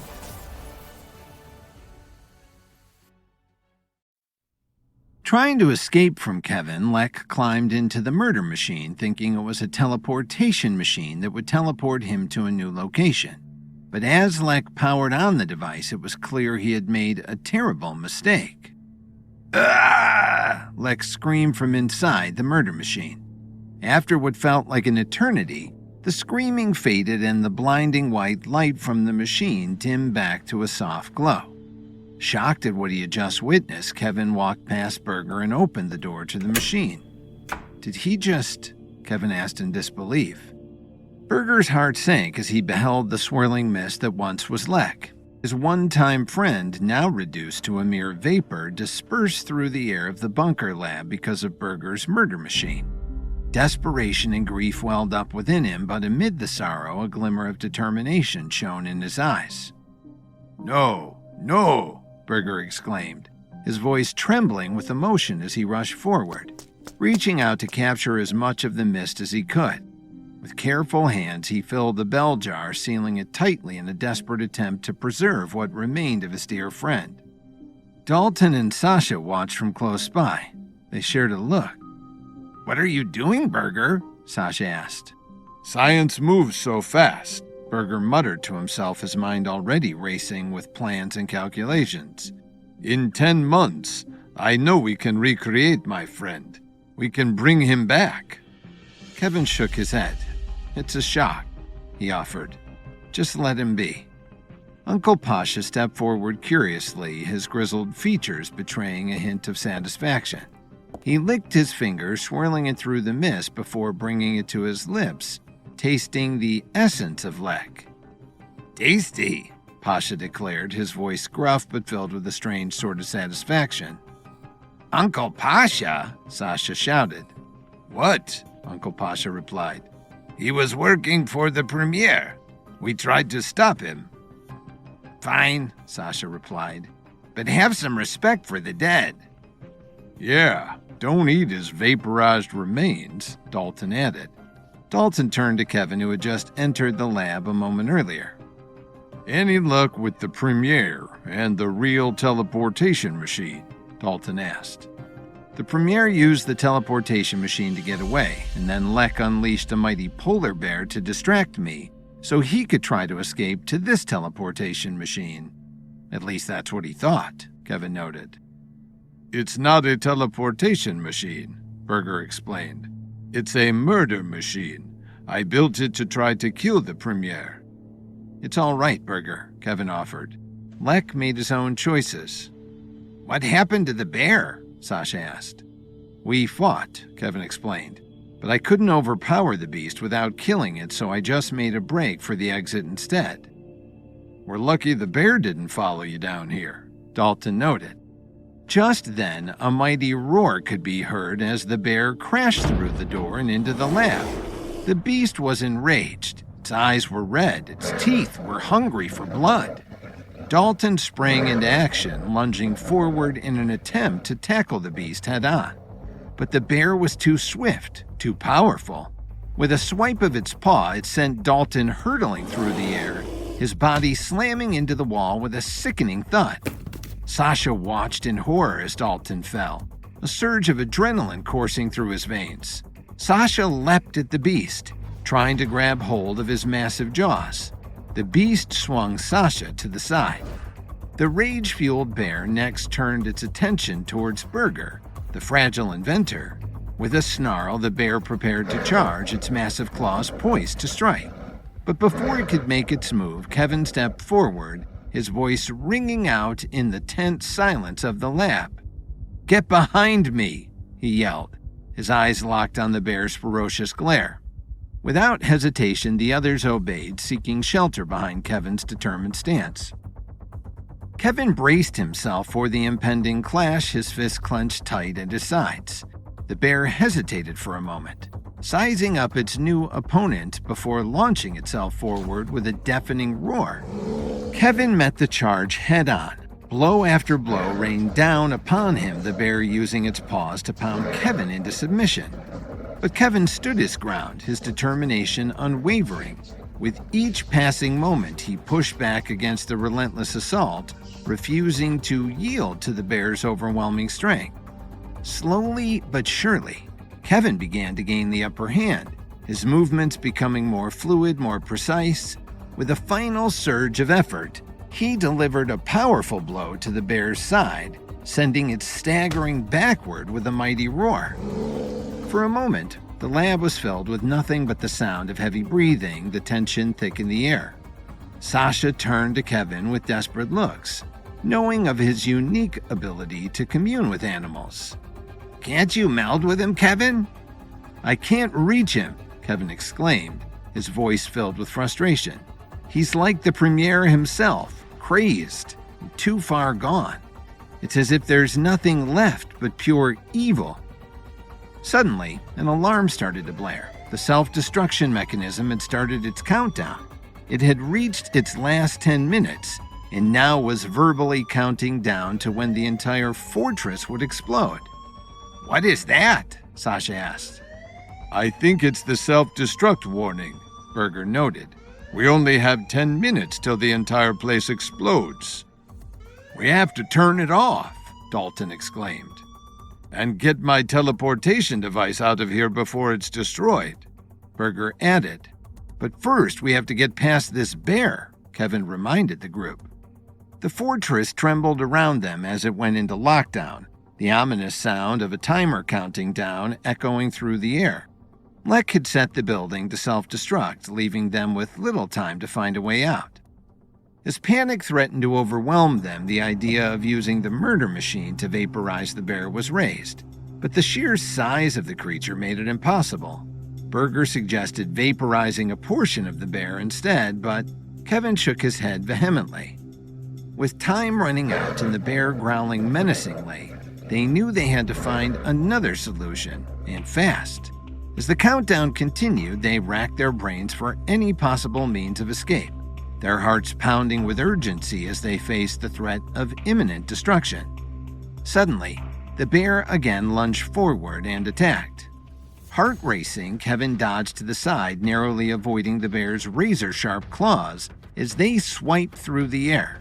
He knew he had to keep moving, keep dodging if he stood any chance against the formidable creature. Ducking and weaving, Kevin danced around the bear's massive frame, his movements fueled by adrenaline and fear. With each dodge, he felt the rush of air as the bear's claws missed him by mere inches. But the bear was relentless, its fury unmatched as it continued to lash out at Kevin with brute force. Sweat dripped down Kevin's brow as he fought to keep ahead of the bear's deadly strikes. Desperation flickered in Kevin's eyes as he searched for a way to gain the upper hand. Spotting a metal pipe lying nearby, he lunged for it, gripping it tightly in his hands. With a roar of defiance, Kevin charged at the bear, swinging the pipe with all of his might. The metal connected with a resounding clang, striking the bear square in the chest. For a moment, time seemed to stand still as the bear staggered backward, stunned by the blow. Seizing the opportunity, Kevin pressed his advantage, delivering blow after blow with the makeshift weapon. Finally, with a mighty roar, the bear collapsed to the ground, defeated. Breathing heavily, Kevin stood victorious over the fallen beast, his hands trembling with exhaustion and relief. But even as he caught his breath, Kevin knew that the battle was far from over. With the timer ticking down and the fortress on the brink of destruction, Pasha's determination surged. Despite his PTSD-addled state, he focused on one thing: the bear's connection to the Premier. "Let me take care of this, my friends," Pasha insisted, his voice filled with newfound resolve. "Let me fight the bear while you figure out how to stop the self-destruct."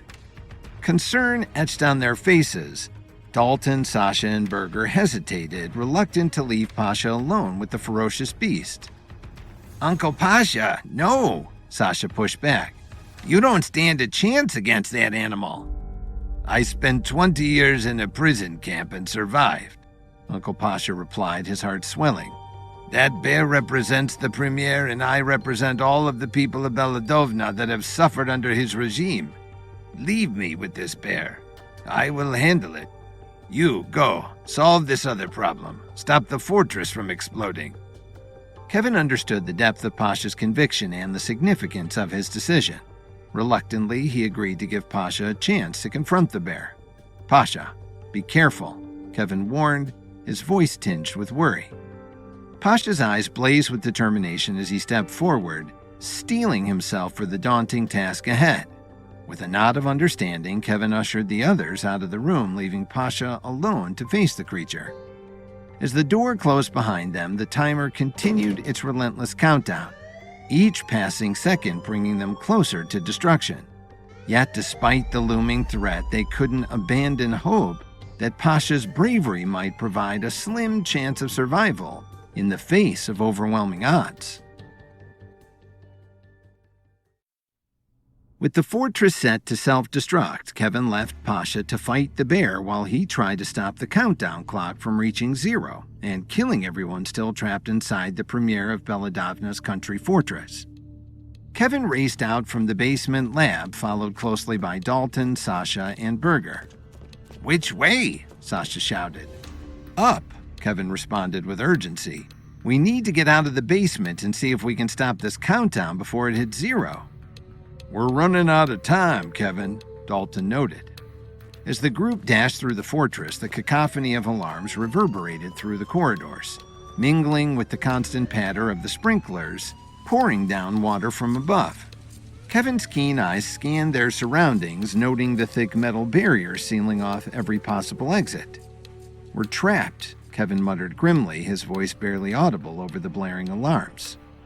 Once the self-destruct has been activated, Berger explained, all the windows and doors are sealed by thick titanium metal. They don't want anyone to get out alive. Dalton clenched his jaw, his rugged features etched with determination. We can't let this place become our tomb, he declared, his voice a low growl. We won't, Kevin responded with a cool confidence. We just need to stay calm and focus. There has to be another way. Berger, usually lost in his own thoughts, now appeared more alert than ever. There must be another way out, he murmured, his mind racing with possibilities. The control panel, Berger suddenly realized. What control panel? Kevin replied. To the self-destruct mechanism, Berger explained. I'm an inventor. Maybe I can figure out a way to disarm the system or at least open the doors and windows so everyone can escape. Do we know where the control panel is? Dalton probed. I haven't seen it myself, Berger noted, but it would have to be at a central point, a hub. Sasha, the youngest among them, looked at Kevin with wide eyes, silently seeking guidance. Kevin's mind raced as he considered their options. Time was running out and they needed to act fast. With a steely resolve, he turned to his companions. We split up, Kevin declared, his voice firm. Search every inch of this fortress if we have to. Dalton handed out foghorns from his equipment pack. If you find the controls, blow the horn and the rest of us will come running. Kevin nodded in agreement. Let's move. As the urgency of their mission intensified, Kevin, Dalton, Sasha, and Berger split up, each racing through the dozens of corridors of the fortress in search of the elusive control panel. The incessant ticking of the countdown clock echoed through the halls, a constant reminder of the impending danger. 10 minutes till total annihilation, a robotic voice announced over the PA system. Dalton thundered through the lower floors, checking every nook and cranny for any sign of the control panel. Sasha darted through the kitchen and linen closets, his eyes scanning every surface for a hidden compartment. Meanwhile, Kevin navigated the opulent corridors of the Premier's personal quarters, his heart pounding with each passing second. He rifled through drawers and cabinets, searching for any clue that might lead them to their goal. Berger, the ingenious inventor, dashed through the halls with a sense of purpose, his eyes darting back and forth as he scoured every inch of the fortress for the controls. And then, just as hope seemed to be fading, Berger's keen eyes caught sight of something unexpected. Behind a fallen painting in the hallway, a glint of metal caught his attention. It was barely visible in the dim light. Heart racing, Berger rushed forward, his hands trembling as he reached out to reveal what lay hidden behind the painting. And there it was, the control panel that they had been searching for, its buttons and switches gleaming in the faint light. With a triumphant cry, Berger sounded his foghorn, the sound echoing through the halls as a signal to the others. Within moments, Kevin, Dalton, and Sasha came running, their faces filled with hope and determination. It's the controls, Berger exclaimed, his voice filled with relief as he gestured toward the panel. We found it. Working quickly, the group gathered around the control panel, their fingers flying over the buttons as they raced against the clock, to disarm the deadly device that threatened to flatten the fortress and kill every single person trapped inside. With each passing second, the tension in the room mounted, the countdown clock ticking ever closer to 0. But the group refused to give up, their determination unyielding as they fought to save themselves and everyone who had become Lex's collateral damage during his escape. "It's not working," Dalton exclaimed. "The countdown clock is still ticking." "We can't shut it off," Berger realized. "It's got a failsafe. There's nothing we can do to stop this." Just then, Kevin had a thought. What if we reversed the power supply? Berger's eyes lit up at the idea. "Reverse the power supply, reverse the countdown clock." Kevin nodded. Exactly. More time instead of less time. A count-up clock. Let's try. As Kevin and Berger frantically worked to rewire the control panel, the alarms blared with increasing urgency. Beads of sweat formed on their brows as they struggled against the mounting pressure of time. 5 minutes until total annihilation. The robotic voice again blared from the PA system. "We're running out of time." Berger's voice was strained, his fingers flying over the controls. Kevin nodded in agreement, his hands deftly manipulating the wires. "We need to hurry," he replied tersely. With a final twist of the wires, they completed their makeshift repairs. For a brief moment, there was silence. The only sound was the pounding of their hearts. But then, to their horror, the alarms grew louder, reverberating through the fortress with renewed intensity. As the group looked on in dismay, a second layer of metal descended over the windows and doors, sealing them in. "What's happening now?" Dalton's voice was tinged with panic as he surveyed their increasingly dire situation. Before anyone could respond, a sinister change occurred. The sprinklers, which had been raining down water, suddenly switched to a sickly green hue. Kevin's heart sank as he realized the truth. "Poison gas!" he exclaimed, his voice filled with dread. "It's a booby trap. Reversing the wires must have set it off." "They planned for everything," Berger gasped. With the countdown accelerating and deadly gas filling the room, the group knew they were running out of time. They needed to find a way out, and fast, if they were to have any hope of survival. "What do we do now?" Sasha shouted. "Wake the guards," Kevin replied. "Wake everyone up. Someone needs to know how we can get out of this place before it blows." Kevin, Dalton, and Sasha quickly sprang into action, rousing the guards scattered across the floor. As the guards regained consciousness, Kevin explained the dire situation they were facing, emphasizing the imminent threat of the poison gas. To the group's surprise, the guards had an almost immediate change of heart. They revealed that they too had suffered under the oppressive rule of the Premier, and they were more than willing to assist in any way they could to thwart his booby-trapped fortress and stay alive themselves. "We're in this together now," one of the guards declared, "and we have gas masks for the poison." The guards led Kevin, Dalton, and Sasha to a hidden stash of gas masks, a precautionary measure taken in anticipation of chemical warfare. With the guards' help, the group quickly distributed the masks to everyone in the fortress, providing them with a precious lifeline in the face of the toxic gas. Despite their newfound sense of solidarity, the group faced a daunting challenge. The palace was still locked down tight with no apparent means of escape. The guards mentioned supply tunnels, but Kevin quickly discovered that they too were blocked off. Kevin's usually unshakable resolve was tested as he grappled with the gravity of their situation. For the first time, he entertained the possibility that they may not make it out alive. But even in the face of seemingly insurmountable odds, Kevin remained determined to fight until the very end. As chaos and panic gripped everyone trapped within the fortress, Berger remained surprisingly composed. "The teleportation machine," Berger shouted. "We can use the teleportation machine."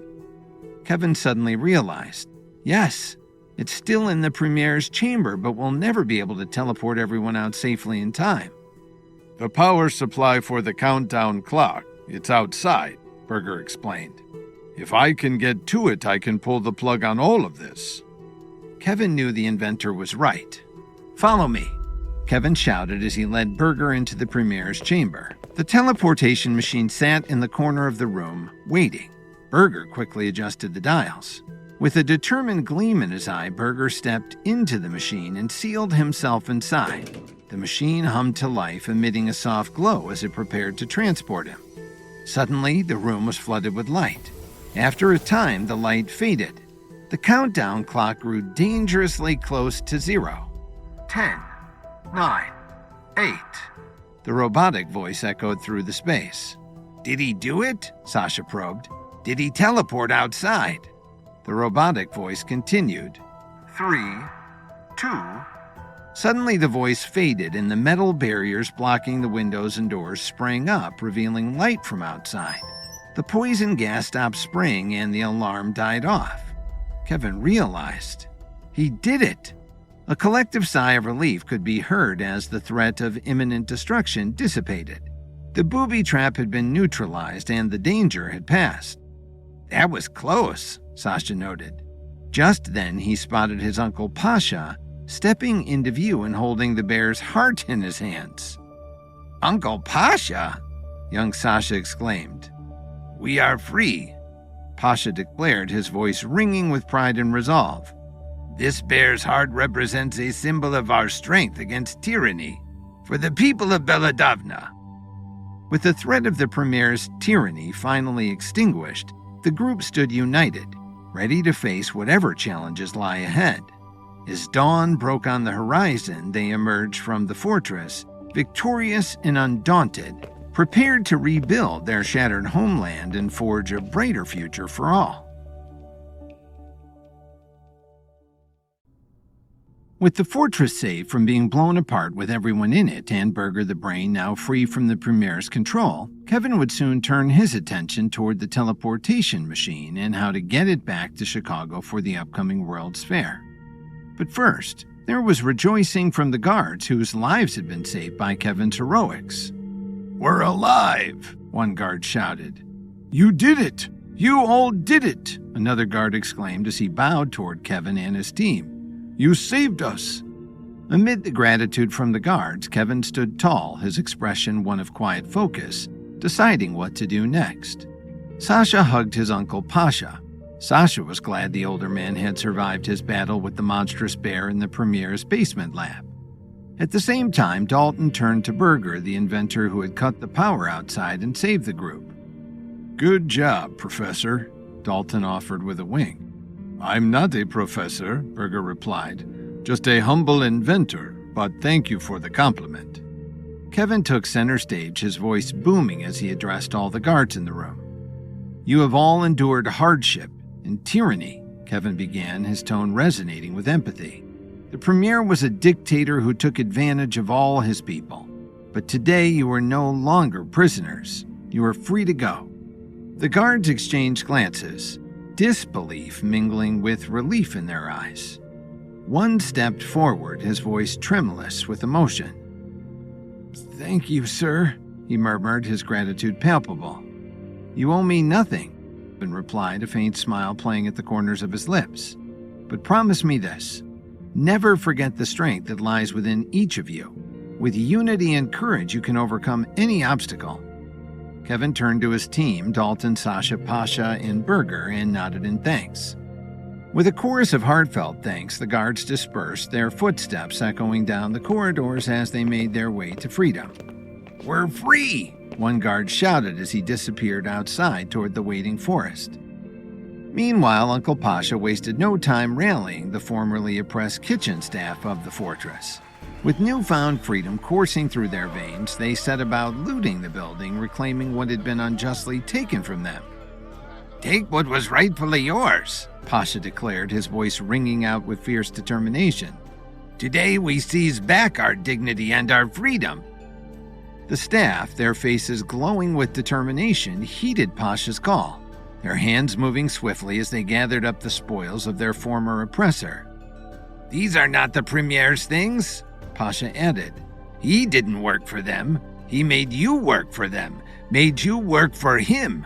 Everything that was once his is now yours. The people. Take it back to your families. Take it back to your friends. Gleeful chaos and looting followed. Kevin made his way back into the Premier's private chamber. Dalton, Sasha, Uncle Pasha, and Berger all followed closely behind. The atmosphere was tense yet tinged with relief as Kevin and his team gathered around the teleportation machine, still resting in the corner. "What do we do with this thing?" Dalton asked.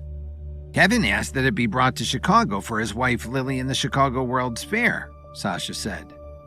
"But how do we get it there?" Dalton pushed back.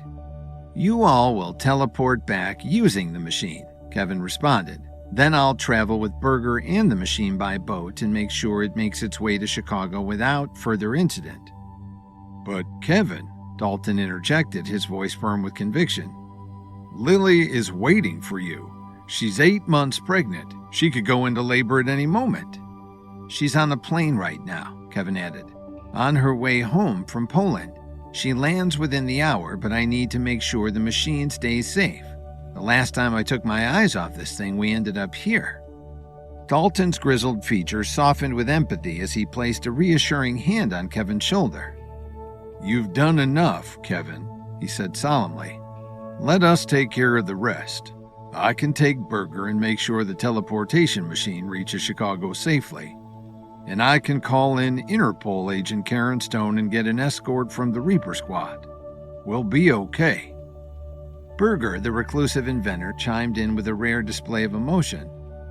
"You have shown remarkable courage and leadership, Kevin," he said, his eyes glittering with respect. "But now it was time for you to return to your loved ones. We can handle things from here." Kevin's gaze shifted from one face to another, a whirlwind of emotions churning within him. He knew they spoke the truth, yet the weight of responsibility still hung heavy on his shoulders. "I trust you all," Kevin finally conceded, his voice tinged with gratitude. "Take care of each other and get that machine back to Chicago safely." With a solemn nod, Dalton stepped forward, his determination unwavering. "We won't let you down, Kevin," he vowed, his voice resolute. "You can count on us." As the group prepared for the teleportation process, Kevin couldn't help but feel a surge of anticipation. But as the familiar hum of the machine filled the chamber, he took a deep breath, ready to embark on the next chapter of his journey, back to the warmth and comfort of home. But he had one last thing to do first. Kevin turned to Uncle Pasha with a warm smile filled with gratitude for the older man's unwavering support and bravery throughout their tumultuous journey. "Thank you, Pasha," Kevin said earnestly, clasping the older man's hand in his own. "You have been a true ally. Now that you are free, the world is yours to explore. We can teleport you anywhere. Where will you go first?" Uncle Pasha's weathered face broke into a rare grin, his eyes twinkling with excitement at the prospect of newfound freedom. "There was so much I hadn't seen," he mused aloud. "I had always wanted to see that musical Wicked. I had heard it was quite the spectacle." "Wicked, huh?"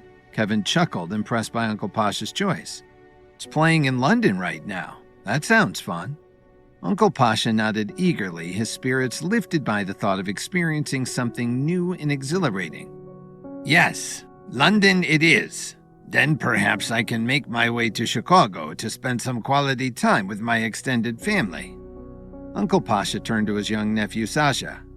"And I'll go with you," Sasha offered. With a sense of anticipation, Uncle Pasha stepped into the teleportation chamber, his heart brimming with excitement for the adventures that lay ahead. With a reassuring nod from Kevin, he activated the machine, disappearing in a flash of light and energy. Sasha stepped forward next, his determination mirrored in his youthful gaze. "Thank you, Kevin, for another amazing adventure," he said, his voice filled with gratitude and respect. "I'll see you soon." With a final wave, Sasha stepped into the teleportation chamber. As the machine hummed to life once more, Kevin watched Sasha disappear. As Kevin stepped into the familiar confines of the teleportation machine himself, a sense of bittersweet anticipation washed over him. He turned to Dalton and Berger, offering them a reassuring smile. "Well, this is it," Kevin stated.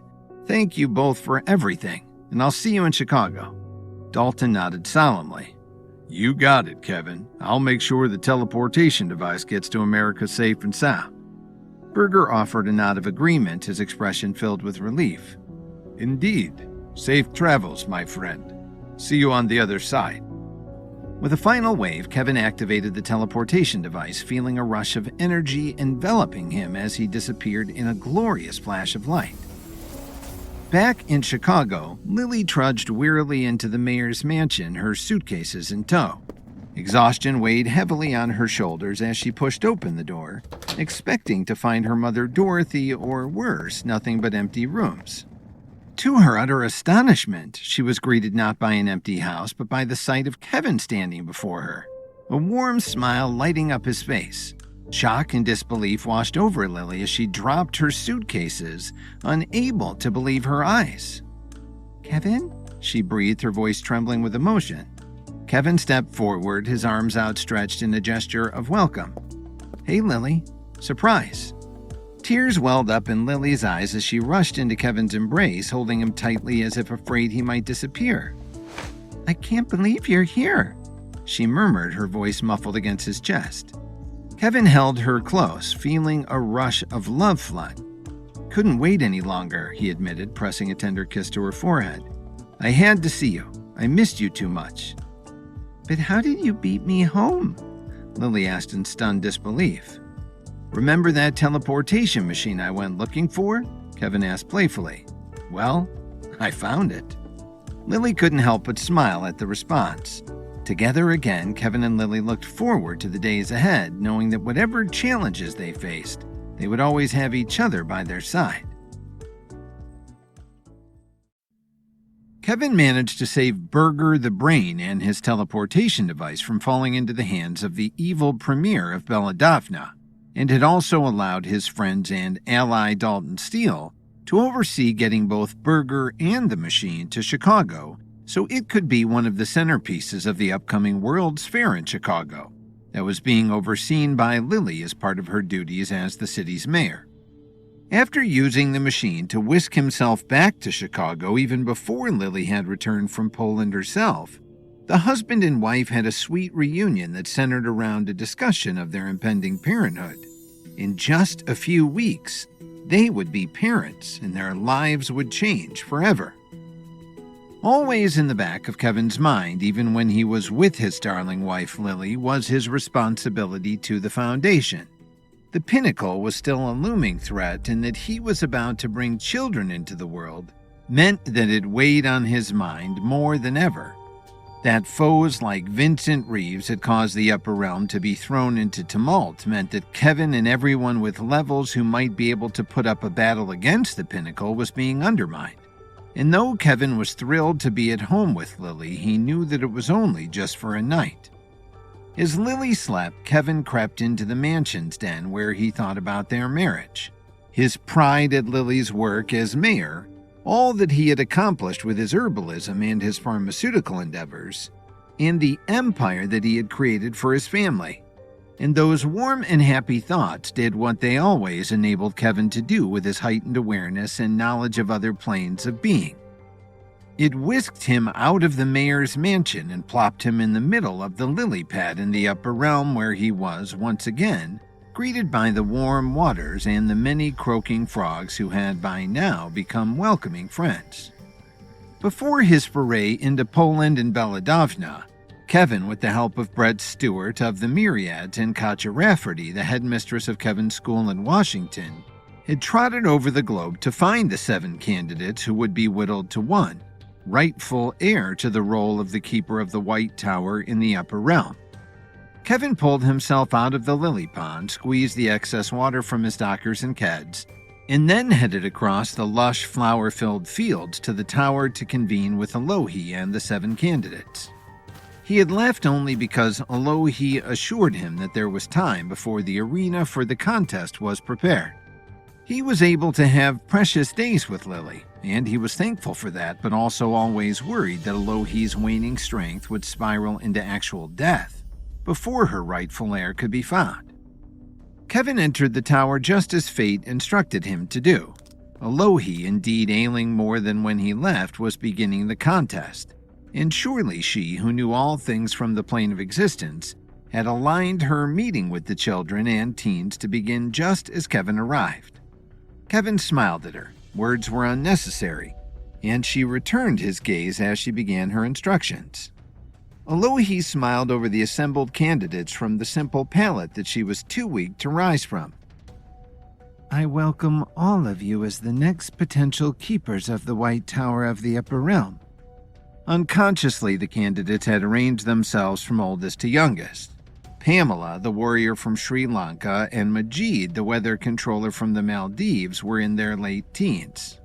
At 16, Avita, the teen mayor from Tierra del Fuego, came next, and then Nestor, the psychic from New Zealand, was 14.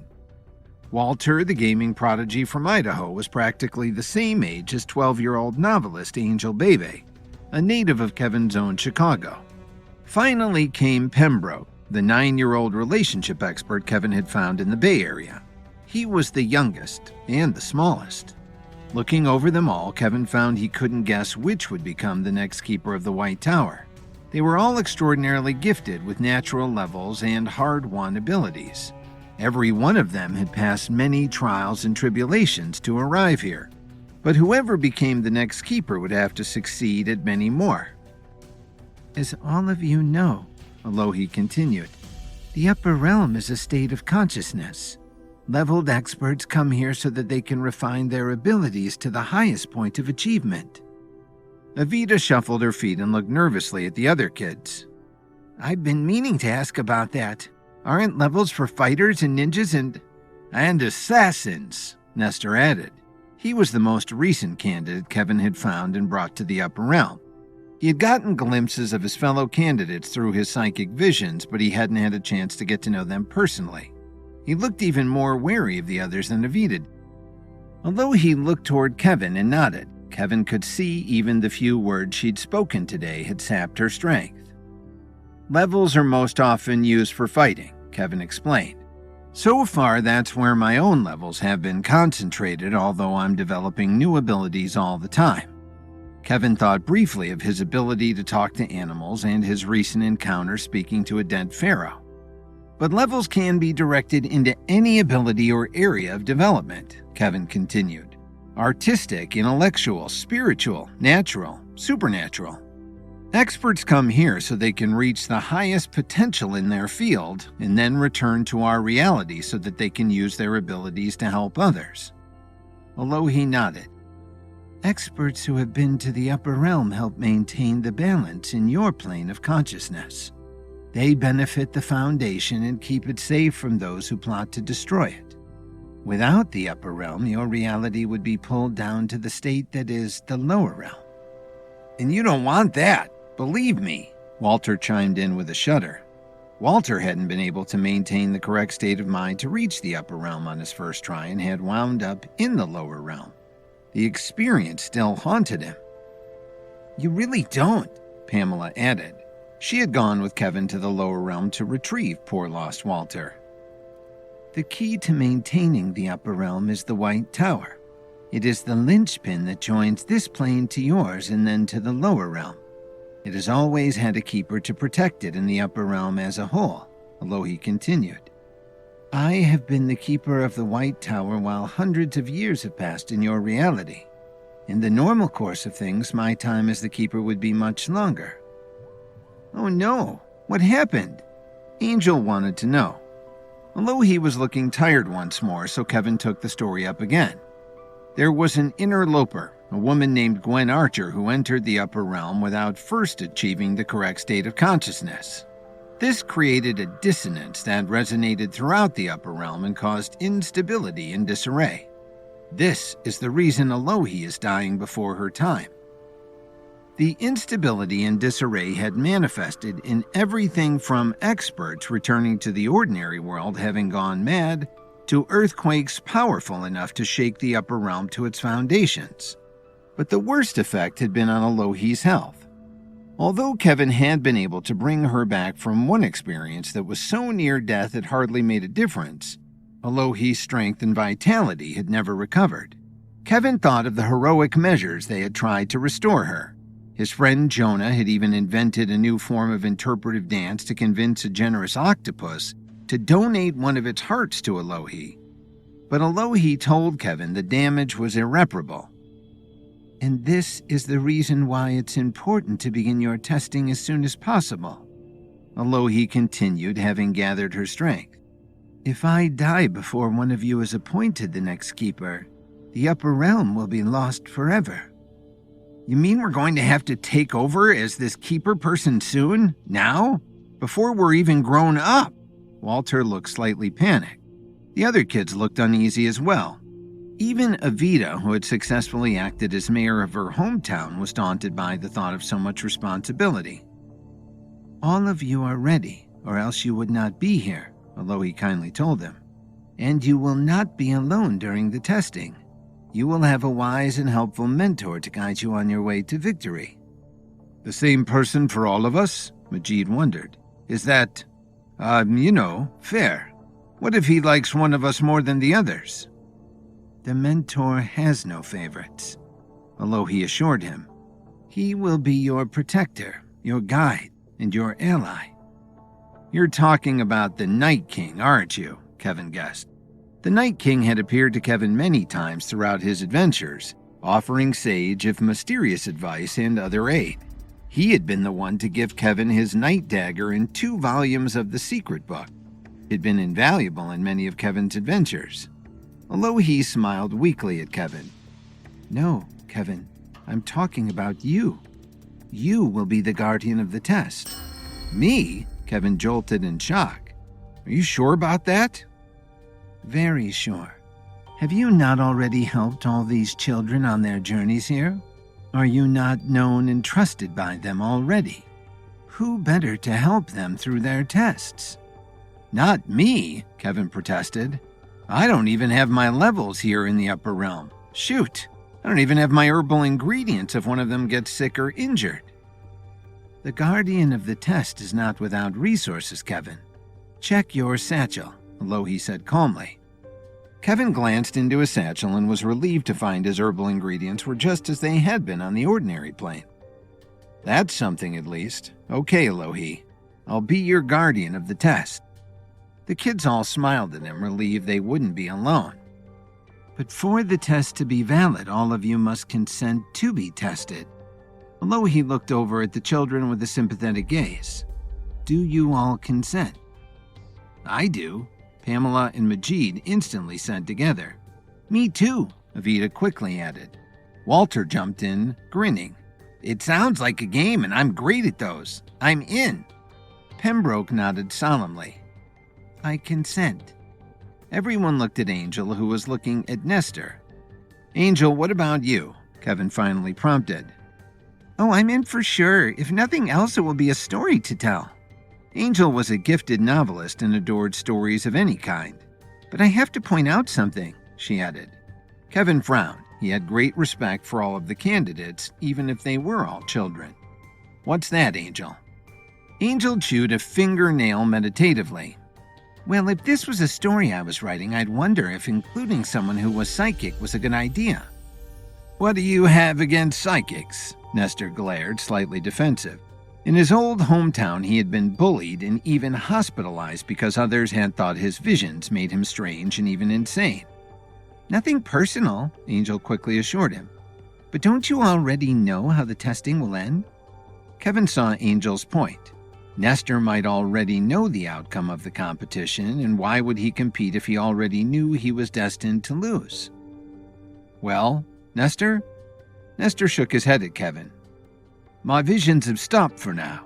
I don't know how this will end or which of us will be the next keeper of the White Tower, but I'm in as well. Alohi smiled. You have all consented to be tested. Here is your first test.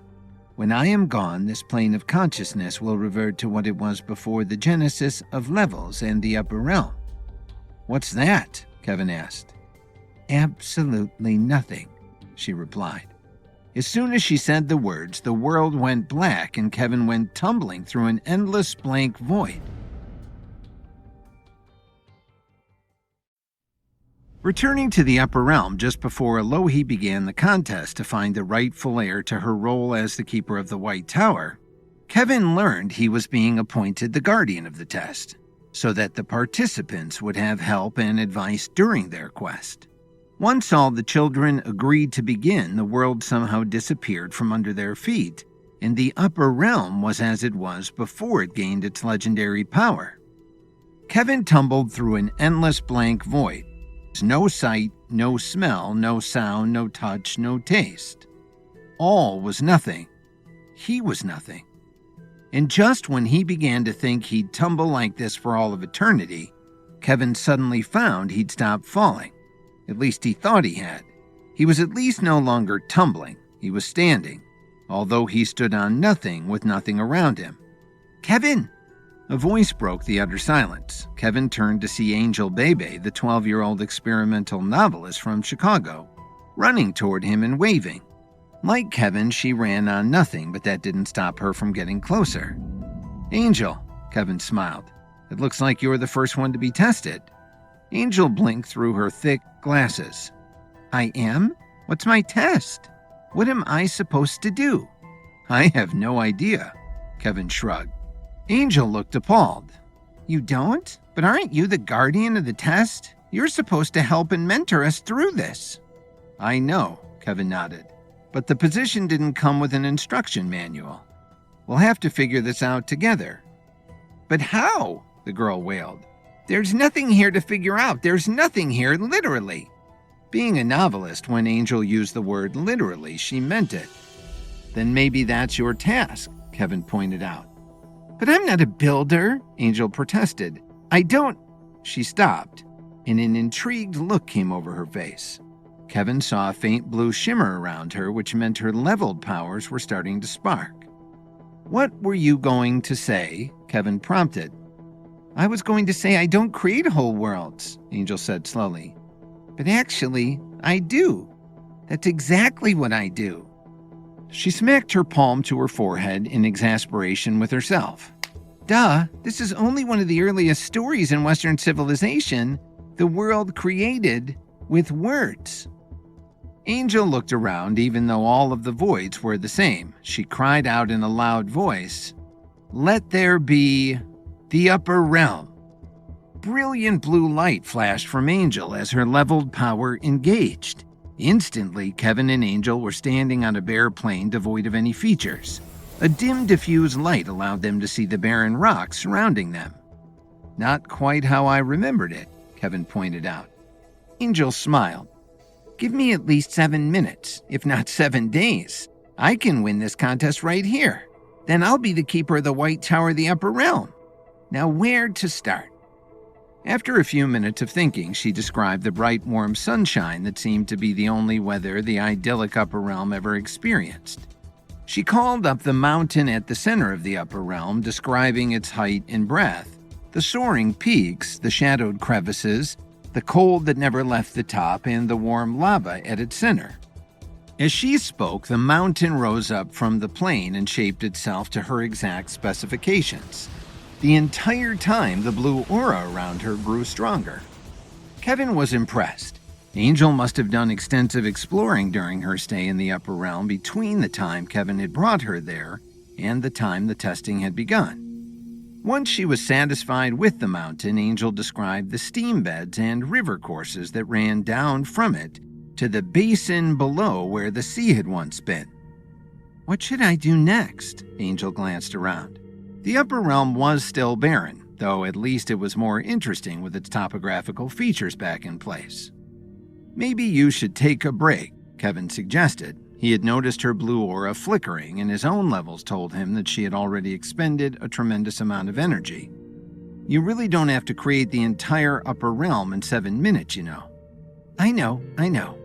But Kevin could tell she'd barely heard him. She continued, "Next, I'll create the White Tower. Alohi said how important it was." Angel described the tower, its white stones, and its towering height. She talked about the staircase that wound its way up inside and the graceful points it came to high in the sky. The tower rose as she spoke, obeying her every word. "Okay, that's done," Angel decided. "Now what was around the base? Oh, right. There were bushes around the base. She described the bushes, but Kevin was still focused on the tower. It didn't look quite as he remembered it. It was white, but not exactly the same white as the tower he knew. It was tall, but the proportions looked off. Angel, are you sure? Kevin began, but Angel waved him off, intent on her bushes. These bushes had flowers on them, she muttered to herself. One 3 inches from the top and another 4 inches from the side. They were red like roses, but they weren't actually roses. Red flowers bloomed like magic on the bush that hadn't existed a moment ago. Angel's blue glow was flickering wildly now. Kevin could see she was having to force the leveled energy to do her bidding consciously. This one isn't the right shade of red, Angel stroked her chin. It was deeper, more brilliant at the center, shading to candy apple red on the outer petals. It had just opened it, but not too far. That's way too far. Now it's too closed. A little more open. That's it. And its scent, it had a scent. Like a gardenia, but richer, with undertones of honeysuckle and earth and a fresh top note. With each word she spoke, the flower changed an insignificant amount. Angel muttered more as it became clear she was not satisfied with the flower. She shook her head, trying to put off the fatigue threatening to overwhelm her. That's close enough, Angel. Kevin tried to pull her away from the flower. Above them, the tower was swaying. Kevin was more concerned it might fall on the girl than he was about any flower. But Angel shoved Kevin away. I have to get this right. I have to get this all right. She described it so fast Kevin couldn't even understand all the words. The blue light around Angel was fading, hardly visible anymore. She grimaced, forcibly channeling her leveled powers as she spoke. The single flower was growing more beautiful, more fragrant, more astounding. It was no longer a humble bud on an unimportant bush. It was the platonic ideal of itself, the flower that contained the essence of all flowers. And it was impossible.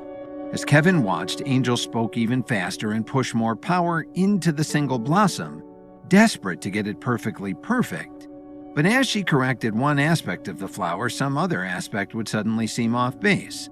If the flower smelled sweeter, then it lost some of its freshness.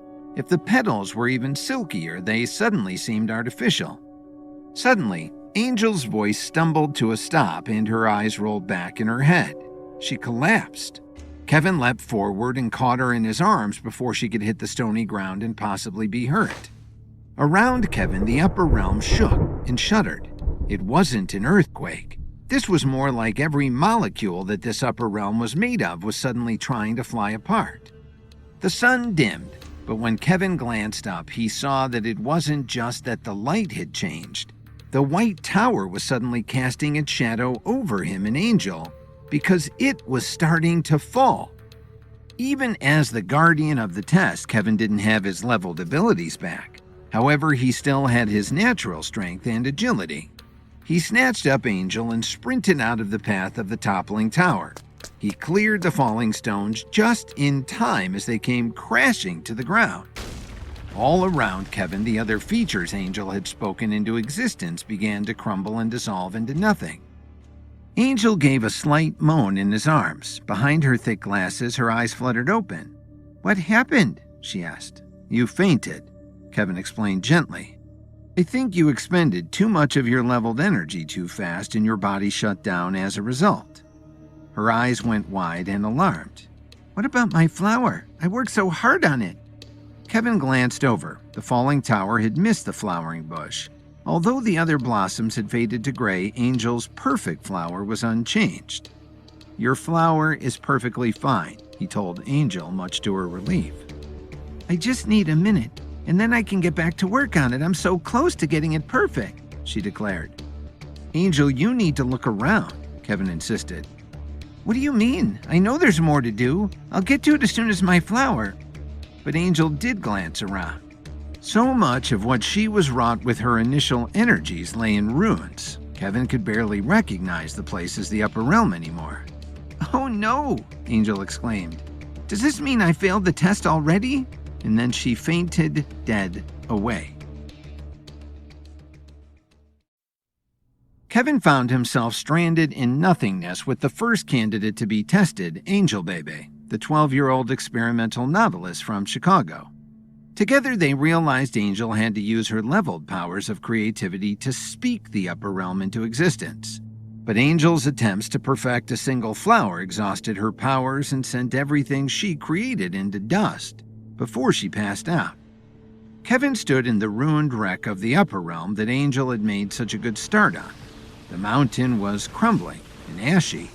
The landscape was twisted and wrecked. The White Tower was now a pile of rocks and boulders at his feet.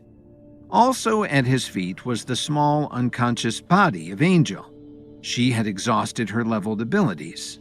After wondering if she had already failed her first test as the candidate to be the next keeper of the White Tower of the Upper Realm, she had passed out. Kevin, too, was wondering if he had failed in his duties as the guardian of the test. He should have seen Angel's hyperfocus and perfectionism were leading her into disaster. Worst of all, Angel had failed at her task of restoring the Upper Realm physically. Without an Upper Realm, the entire contest could collapse. That meant there would be no new keeper of the White Tower. The Lower Realm would exert undue influence on Kevin's reality, feeding the pinnacle and allowing the evil organization to take over. The entire foundation would fall, along with Kevin's darling wife Lily and their babies. Kevin realized his mind was getting caught in a downward spiral of despair and hopelessness. With an effort of will, he pulled himself back. All hope was not yet lost.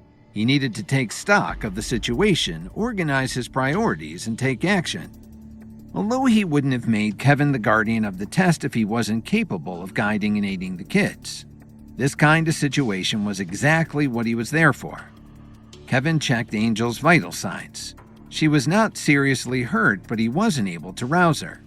Exhaustion creased her young face and her skin was gray. Kevin reached out with his senses and found, to his shock and horror, that he couldn't detect Angel's levels at all. Reviving Angel and getting her levels back to full strength would have to be his first task. Although Kevin had lost all his own levels when he came to the Upper Realm, as usual, Alohi granted him the contents of his satchel of herbal ingredients to help him as the guardian of the test.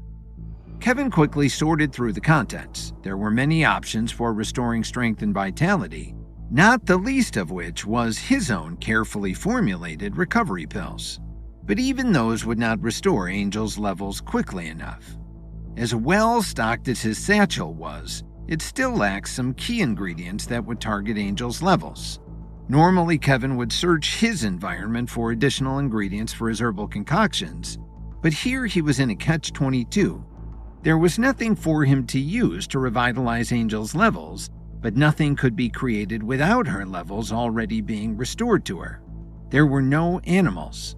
Kevin doubted that the ground he stood on had any mineral value, seeming to be largely made up of gray dust. As for herbs themselves, there weren't even any plants, except the one bush that Angel had created and on which she had expanded so much precious energy. Kevin hurried to examine the bush. It too was looking brittle and dusty. Its leaves were already dank and gray. Most of the flowers had wilted off already. The only spot of color was the one blossom Angel had tried so hard to make perfect. It was a beautiful flower. Kevin recognized it as a common dahlia. Dahlia roots were known for their antioxidant and anti-inflammatory properties. Not only were those properties of no help in restoring Angel's levels, but Kevin doubted the roots would be more than dry fibers. It was only this blossom that still thrived, and dahlia blossoms didn't have any particular medicinal uses. But Kevin refused to be despondent. He examined the flower again. Surely, there had to be something special about it. He admired its rich color, its sweet scent, and even the way the petals whispered at his touch as he stroked its silky petals. Only once Kevin had all of his senses engaged did he realize that the flower had leveled powers of its own. It was practically overflowing with leveled energy. Kevin looked even closer and realized it had a faint blue glow of its own. Suddenly, it all made sense to Kevin. Angel had poured her leveled energy into creating this one perfect blossom. So, to restore Angel's levels, Kevin would have to extract the power from the bloom and get it back into Angel. He feared it meant destroying the flower Angel had spent so much of herself into, but he was convinced it was the only way. Kevin plucked the blossom from the bush. In his hand, he felt it thrumming with energy. Now he had the problem of getting the leveled energy out of the flower and into Angel. Among the supplies in his satchel was a small spirit lamp and a crucible. He lit the lamp, set the crucible over it, and dropped the flower in. It blackened and charred from the heat. The blue glow became brighter as the energy was freed from its material state. The energy began to drift away, and Kevin realized he needed a way to capture it. In his battles with another of the candidates, Pamela, Kevin had formed his own leveled power into a shield to deflect and redirect attacks. Now he did something similar, forming his power into a saucer shape and placing it over the crucible to hold the escaping energy in one place. Once the flower was completely burned away, the crucible remained full of Angel's leveled energy. Using his jacket to protect his hands, Kevin picked up the hot crucible and took it to Angel. He removed the lid and poured the contents of the crucible over Angel's unconscious body. The blue energy poured onto the girl and disappeared as it returned to its source inside her. Behind her thick glasses, Angel's eyes fluttered open. She looked up into Kevin's concerned face and she smiled. "Welcome back," he told her as he gently helped her sit up. Angel looked around the wasteland that had once been the upper realm she had begun to create. "I'm still here. Does that mean it's not too late? Does that mean I can still pass this test?" "I think it must," Kevin assured her. Angel scanned the landscape. "There's so much to do, and I still haven't even gotten that one flower perfect." "I'm sorry, Angel." Kevin kept his voice as sympathetic as possible. "I had to destroy that flower in order to return your levels to you. You had poured too much power into that one flower, and it nearly ruined your chances of passing this test. In fact, it nearly killed you." "But it was so close to perfect. I have to start all over again, but I can do it." She tried to stand but swayed on her feet. Her strength was still coming back to her. Kevin made her sit down again. "You have all of the upper realm to recreate," he reminded her. "You can't concentrate all of your abilities on one tiny insignificant part of it." "But doesn't it all have to be perfect?" Angel wailed. "Isn't that what this test is about?" Kevin considered the possibility. "I think this test is related to your leveled abilities. Back on the ordinary plane of existence, you used your leveled abilities as an author.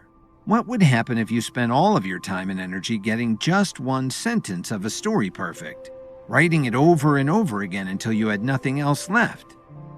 "Well, of course, then the rest of the story wouldn't get written." Understanding broke over Angel's face. "Oh, I understand. It's more important for me to speak the upper realm back into being in a basic way than it is to get one small part of it correct."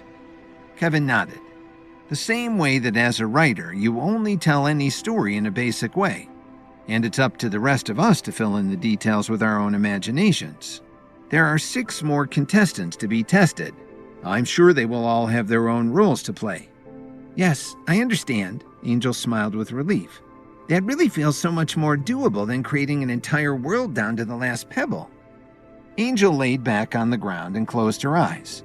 This time she did not chatter at warp speed, bringing forth the topography of the upper realm in dramatic bursts of rising mountains and diving canyons.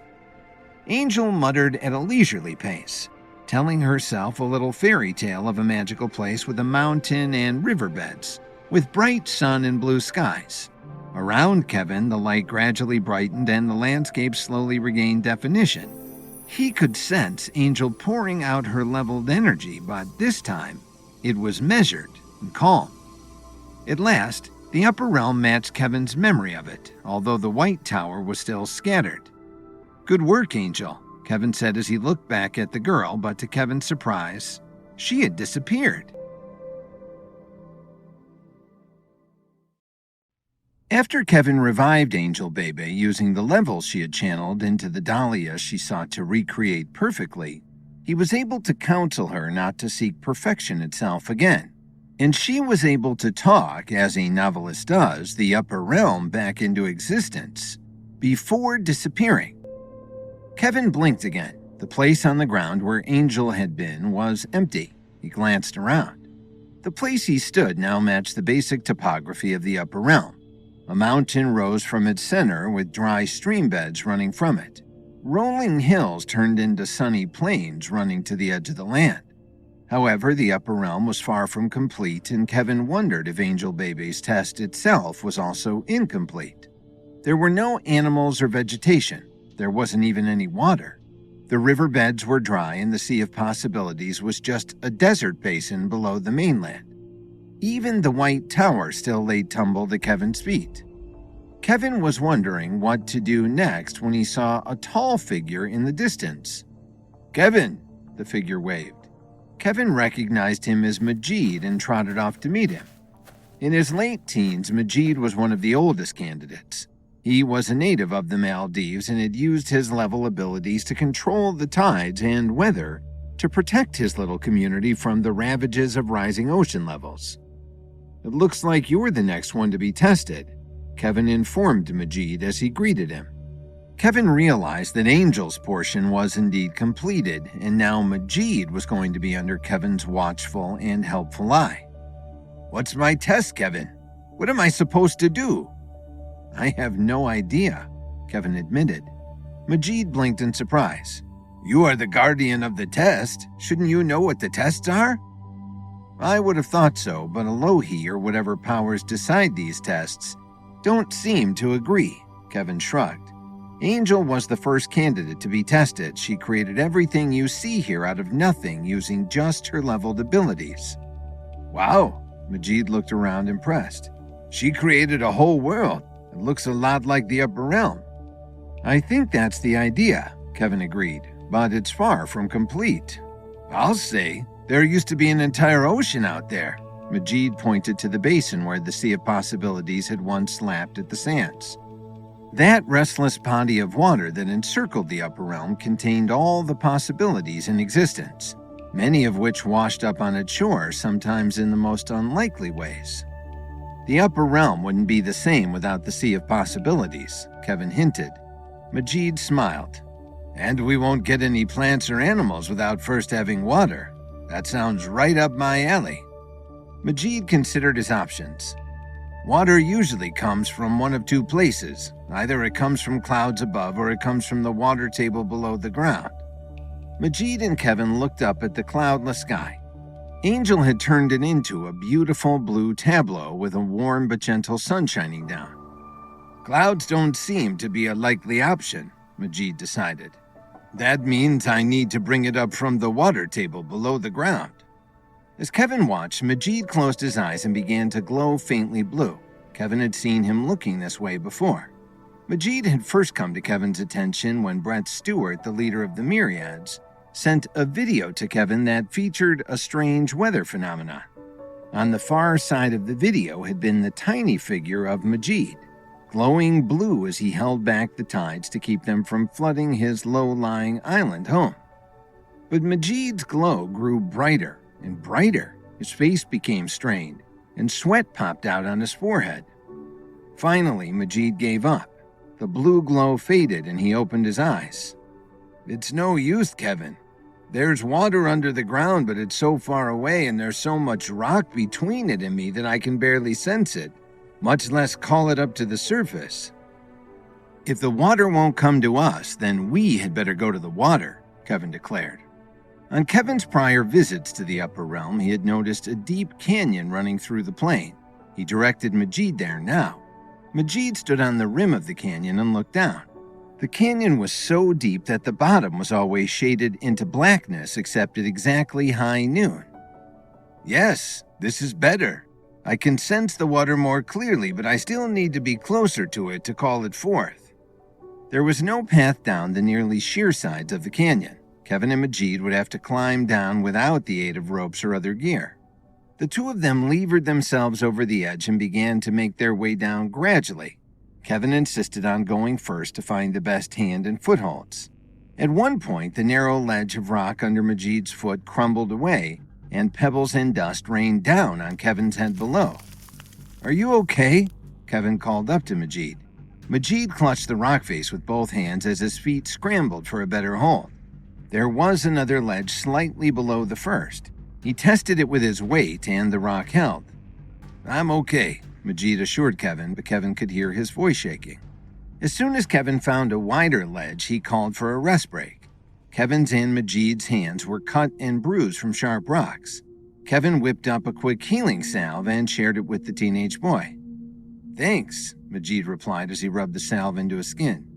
"I used to think I was a good climber. When I was younger, I climbed every tree I could find, but that was nothing like this." "Not too many 1,000-foot rock faces in the Maldives," Kevin observed. The low-lying islands that had been Majid's home were actually in danger of sinking into rising sea levels.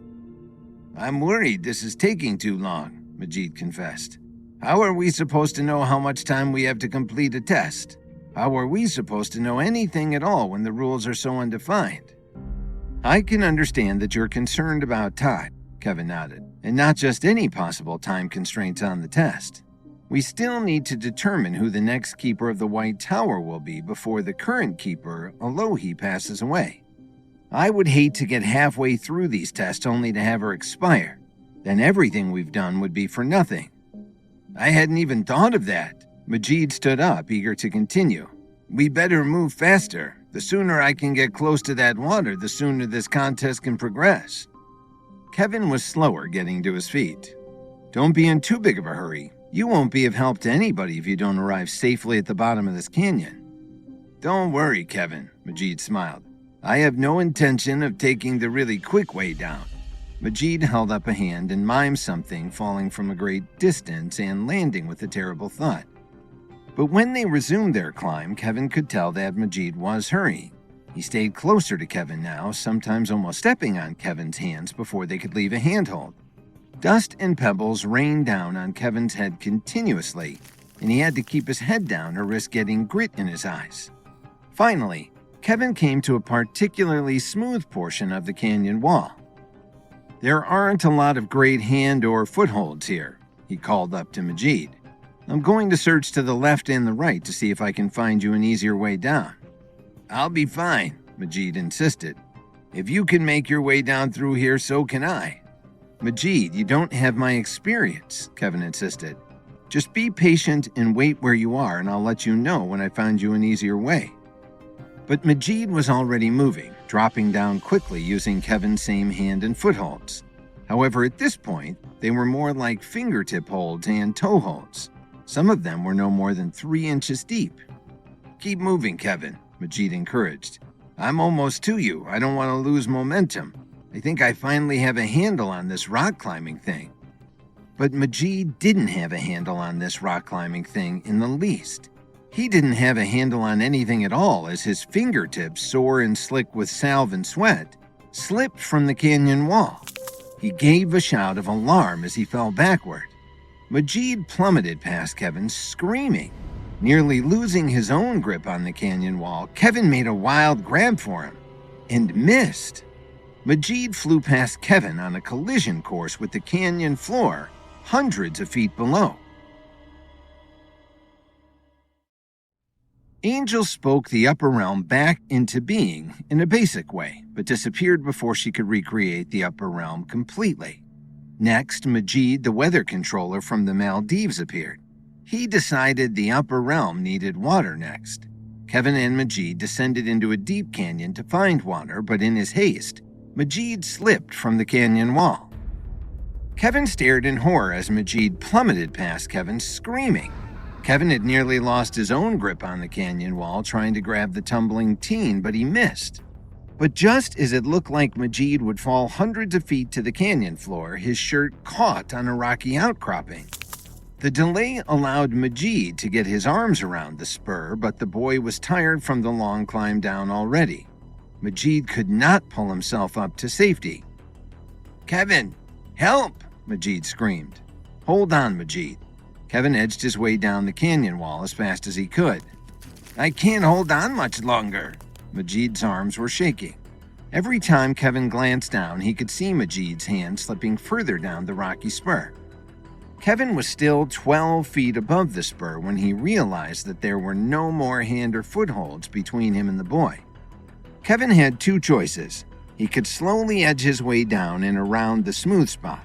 Kevin could then come back up from below Majid to try to help him from there. However, this would take far too long. Kevin was sure that Majid's strength would give out long before Kevin ever reached him. The alternative was for Kevin to make the 12-foot drop straight down and hope that he could land on the rocky spur. Not only would Kevin's aim, balance, and reflexes have to be perfect, but Kevin would also have to hope that his landing didn't jar the rocky spur loose from the canyon wall.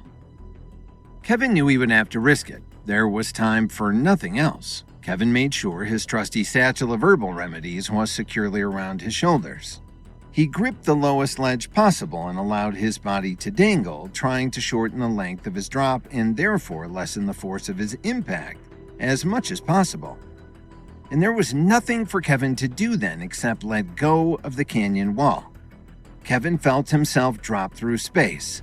He immediately hit the rocky spur. Despite his bent knees and excellent reflexes, he felt his body trying to bounce off the outcropping. He forced his center of gravity lower and scrambled for a ledge or outcropping on the canyon wall to steady himself. He felt the rocky spur shift under his feet. As Kevin feared, the force of his landing had loosened it. The entire spur slipped forward. Majid's hand slid further down. "I'm going to fall," he screamed. Kevin stretched himself low along the spur, reached out, and grabbed Majid's wrist. The spur slid further, losing contact with the canyon wall. Kevin scrambled back into the shallow cavity in the canyon wall left behind, dragging Majid with him. The spur broke free, tumbling through the air before plummeting hundreds of feet down to explode upon impact with the canyon floor. But Kevin had secured his hold on Majid and dragged him to safety. "Thanks, Kevin," Majid panted hard, trying to catch his breath. "You're pretty good at this Guardian of the Test thing, aren't you?" "I wouldn't go that far, but I'm learning all the time." Kevin peered down over the rest of the canyon wall. "It looks like climbing gets easier from here. Think you're ready to continue?" Majid stretched his battered fingers a few times, working out the cramps. "Yeah, I'm ready, and this time I'll take my time and follow your instructions." "Good idea." Kevin agreed before he swung himself out of the declivity to continue their descent. As usual, Kevin was right about the rest of the climb. He and Majid made it to the canyon floor without any further incident. Once at the bottom, Majid turned in slow circles. His eyes closed, his senses stretching out. It was cool and shadowy down here. The sun was past midday and the floor was deep in shade. Majid's blue glow shone brighter than ever. "I can definitely feel the water better from down here," Majid declared. "But now that's kind of a problem." "How so?" Kevin wanted to know. "I'm so close to the water now that it's difficult for me to say exactly where it's strongest. It's like being a compass that's sitting on top of a magnetic north. I don't know which way to point." Majid frowned in frustration.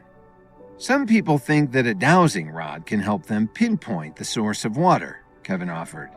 "If only we had one of those," Majid smiled. With no trees or vegetation, there was nothing for them to make a dowsing rod with. Majid circled the area a few times, trying again to pinpoint where the water was closest. However, no matter which way he turned, he was overwhelmed by the nearness of the water table, which was just out of sight underground. As Majid walked, Kevin noticed slight flickers in his blue aura of leveled power. "Maybe you can be your own dowsing rod," Kevin suggested. "There seem to be some slight changes in the way your powers are showing as you walk around." "Yes, that's a great idea, Kevin." Majid held out his hands with 2 fingers less than an inch apart. He concentrated and channeled his level up through his hands. It arched between his fingers, an electric blue glow that shone in the gloom. Majid pivoted this way and that, his eyes trained on that tiny thread of blue between his 2 fingers. As he turned one way, it would glow brighter. If he turned another way, it dimmed until it was barely visible.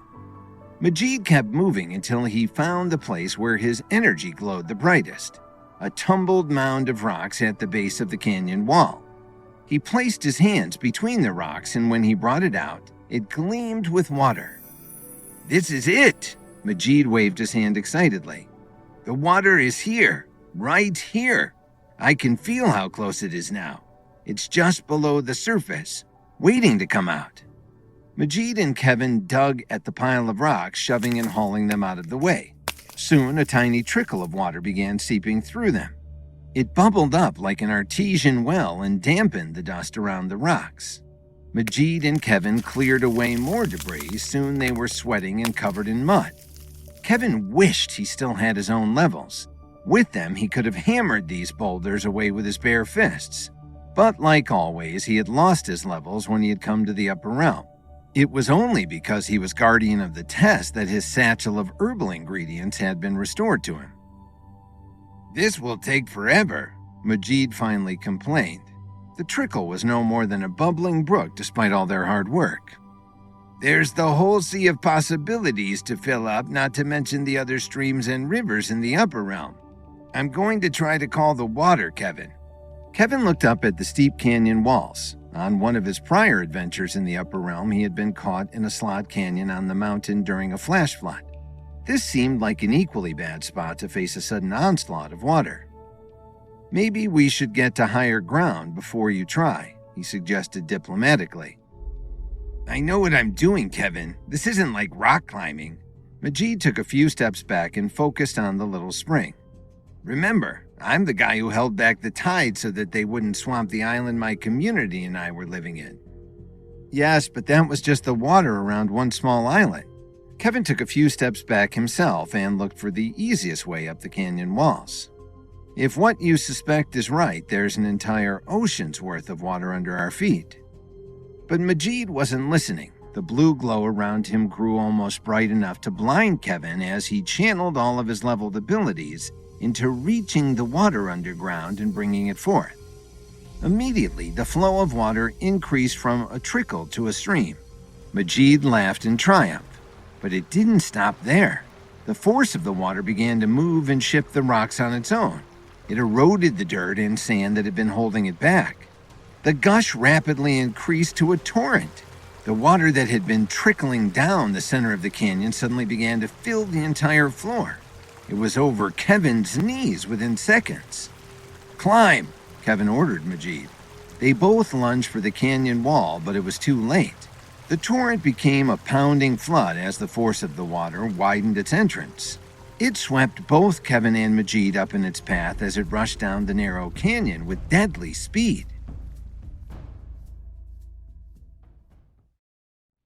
Kevin rescued Majid, who was dangling precariously from a steep cliff where the two were seeking a water source for the upper realm. After helping Majid to use his own fingers as a dowsing rod, they found that their efforts were too successful. A torrent of water was unleashed that washed Kevin and Majid away. The flood picked up Kevin and Majid and sent them tumbling as the water raced along the narrow canyon. Kevin desperately fought to stay on the surface, taking in great gulps of air whenever he could. The tumultuous water tried to pull him under, but Kevin fought it, knowing it was his only hope of surviving. The next time he surfaced, he saw Majid's dark head a few yards ahead. Kevin swam with the current, desperate to catch up to his charge. As guardian of the test, Kevin would never forgive himself if something happened to one of the kids. He caught Majid's shirt, and the two were able to pivot in time to avoid being dashed into a boulder that was too big for even these floodwaters to budge. A moment later, they were flying through the air as the canyon let out over the basin that had once been and was soon again to become the Sea of Possibilities. Kevin and Majid splashed down into the water that was already briny and kicked for the surface. The growing sea boiled as more water poured into it, and they struggled to keep their heads above the water. "You have to get back to dry land," Kevin yelled to Majid over the roar of the waves. "I can't," Majid looked panicked. "Look what happened when I tried to control this water." "You didn't have to control the whole sea," Kevin pointed out. "You only have to make this little part of it calm enough for us to swim to shore." Majid's face lit up. "I have an even better idea." Majid reached out with his leveled abilities. Instantly, an 8-foot circle of water still, although the rest of the sea still raged around them. Kevin and Majid easily treaded water and caught their breath. Before Kevin could suggest swimming to shore, He noticed that their circle of calm water was gradually moving them closer to land without any help from himself. Soon, Kevin's feet scraped on the sandy bottom of the shore. He and Majid stumbled up the beach and collapsed on the warm sand. "Good work," Kevin praised Majid. "Thanks to you, the upper realm has water again, and all kinds of growing things can thrive." Majid smiled his thanks back at Kevin, but the boy was so exhausted he couldn't do more than lie back on the sand and close his eyes. Almost just as exhausted, Kevin leaned back and closed his own eyes, meaning to rest for only a moment. When Kevin opened his eyes again, Majid was gone. The sea of possibilities sloshed back and forth gently, restored to its original state in astounding time. But of course, time in the upper realm was not the same as it was on the ordinary plane of consciousness that Kevin was used to. Without a better idea of what to do, Kevin slowly climbed his way up the beach. Returning to the mainland, he was astounded to see further changes to the upper realm. Although no rain had fallen, water must have been available underground. Trees and plants of every description had sprung up in all directions. The upper realm was again the lush Eden Kevin had first encountered. One thing was still missing, though. There was still no white tower soaring above the green fields. As Kevin walked closer to its site, he saw that the marble blocks that Angel had spoken into being to make the white tower were no longer there. Instead, Kevin saw Walter, the preteen gaming prodigy from Idaho, hunched over a set of small white blocks. "I see that you're my next contestant," Kevin greeted Walter. "I was wondering where you were." Walter eyed Kevin's dripping clothes. "What happened to you?" "It's a long story," was all Kevin would say. "Let's stay focused on your test, whatever that turns out to be." "I know what my test is," Walter gestured to the white cubes before him. They looked like an elaborate set of children's building blocks. "I have to rebuild the white tower." Kevin frowned at the blocks. They were less than 1/100th the scale of the great tower that had once soared into the upper realm sky. Walter saw the look on his face. "Watch." Walter assembled a handful of the blocks into an untidy tower and capped it with a tiny turret. Immediately, a ghostly version of Walter's sloppy tower appeared where the white tower had once stood. It was a life-size scale, but Walter's sloppy tower was nothing like the graceful and structurally sound white tower. It looked like it would fall over in the slightest breeze. Kevin stared in awe. "It's incredible." "No, it's a puzzle," Walter pointed out. As Kevin watched, the ghostly tower flickered a few times and disappeared. Walter knocked over his makeshift model tower in disgust. "And that wasn't the solution," he declared. "Well, it didn't seem to be very structurally sound," Kevin offered. "I know," Walter rolled his eyes. "I just did that as a quick demonstration so you could understand what the blocks are. But I've already tried building the tower a dozen different ways." Walter sorted out the blocks into some organization only he could understand. "Either I wind up with extra pieces or I run out of pieces before the tower is completed. The goal is to use all the pieces to build an exact replica of the tower, kind of like playing a solo game of Jenga, but in reverse. A couple of times I thought I had it right, but as you can see, I didn't." Walter sounded annoyed and impatient. "You couldn't have been working on the problem for very long," Kevin pointed out sensibly. "But I should be better at this." Walter began to restack the blocks. "I should be the best. Isn't that why I'm here?" Walter went back to work on another attempt to reassemble the white tower. Since the preteen didn't seem to be in the mood for conversation, Kevin stepped back and let him focus on his work. However, he didn't go far in case he was needed as the guardian of the test.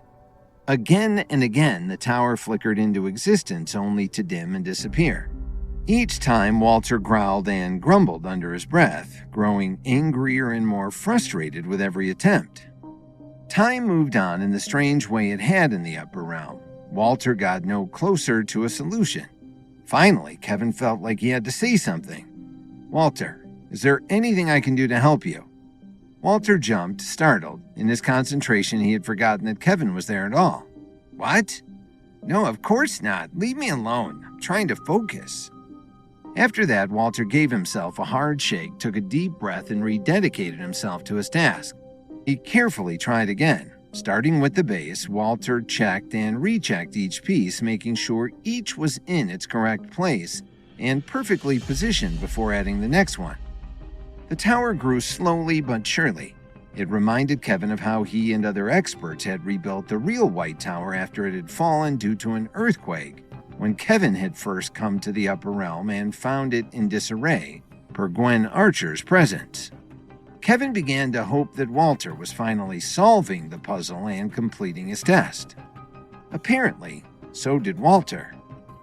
This is it. I know this is it. This has to be it. Walter set the tiny turret on top of his perfectly built White Tower. He moved as carefully and as gently as if he had been placing the final ace on a monumental house of cards. To Kevin's eye, Walter's model was an exact replica of the original White Tower down to the last detail.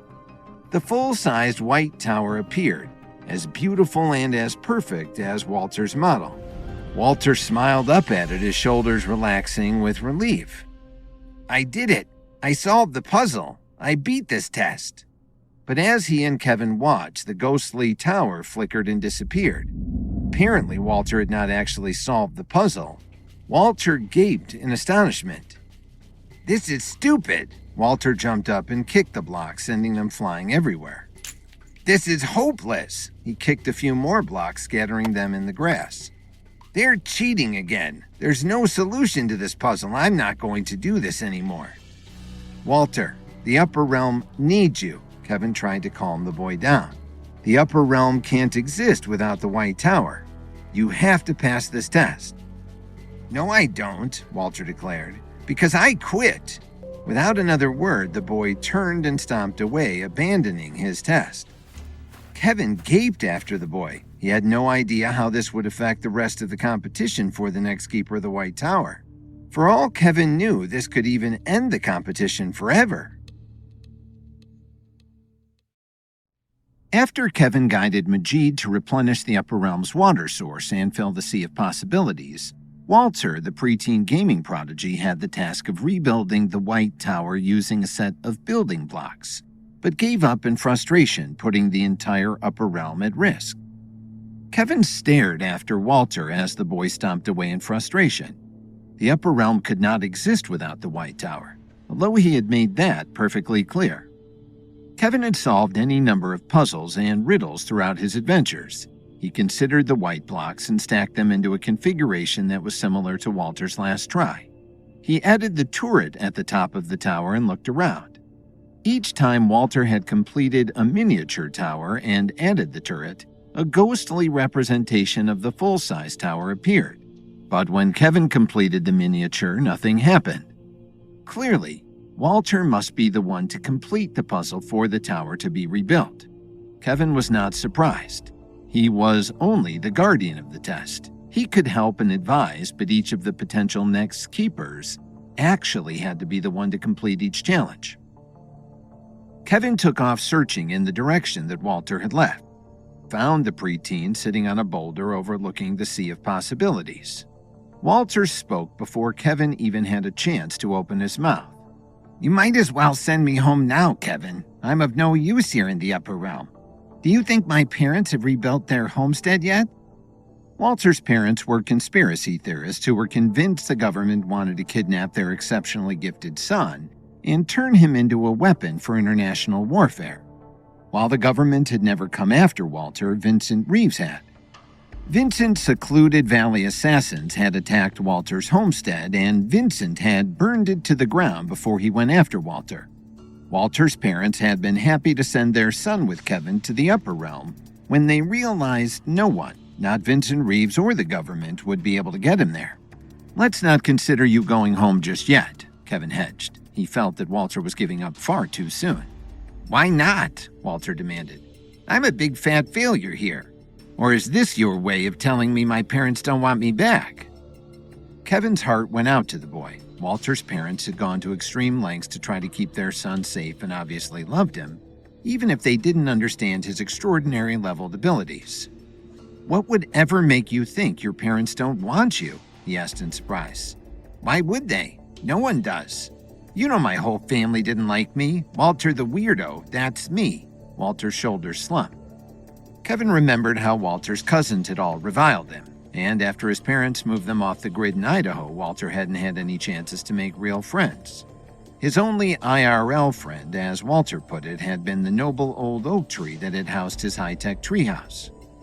Walter's loneliness had been so bad that when Kevin had asked him to think happy and joyful thoughts to reach the upper realm, Walter had failed completely and actually wound up in the lower realm instead. Walter, you can't let a few small-minded people define you for yourself, Kevin advised. You're worth way more than their opinions of you. Does that mean you don't think I'm a weirdo? Walter asked hopefully. I absolutely think you're a weirdo. Walter's face fell until Kevin added, a wonderful weirdo. That doesn't make you wrong or bad. Do you have any idea how many people think I'm strange just because of the way I dress? Walter eyed Kevin's modest Dockers and Keds. I'm sure no one thinks you look like the billionaire you are. Exactly, Kevin nodded. But I like myself, and some people don't care how I dress and like me anyway. Not everyone, but that's okay because I don't like everyone either. Walter, the world needs its weirdos. The same way the upper realm needs you now. So us weirdos have to stick together. Walter was beginning to smile. Absolutely.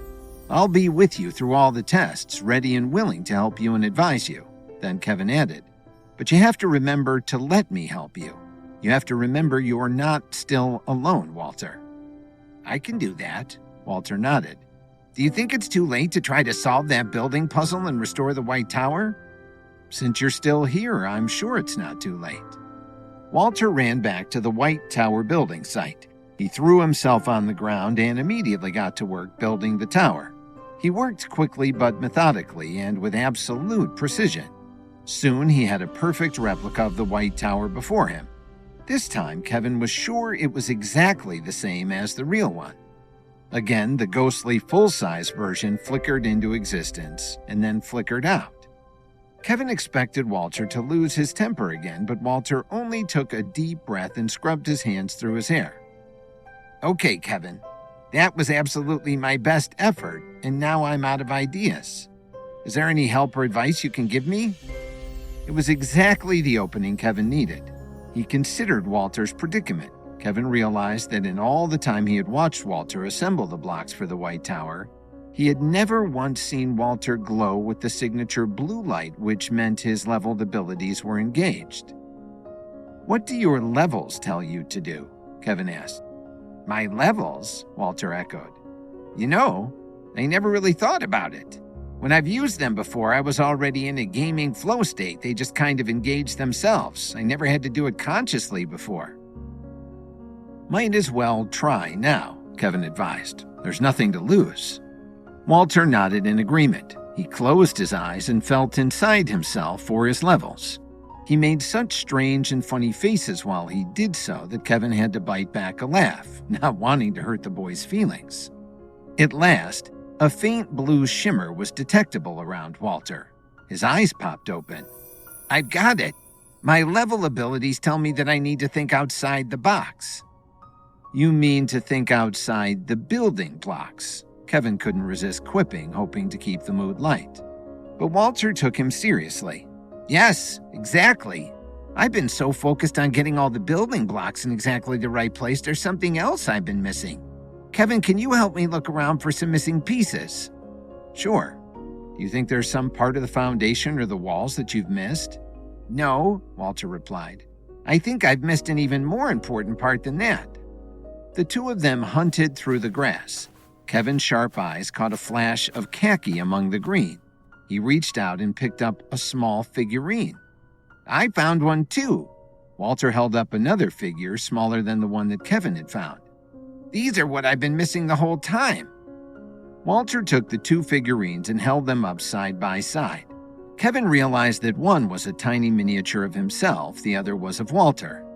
I was so worried about the tower that I forgot about the most important part of any puzzle, the human element, Walter laughed. Carefully placed the two figures in the turret at the top of the tower. The ghostly full-size tower appeared again, growing brighter and brighter. gradually becoming more opaque as it solidified itself into reality. Moments later, Kevin was staring up at the White Tower, perfectly recreated and whole again. It gleamed in the sun and looked strong enough to withstand the end of the world. "Congratulations, Walter! You did it!" Kevin clapped the boy on the back and smiled down at him proudly. Walter grinned up at Kevin. "Race you to the top." Walter took off before Kevin was ready. Kevin easily caught up but chose to stay at Walter's heels as they ran into the tower and up the staircase that circled the inside. Around and around they went, dashing up the stairs until they reached the keeper's room in the very top turret. The small room belonged to Alohi, but even when she was at full strength, she did not keep any personal items around, except for a small statuette from her place of origin, the Hawaiian Islands. The room was just as bare now, but that only accentuated the glorious views out the windows. Walter and Kevin stepped closer to the window and peered out. They had gorgeous sweeping views of all of the upper realm, from the sea of possibilities to the towering mountain at the center. Kevin felt like he could see for 100 miles. Far below, at the edge of the forest, Kevin caught a glimpse of movement. He looked closer with his excellent vision and recognized the small figure moving below. "Hey, that's Pembroke. He must be the next contestant now that you've finished your test, Walter." But when he turned to look at Walter for confirmation, Kevin saw that the boy had disappeared. Kevin wasn't even surprised.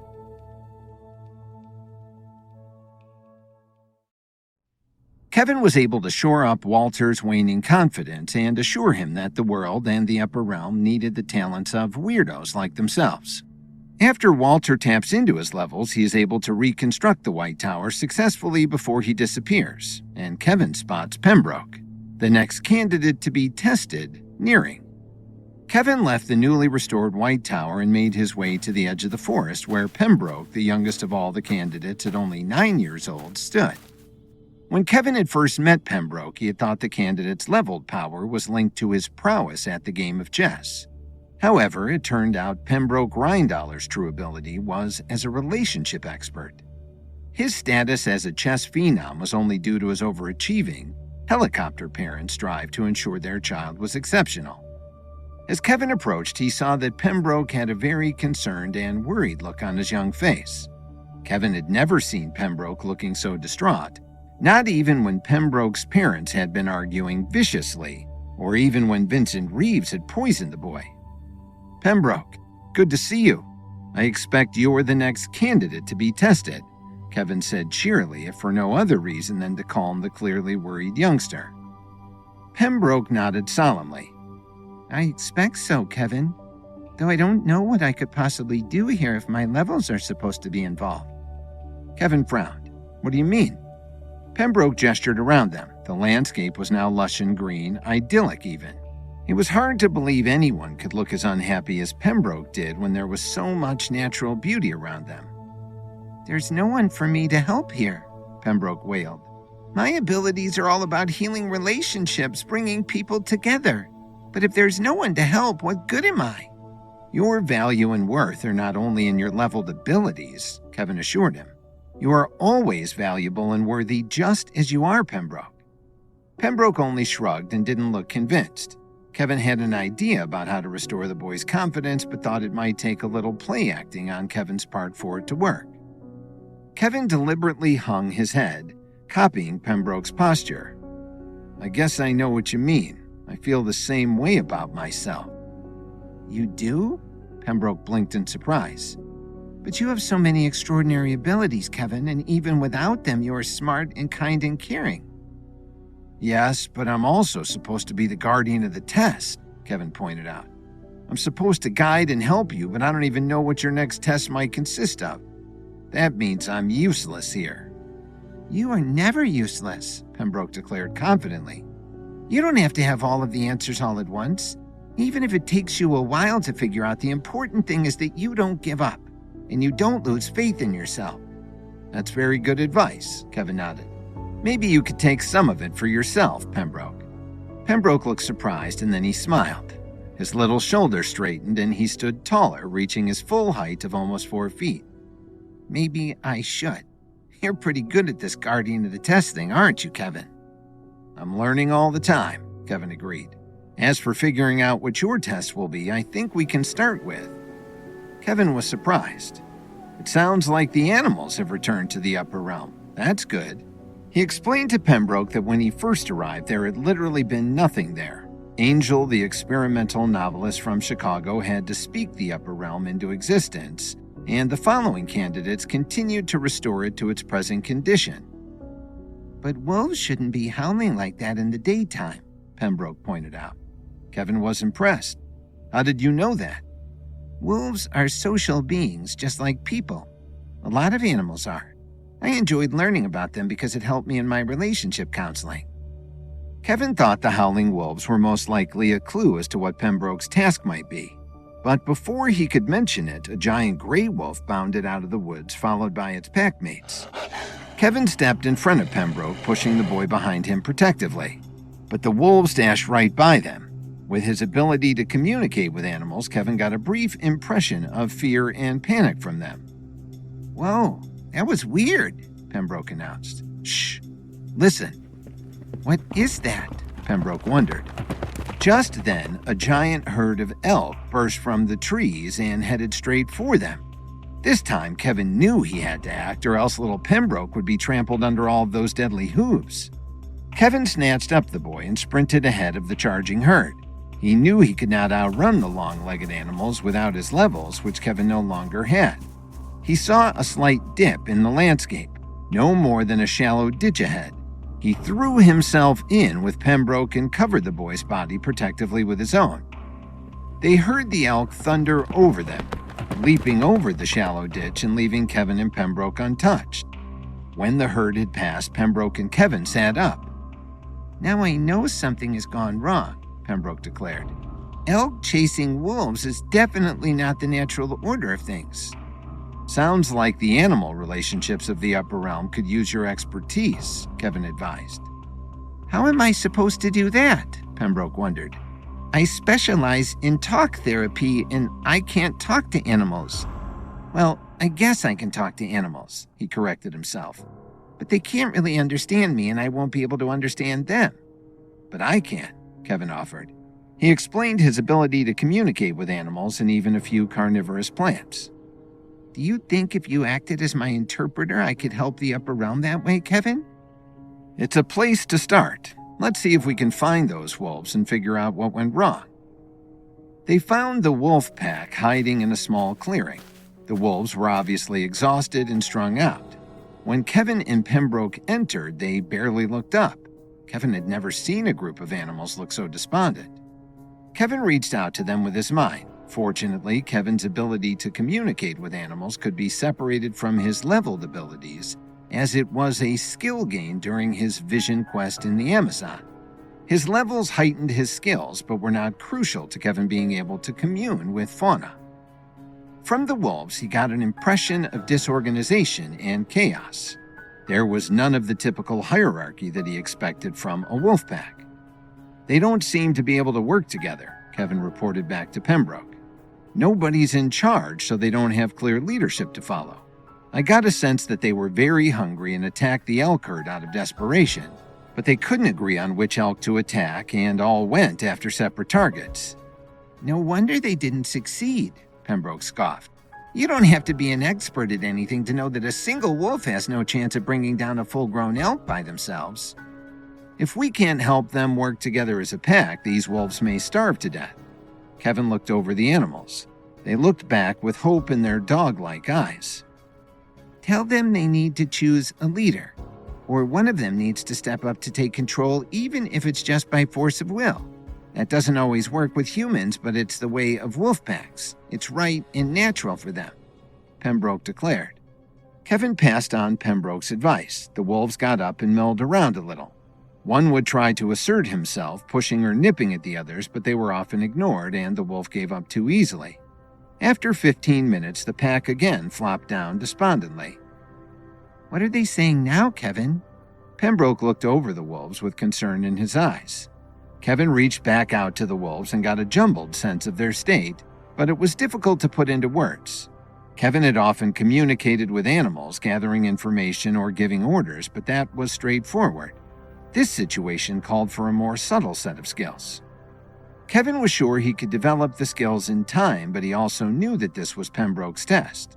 He had to find a way to get the boy to interact directly with the animals so that he could succeed. "I think you're going to have to talk to them directly," Kevin declared. "But how?" Pembroke was starting to look panicky again. "The same way that I learned to talk to animals directly," Kevin decided. "I think I can reproduce the ceremony that I underwent in order to gain the ability. Pembroke, you are going to have to go on a vision quest." Pembroke's eyes went wide with wonder. Angels spoke the upper realm back into being, after which Majid called forth water to fill the sea of possibilities, and Walter solved the puzzle of rebuilding the White Tower. But the upper realm's animal kingdom was in disarray. Kevin decided Pembroke, the young relationship expert, must go on a vision quest in order to gain the ability to communicate with animals in order to put things right. "Me? I have to go on a vision quest?" Pembroke's eyes were wide with wonder and excitement. "It's the only way." Kevin went on to explain how he had first gained the ability to communicate with animals. Kevin had been in the Amazon rainforest seeking a cure for the evil pill given to the followers of the Alliance leader. One of his companions, Selena, the estranged wife of the leader, who was also the director of the Alliance before it was destroyed, had been injured after a native tribe possessed a pack of jaguars and used them to attack their peaceful neighbors. After Kevin went on a vision quest at the request of a powerful shaman, he battled the evil tribe and freed the jaguars from their possession. Afterward, Kevin realized he could communicate directly with the beasts. Ever since, Kevin had the ability to communicate with animals of all kinds, from lowly locusts to giant whales. The communication was never in words, but in clear impressions Kevin was able to interpret. Kevin had also been able to gather information from the animals and convince them to accept simple instructions. Some animals were easier to communicate with than others, and some concepts were easier to translate. But the wolf pack he and Pembroke were now trying to help was suffering from complex social and interpersonal issues. If Pembroke was going to help them form a cohesive and effective hunting pack and pass his first test in the upper realm, the boy would need to be able to communicate with animals directly. "How do I do this vision quest?" Pembroke wanted to know. "We have to start with recreating the concoction Chief Tanabok shaman made for me. Come on, let's see if we can find any cacao in the forest." Kevin waved Pembroke to follow him into the woods. As before, the upper realm contained all the plants and herbs that were in the ordinary realm in a relatively small space, regardless of the flora's usual environment. Chief Tanabok's shaman hadn't shared the secrets of the concoction that had sent Kevin into his vision quest. However, Kevin had gotten a good look at the shaman's workspace and had made careful note of the taste and smell of the potion. While he drank it, Kevin was reasonably sure he could create the brew based on this information. Although they wandered for a while, Kevin finally found the cacao tree that he needed. He plucked a few bean pods from the tree and got to work. Just like every other time he had entered the upper realm, Kevin had lost his levels. However, as guardian of the test, Alohi had granted him the contents of his satchel of herbal ingredients so that he could help the children heal any injuries or illnesses they might incur during the tests. Kevin ground the cacao beans between two rocks and added several other ingredients from his satchel. He broke out his trusty spirit lamp and set the mixture to boil in a small beaker. At last, it was finished. Kevin allowed the mixture to cool slightly before handing the beaker to Pembroke. "You'll have to drink it all down and open yourself to the brew, Pembroke. Don't fight it. What is meant to be will be." Pembroke made a disgusted face but pinched his nose and gulped the liquid down as if it was some unpleasant medicine.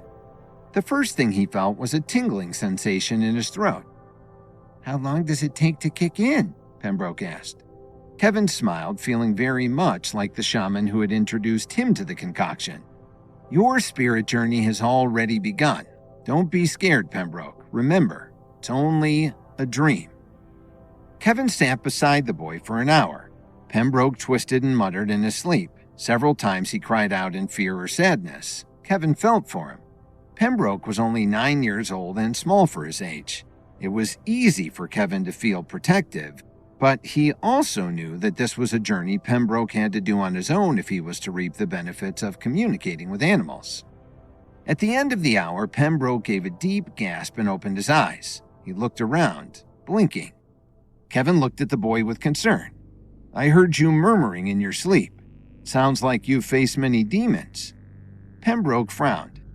"Don't you know, Kevin? You were there. You were there the whole time, helping and guiding me." Kevin thought back to his own vision quest. His mentor and guide, the Night King, had also appeared to Kevin then. Apparently, that had only been Kevin's projection of his mysterious garden, the same way Pembroke's vision of him was Pembroke's projection of Kevin. Kevin decided to emulate the Night King's mystery rather than answer Pembroke directly. "All that matters is that you saw the Tree of Life in your vision." "Oh yeah, I saw it." Pembroke's face lit up with the memory. "Does that mean I can talk to the animals now?" "Let's find out." Kevin smiled and helped the boy stand. They returned to the clearing where the wolves still lolled in depression. Pembroke glanced around at them, concentrating hard. For a moment, Kevin worried that the vision quest had not worked. But then Pembroke broke into a smile and Kevin knew he was communicating with his new clients. As Kevin watched, the wolves all got up and sat in a circle with Pembroke at the top. Kevin caught flashes of their communication. He realized that his own understanding of the animals, as advanced as it was still basic compared to Pembroke's subtle and deeper understanding. "I figured out the problem, Kevin." Pembroke pointed to one of the wolves.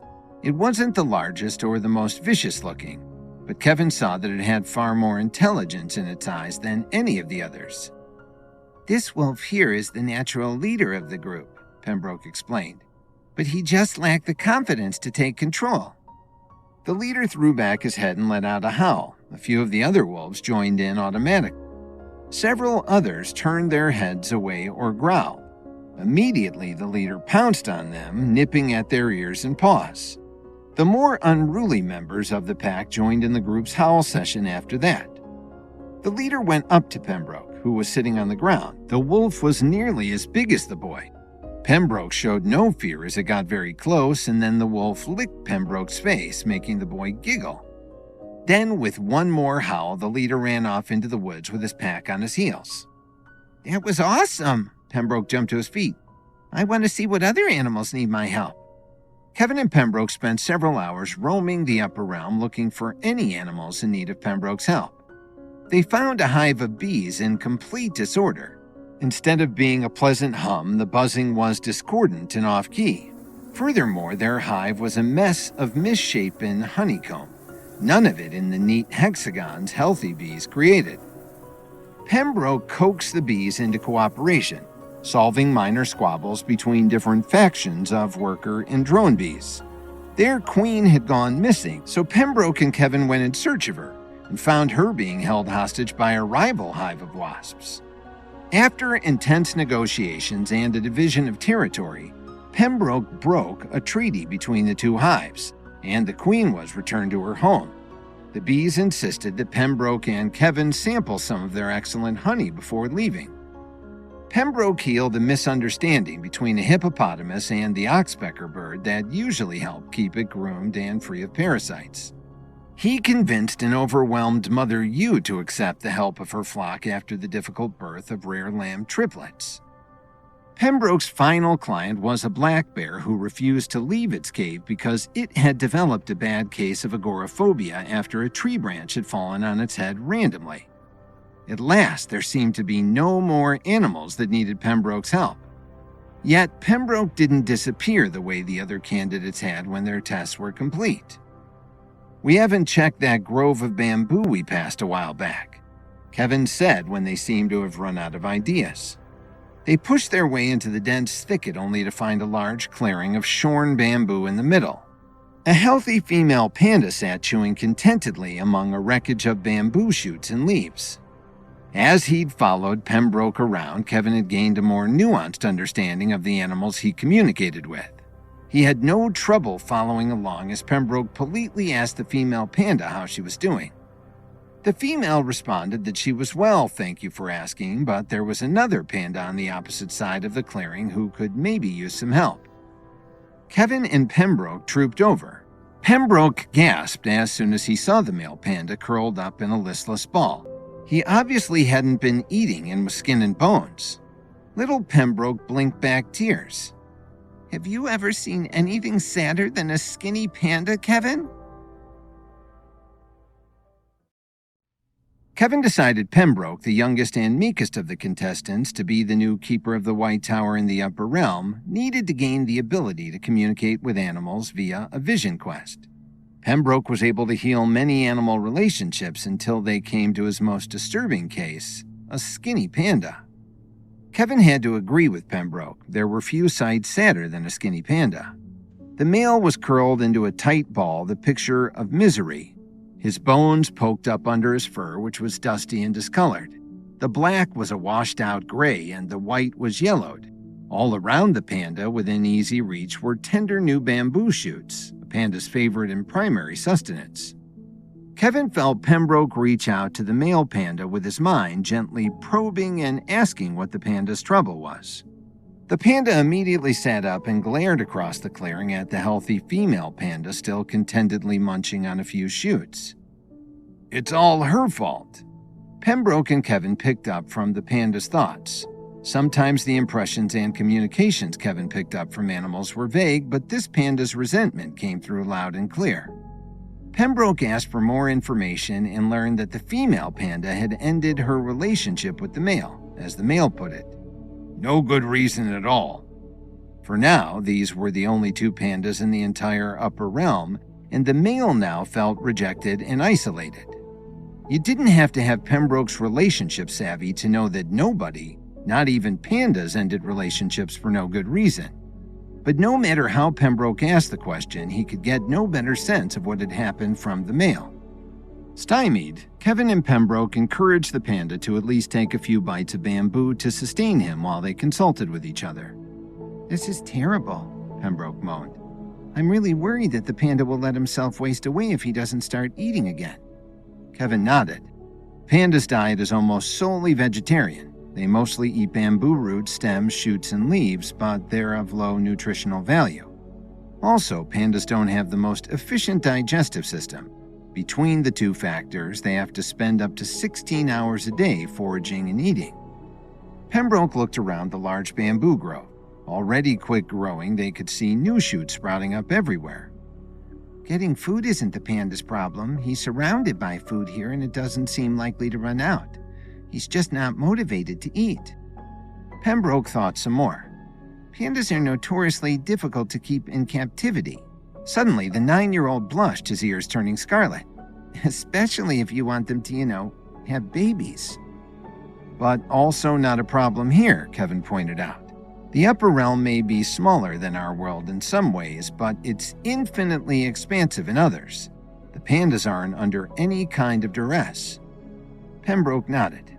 "I don't want to intrude on the female panda's private life since she hasn't asked for my help, but she seemed friendly enough. Maybe she'll want to help her ex-mate if I ask?"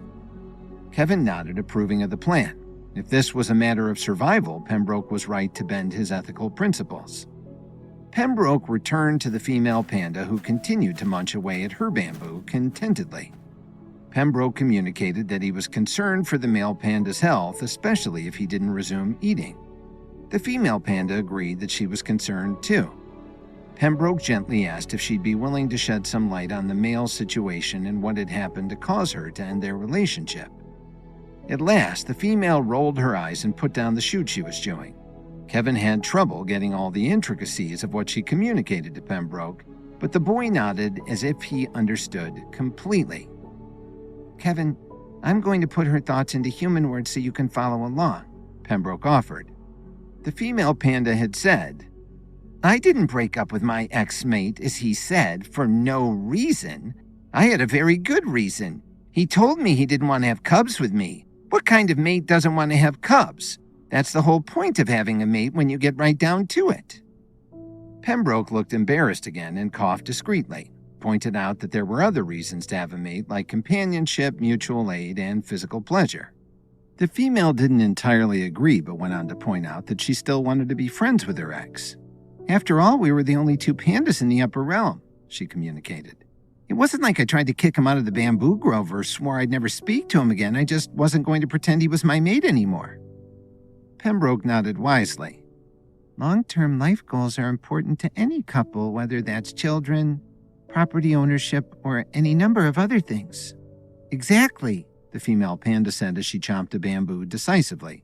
It's a panda's prerogative to change his or her mind, but that doesn't mean I had to go along with it. This made Kevin's ears perk up. Wait, are you saying the male panda changed his mind about having babies? I mean, cubs. Exactly, the female confirmed.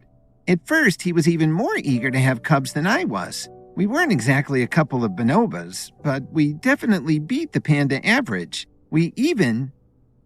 And then what happened? Pembroke asked quickly, not wanting more details. He just stopped one day. I tried to talk about it, but he would just roll over and go to sleep. The female put down her bamboo and looked sad. It hurts my feelings if I'm telling the truth. I felt really rejected, but, life goes on and we have to make the best of it. She bit off another mouthful of bamboo and chewed. That's when I broke up with him. That makes a lot of sense, Pembroke agreed. I'm sorry your feelings were hurt. Thank you for sharing with me. Pembroke tromped across the field to talk to the male panda who was still curled into a ball. But Kevin could see he was watching them from under his lashes. As soon as they were close, the male panda sat up. Well, what did she say? Is she ready to take me back? The male asked eagerly. No, Pembroke admitted. She doesn't seem to want to take you back at all. The male flopped back down. And it's hopeless for me. Hopeless. She did, however, give us some insight into your breakup. I really don't think it happened for no reason. The panda glared. Of course there was no reason. Don't you think I'd know if I did something wrong? Nobody's saying you did anything wrong, Pembroke continued gently. But you had to know that she wanted cubs, right? From everything she said, it sounded like you wanted them too, at least for a while. You mean she broke up with me just because I wouldn't have sex? Isn't that some form of reverse sexism? The male demanded. People and animals too have the rights to define the parameters of their relationships any way they like. Your ex-mate wants to be in a relationship with someone who also wants to have cubs. You seem to want to be in a relationship with someone who doesn't want to have cubs. Neither of you is wrong, but maybe you're just not compatible. The panda sighed and picked up a few bamboo leaves. He shredded them between his paws, occasionally popping one in his mouth absent-mindedly. It's not that I didn't want to have cubs, exactly. Pembroke and Kevin exchanged looks, knowing that they were getting closer to the real source of the panda's problem. Tell me more about that, Pembroke invited. It's just that. What's the point? Of having cubs? Kevin tried to clarify. Not just cubs, any of this. The panda threw his skinny panda arms wide. What's the point of living in a world that appears and disappears whenever it wants? What's the point of looking for the best bamboo grove when an earthquake can happen any time and knock it all flat? What's the point of even going for a walk when you know a tree branch could fall on your head any minute and bam! The panda smacked his paws together. That happened to a cousin of mine, the panda finished. Yes, we met him, Kevin replied, thinking of the black bear with agoraphobia they had helped. He's doing better now, by the way. That's good to hear. But the panda still seemed glum. Kevin looked to Pembroke, but the boy looked concerned, almost panicked. Kevin gently pulled him aside. What's the matter? Kevin asked with concern. This is my worst nightmare as a therapist, Pembroke gasped. It's an existential crisis. They're not uncommon, Kevin pointed out. Many people, and apparently animals too, go through them. I know, Pembroke wailed. But I've always avoided them before. I mean, I'm only 9 years old. What do I know about the meaning of life? I'm sorry, Kevin, but there's no way I'm ever going to pass this test. Kevin helped Pembroke to gain the skill to communicate with the troubled animals of the upper realm through a vision quest, and indeed, Pembroke helped to counsel many wolves and bears and ewes and bees But when he found a male panda whose relationship ended per the panda's existential crisis, Pembroke feared that this was a situation he could not handle. Kevin smiled down at Pembroke with sympathy. The 9-year-old was extremely distraught and apparently going through an existential crisis of his own. Pembroke felt he was too young to be of help to the despairing panda, too young to be helping any, in fact, because of his own lack of life experiences as a sheltered 9-year-old, and too young to be competing for the role of the new keeper of the White Tower of the Upper Realm. At the moment, it was all too much for the young boy. I hate to tell you, Pembroke, but the meaning of life doesn't get any clearer the older you get. That's what I was afraid of, Pembroke groaned. So what do I do? Kevin considered. Obviously, this was the final part of Pembroke's test. He needed to find some way to pass it, and it was Kevin's job to offer him advice and guidance.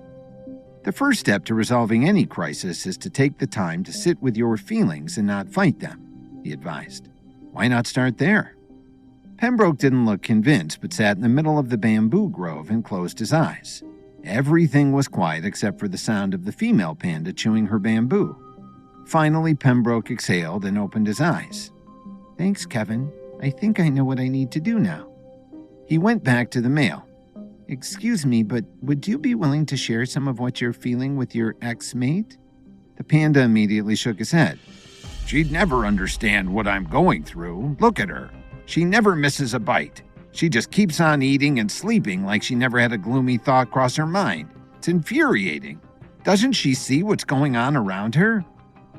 You might be surprised at how freeing it would be to tell your mate your true thoughts, Pembroke encouraged. If nothing else, it might help your depression. The panda hung his head. What if she won't talk to me? Maybe she won't, but you might as well try. Even if she won't talk to you, you won't be any worse off than you are now, right? The panda nodded. With a sigh, he pulled himself to his feet and crossed the grove. Occasionally, he looked back at Pembroke and Kevin, who gave him encouraging nods. The male meekly approached the female, who at least didn't seem to be offended by his presence. Kevin and Pembroke backed off to give them some privacy. At last, the female offered the male a particularly luscious bamboo shoot. He took a tentative bite, considered it, and wolfed the rest down. Are you doing better over there? Pembroke called. The pandas both nodded and had happier expressions. I explained to my ex-mate what I've been going through. I have those thoughts sometimes too, she added, but I had no idea my mate was feeling the same way. You just called me your mate, the male pointed out shyly. Does that mean you'd consider taking me back? If you'll at least consider having cubs. It doesn't have to be now, but maybe in the future. I can do that, the male agreed. In fact, I'm feeling better about the future already. He leaned over and whispered something in the female's ear. She giggled and looked pleased. Should definitely try that. But first, we eat, the two pandas said together. They flopped down side by side in a stand of tender new bamboo shoots and began to eat, holding hands the entire time. Kevin smiled at the sweet picture they made. Well, Pembroke, it looks like getting past your existential crisis helped them get past theirs. But when he looked, Pembroke was gone.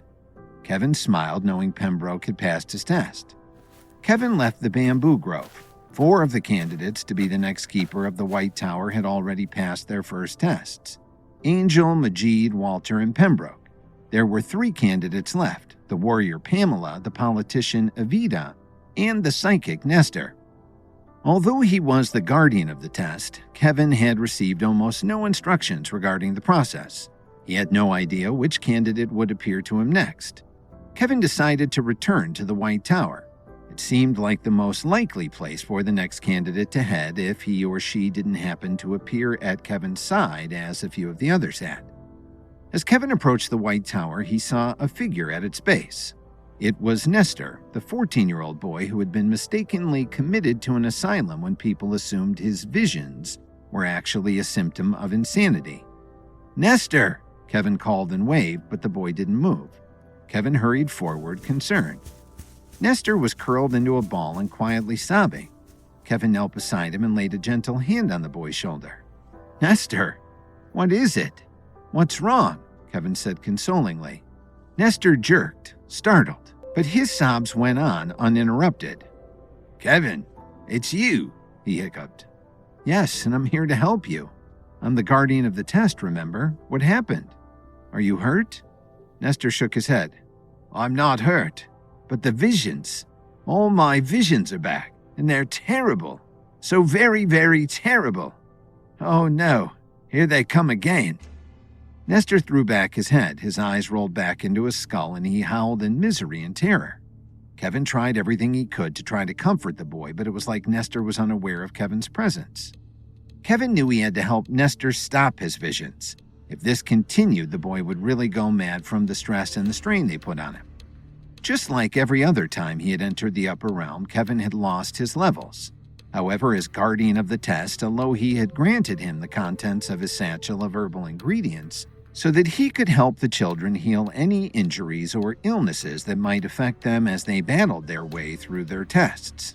He went through its contents now, mentally creating a formula to help the boy. Chamomile granted spiritual protection and helped with relaxation and peace. Lavender had similar properties, but Kevin was out of Artemisia nobilis, one of the most powerful herbs for spiritual protection. Fortunately, he had passed some on his way out of the forest. Kevin shouted to Nestor that he would return, hoping his voice would penetrate the boy's visions. With his stock replenished, Kevin quickly brewed an infusion. Nestor flailed, but Kevin gripped him firmly and forced the herbal remedy down his throat. Nestor instantly quieted and relaxed. After a few moments, he blinked and sat up. He looked dazed and exhausted, but Kevin was glad to see the light of sanity in his eyes. Thank you, Kevin. I've been plagued by my visions before, but they've never been as bad as this. All things are enhanced here in the upper realm, Kevin explained. Your visions will be stronger than ever. You must learn to control them rather than let them control you. Isn't that what the herbal brew you gave me is for? Kevin shook his head. The brew will protect you from the visions, but only for a short time. I wanted to give you a respite from them so you could collect your thoughts, but you should not become reliant on it. It would be best if you control your visions with your thoughts. Then you don't need to depend on anyone or anything else. I don't know if I can, but I will try. Nestor sat up straighter and looked around. So what will the test be? We'll have to figure that out together, Kevin smiled. But it's easy to tell that your visions have something to do with what your test is. That's what I was afraid of. Nestor described his visions to Kevin. Despite his abilities, Nestor was not able to see the outcome of the tests or who the next keeper of the White Tower would be. In fact, he seemed to be having the opposite problem. I had different visions of all of the candidates, including myself. Nestor considered this. I think that means that it's still possible for any one of us to go to the end of the testing. Kevin instantly picked up on something. You said it's possible for any of you to get to the end of the test, but you don't think it's possible for any of you to actually win the testing and become the candidate? Kevin's words were straightforward and calm, but his mind was reeling. He feared that the test might be a failure, and the upper realm could indeed collapse.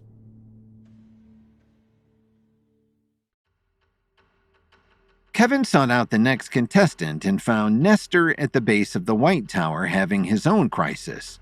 Nestor, a psychic, was having visions again, and they indicated that no one was going to succeed in the test to become the new keeper of the White Tower. And Kevin feared that maybe that the upper realm was going to collapse no matter what he and the 7 candidates did to save it. Kevin stared at Nestor in horror. Sure, there must have been some mistake in his predictions. I don't believe it. I won't believe it. There has to be some way for at least one of the candidates to succeed and become the next keeper of the White Tower. It's the only way to save the upper realm and the Foundation. Now that Nestor had consumed an herbal brew to suppress his visions, the boy was able to sit up and speak sensibly. I'm telling you, Kevin, I had vision after vision, and in each one at least one of us kids dies attempting to complete the final tests. Sometimes we all die together. But these visions of yours don't always come true exactly the way you pictured them, isn't that right? Nestor considered. Not always. Once I had a vision that one of my younger brothers would fall from the roof of our house. I tried to stop him by locking all the windows on the upper floor, but he kept finding a way to open them. So finally, I pushed our trampoline under the place where I saw him fall. And he was saved, Kevin asked eagerly. He broke both his legs, Nestor hung his head. I didn't get the trampoline exactly in the right place. But at least he didn't die, which is what your visions had been telling you would happen, Kevin pointed out. That's a vast improvement. Kevin considered what to ask Nestor next. Is there some consistent factor in all the deaths in your visions? Something that might give us a clue as to the best way to alter the future and create the best outcome for all of the candidates? Nestor rubbed his temples. It was difficult for him to recall the details of all of the many visions, particularly because they had been so horrible. Nestor hadn't wanted to watch his fellow candidates be slaughtered one after another, or see himself die in terrible ways. But he forced himself to focus and came up with one consistent factor. There was one thing, Kevin. There was a fire burning in the topmost room of a high dark tower. The flames cast strange, eerie shadows on the walls. Sometimes candidates went into the flames. Sometimes other people came out of them. I saw that fire in all my visions, but I don't know where it is or what it means. Kevin looked grim. I know exactly what you saw, Nestor. That fire in your visions was actually the doorway of the damned. Kevin went on to explain the doorway of the damned to Nestor. It was a passageway between the ordinary realm and the lower realm. Vincent Reeves used it to enter the lower realm and create trouble for the upper realm from there. Kevin had twice traveled to the lower realm and he had seen the doorway. On his last trip, Vincent kidnapped another candidate, Walter, and dragged him through the door itself. Kevin and the girl with warrior levels, Pamela, had pursued Vincent through the door. They had found themselves in an ancient underground structure in the ordinary realm. It was filled with strange and wonderful treasures. Together they had rescued Walter, but instead of going back through the doorway of the dam, the three of them had ascended to the upper realm directly from the ordinary realm. Since the doorway of the damned was the consistent element in all of your disastrous visions, Kevin declared, we're going to have to shut the doorway of the damned, hopefully for good. Nestor's eyes went wide. Is that even possible, Kevin? It has to be, because I am sure that closing the doorway of the damned is your first test in the upper realm, Nestor. When Walter had recreated the White Tower, it had been an exact replica of the original, down to the concealed trapdoor on the tower's lowest level. Kevin led Nestor through the trapdoor and then down even lower to where a pool of hot black water waited. Nestor peered into the water. I don't like the look of that water, Kevin. I don't blame you, Kevin reassured the boy. That's the sea of regret. We have to go through it to reach the lower realm, but it will try to pull you down to its depths, with visions of everything you feel guilt or remorse over. You must control your thoughts and focus on the good in your life to come out of the other side successfully. Kevin realized this would be an excellent opportunity for Nestor to practice keeping his mind focused. Nestor would need the same mental discipline to control his visions once the brew Kevin had given him wore off. I'm willing to try, Nestor promised. But will you please stay close to me in case something happens and I lose focus? Kevin smiled. Of course I will. I am your guardian of the test. I'm here to help and advise you every step of the way. Kevin offered Nestor his hand and the boy took it. Together, they jumped into the water. In the murky depths of the abyss, Nestor was enveloped by the inky blackness. He kicked and fought against the current, trying to find the surface again. Suddenly, an image appeared in front of him. It was like the psychic visions he'd had, but he recognized this one from his past. It was his little brother lying on their lawn with a bedsheet tied like a cape, sobbing in terrible pain. The boy had been convinced he could fly and jump from the roof. He had landed on the family's trampoline thanks to Nestor's foresight, but had fallen askew and bounced off. Now both his poor little legs were broken and he was hysterical with the agony. Nestor was immediately swamped with remorse. There was so much else he could have done. He could have gotten the trampoline in the right place, although at the time he had thought it was.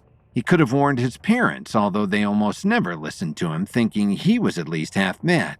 He could have tried to explain to his brother that he couldn't fly, although all of Nestor's siblings thought him as crazy as his parents did. Nestor felt himself sinking in despair, dragged down by the sea of regrets, but something stopped him with a tug on his hand. It was Kevin. He sensed the sea of regrets' effect on Nestor and was reminding the boy of his advice to control his thoughts. Nestor willed his mind to reject the vision the sea of regret was trying to impose on him. He made himself think about his brother in happier times. It was a start, but not enough. He thought of how his brother was so proud to have all of his classmates sign his 2 casts, and how he loved for Nestor to race him around in the wheelchair, making engine noises the whole time. Finally, he thought of the day his brother threw away his crutches and ran to Nestor, happy and proud to show his big brother how well his legs had healed. His little brother didn't even have a limp now. Most of all, his brother was alive thanks to Nestor, which was the most important thing of all. Kevin felt Nestor's body rising through the waters of the sea of regret and smiled. He knew the boy must have mastered his thoughts at last. Kevin directed his own thoughts to his beloved Lily and the twin she was carrying and felt himself rise with Nestor. Kevin and Nestor surfaced on a shore of black sand.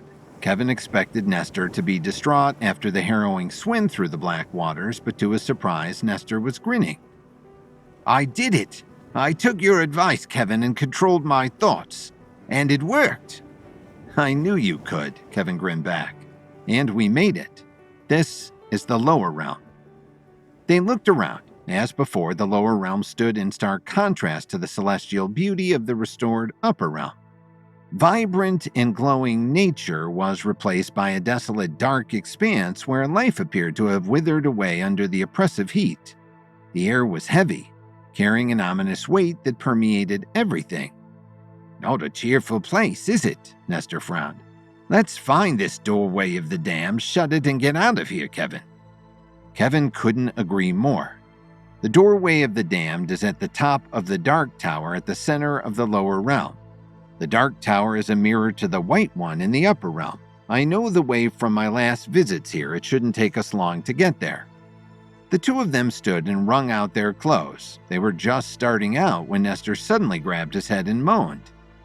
"The visions! They're back already!" I was afraid of this.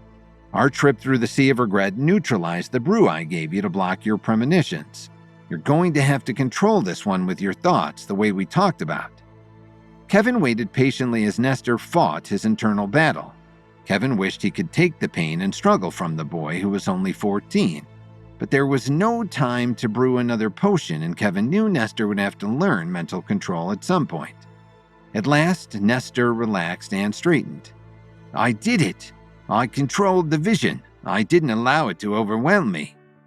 "Every time you do so, it will get easier, if only by the tiniest amount," Kevin assured him.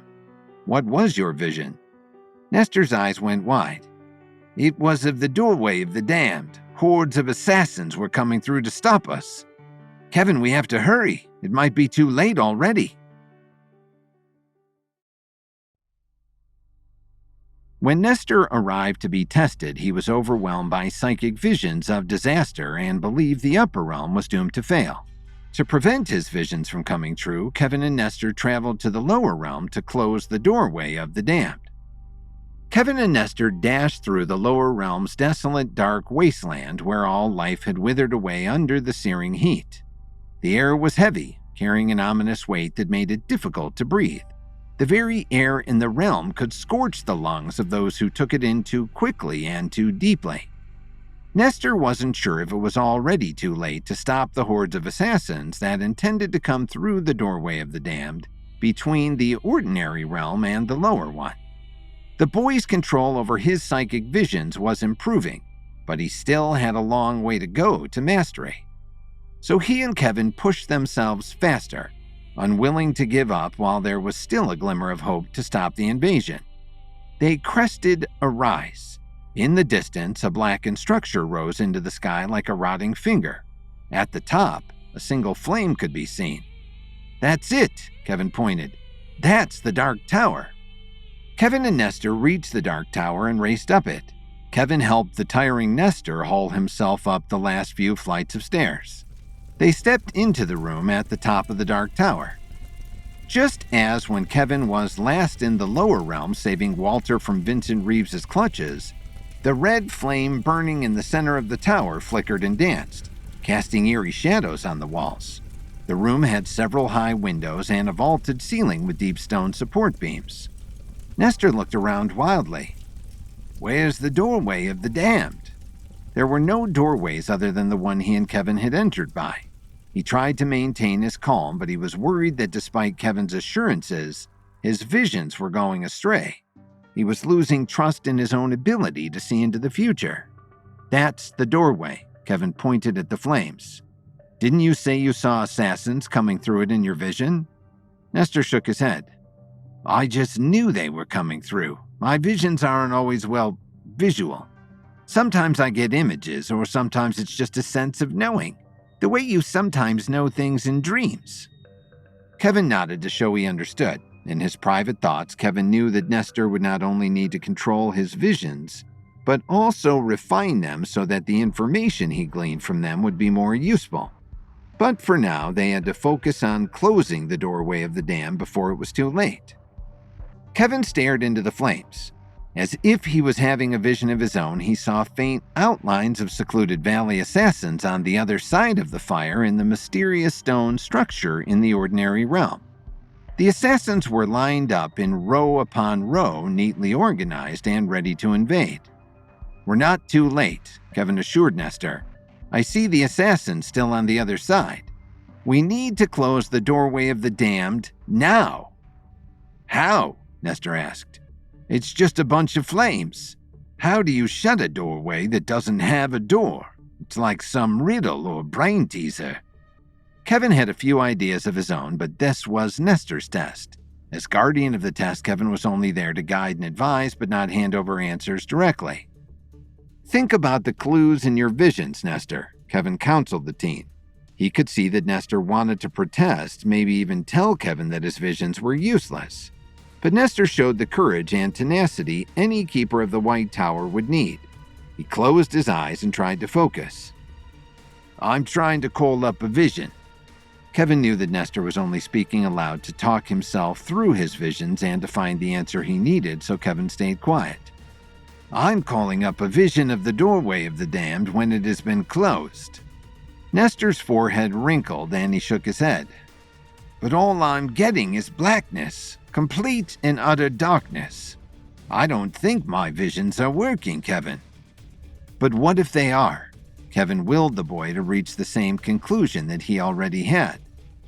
If my visions are working and my visions are just showing blackness, Nestor thought hard. If there's just blackness, which means... It means that when the doorway of the dam is closed, the fire has gone out. Yes, I think that's exactly what your vision means, Kevin assured the boy. To close the doorway of the damned, we have to put out the fire. Nestor looked around the bare room again. I can't tell what the fire is using for fuel, so maybe it doesn't need any. We can't stop it by cutting off fuel it doesn't need. There's no water up there to smother it, but we could cut off the fire's air another way. That's what I need next. A vision of how to cut off the fire's air. Nestor closed his eyes again and focused even deeper. Kevin glanced back into the flames. The Secluded Valley assassins were closer than ever. They only had moments to close the doorway of the dam before it was too late. I think I have an idea, but I'm not sure it will work, Nestor finally announced. Certainty is the luxury of despots and madmen, Kevin advised. You're neither, Nestor. You have to make a choice now, or else the assassins will invade and the upper realm will be destroyed all over again. To Kevin's surprise, Nestor turned and ran out of the room. He could hear the boy running down the long spiral stairs that led back out of the Dark Tower. Was Nestor abandoning his test? Was he running away like a coward? Kevin didn't have time to go after the boy. He put the questions out of his mind and prepared to fight the legions of Secluded Valley assassins that were about to invade. If Nestor was failing his test, it was up to Kevin to step into the breach and do anything he could to protect the upper realm. One of the assassins in the flames grew clearer as he tried to step forward through the doorway of the dam. Kevin lashed out with a vicious kick before the man even exited the fiery doorway. The assassin flew backward, knocking into his compatriots. All of them went tumbling down. Briefly, confusion reigned on the far side at the doorway of the dam. Before the assassins could reorganize themselves, Nestor appeared at Kevin's side. He was panting almost too hard to speak. He must have dashed at full speed all the way down the stairs and then back up again. Kevin was glad to see that the boy hadn't cut and run, but he wondered at his strange behavior. Nestor shoved something into Kevin's hand. It was a rock as smooth and round as a baseball. "Throw it," Nestor panted. "Throw it as hard as you can. Throw it there." Nestor pointed to the far side of the chamber where one of the tower's blocks was slightly lighter than the others. The face of the rock was slightly slanted as well. Kevin didn't question Nestor. There was no time as the assassins were on their feet again and looked ready to race through the flames at any moment. Although he had no longer had his levels, Kevin still had considerable ordinary strength from his martial arts training. He threw the rock as hard as he could. The rock hit the block and ricocheted upwards at blinding speed. On the rebound, the rock hit one of the stone arches holding up the ceiling. The sound of the rock hitting the arch was distinctly different. Cracks raced through the stone arch holding up the ceiling. The falling chunks of the ceiling crashed down and directly onto the flames of the doorway of the damned. "It's working! Nestor, it's working!" Kevin cheered. The domino effect took over, with more of the ceiling falling as its support structure failed. The smaller pieces had no effect on the fire, but the larger ones reduced it to a few isolated jets of flame. Kevin looked into those flames and saw the vision of the assassins fading. In his last glimpses, he caught the surprise and confusion on their faces as they realized their portal to the lower realm was closing before their very eyes. The sound made Kevin look up. He saw that more stones from the ceiling were about to give way, and Nestor was standing directly under them.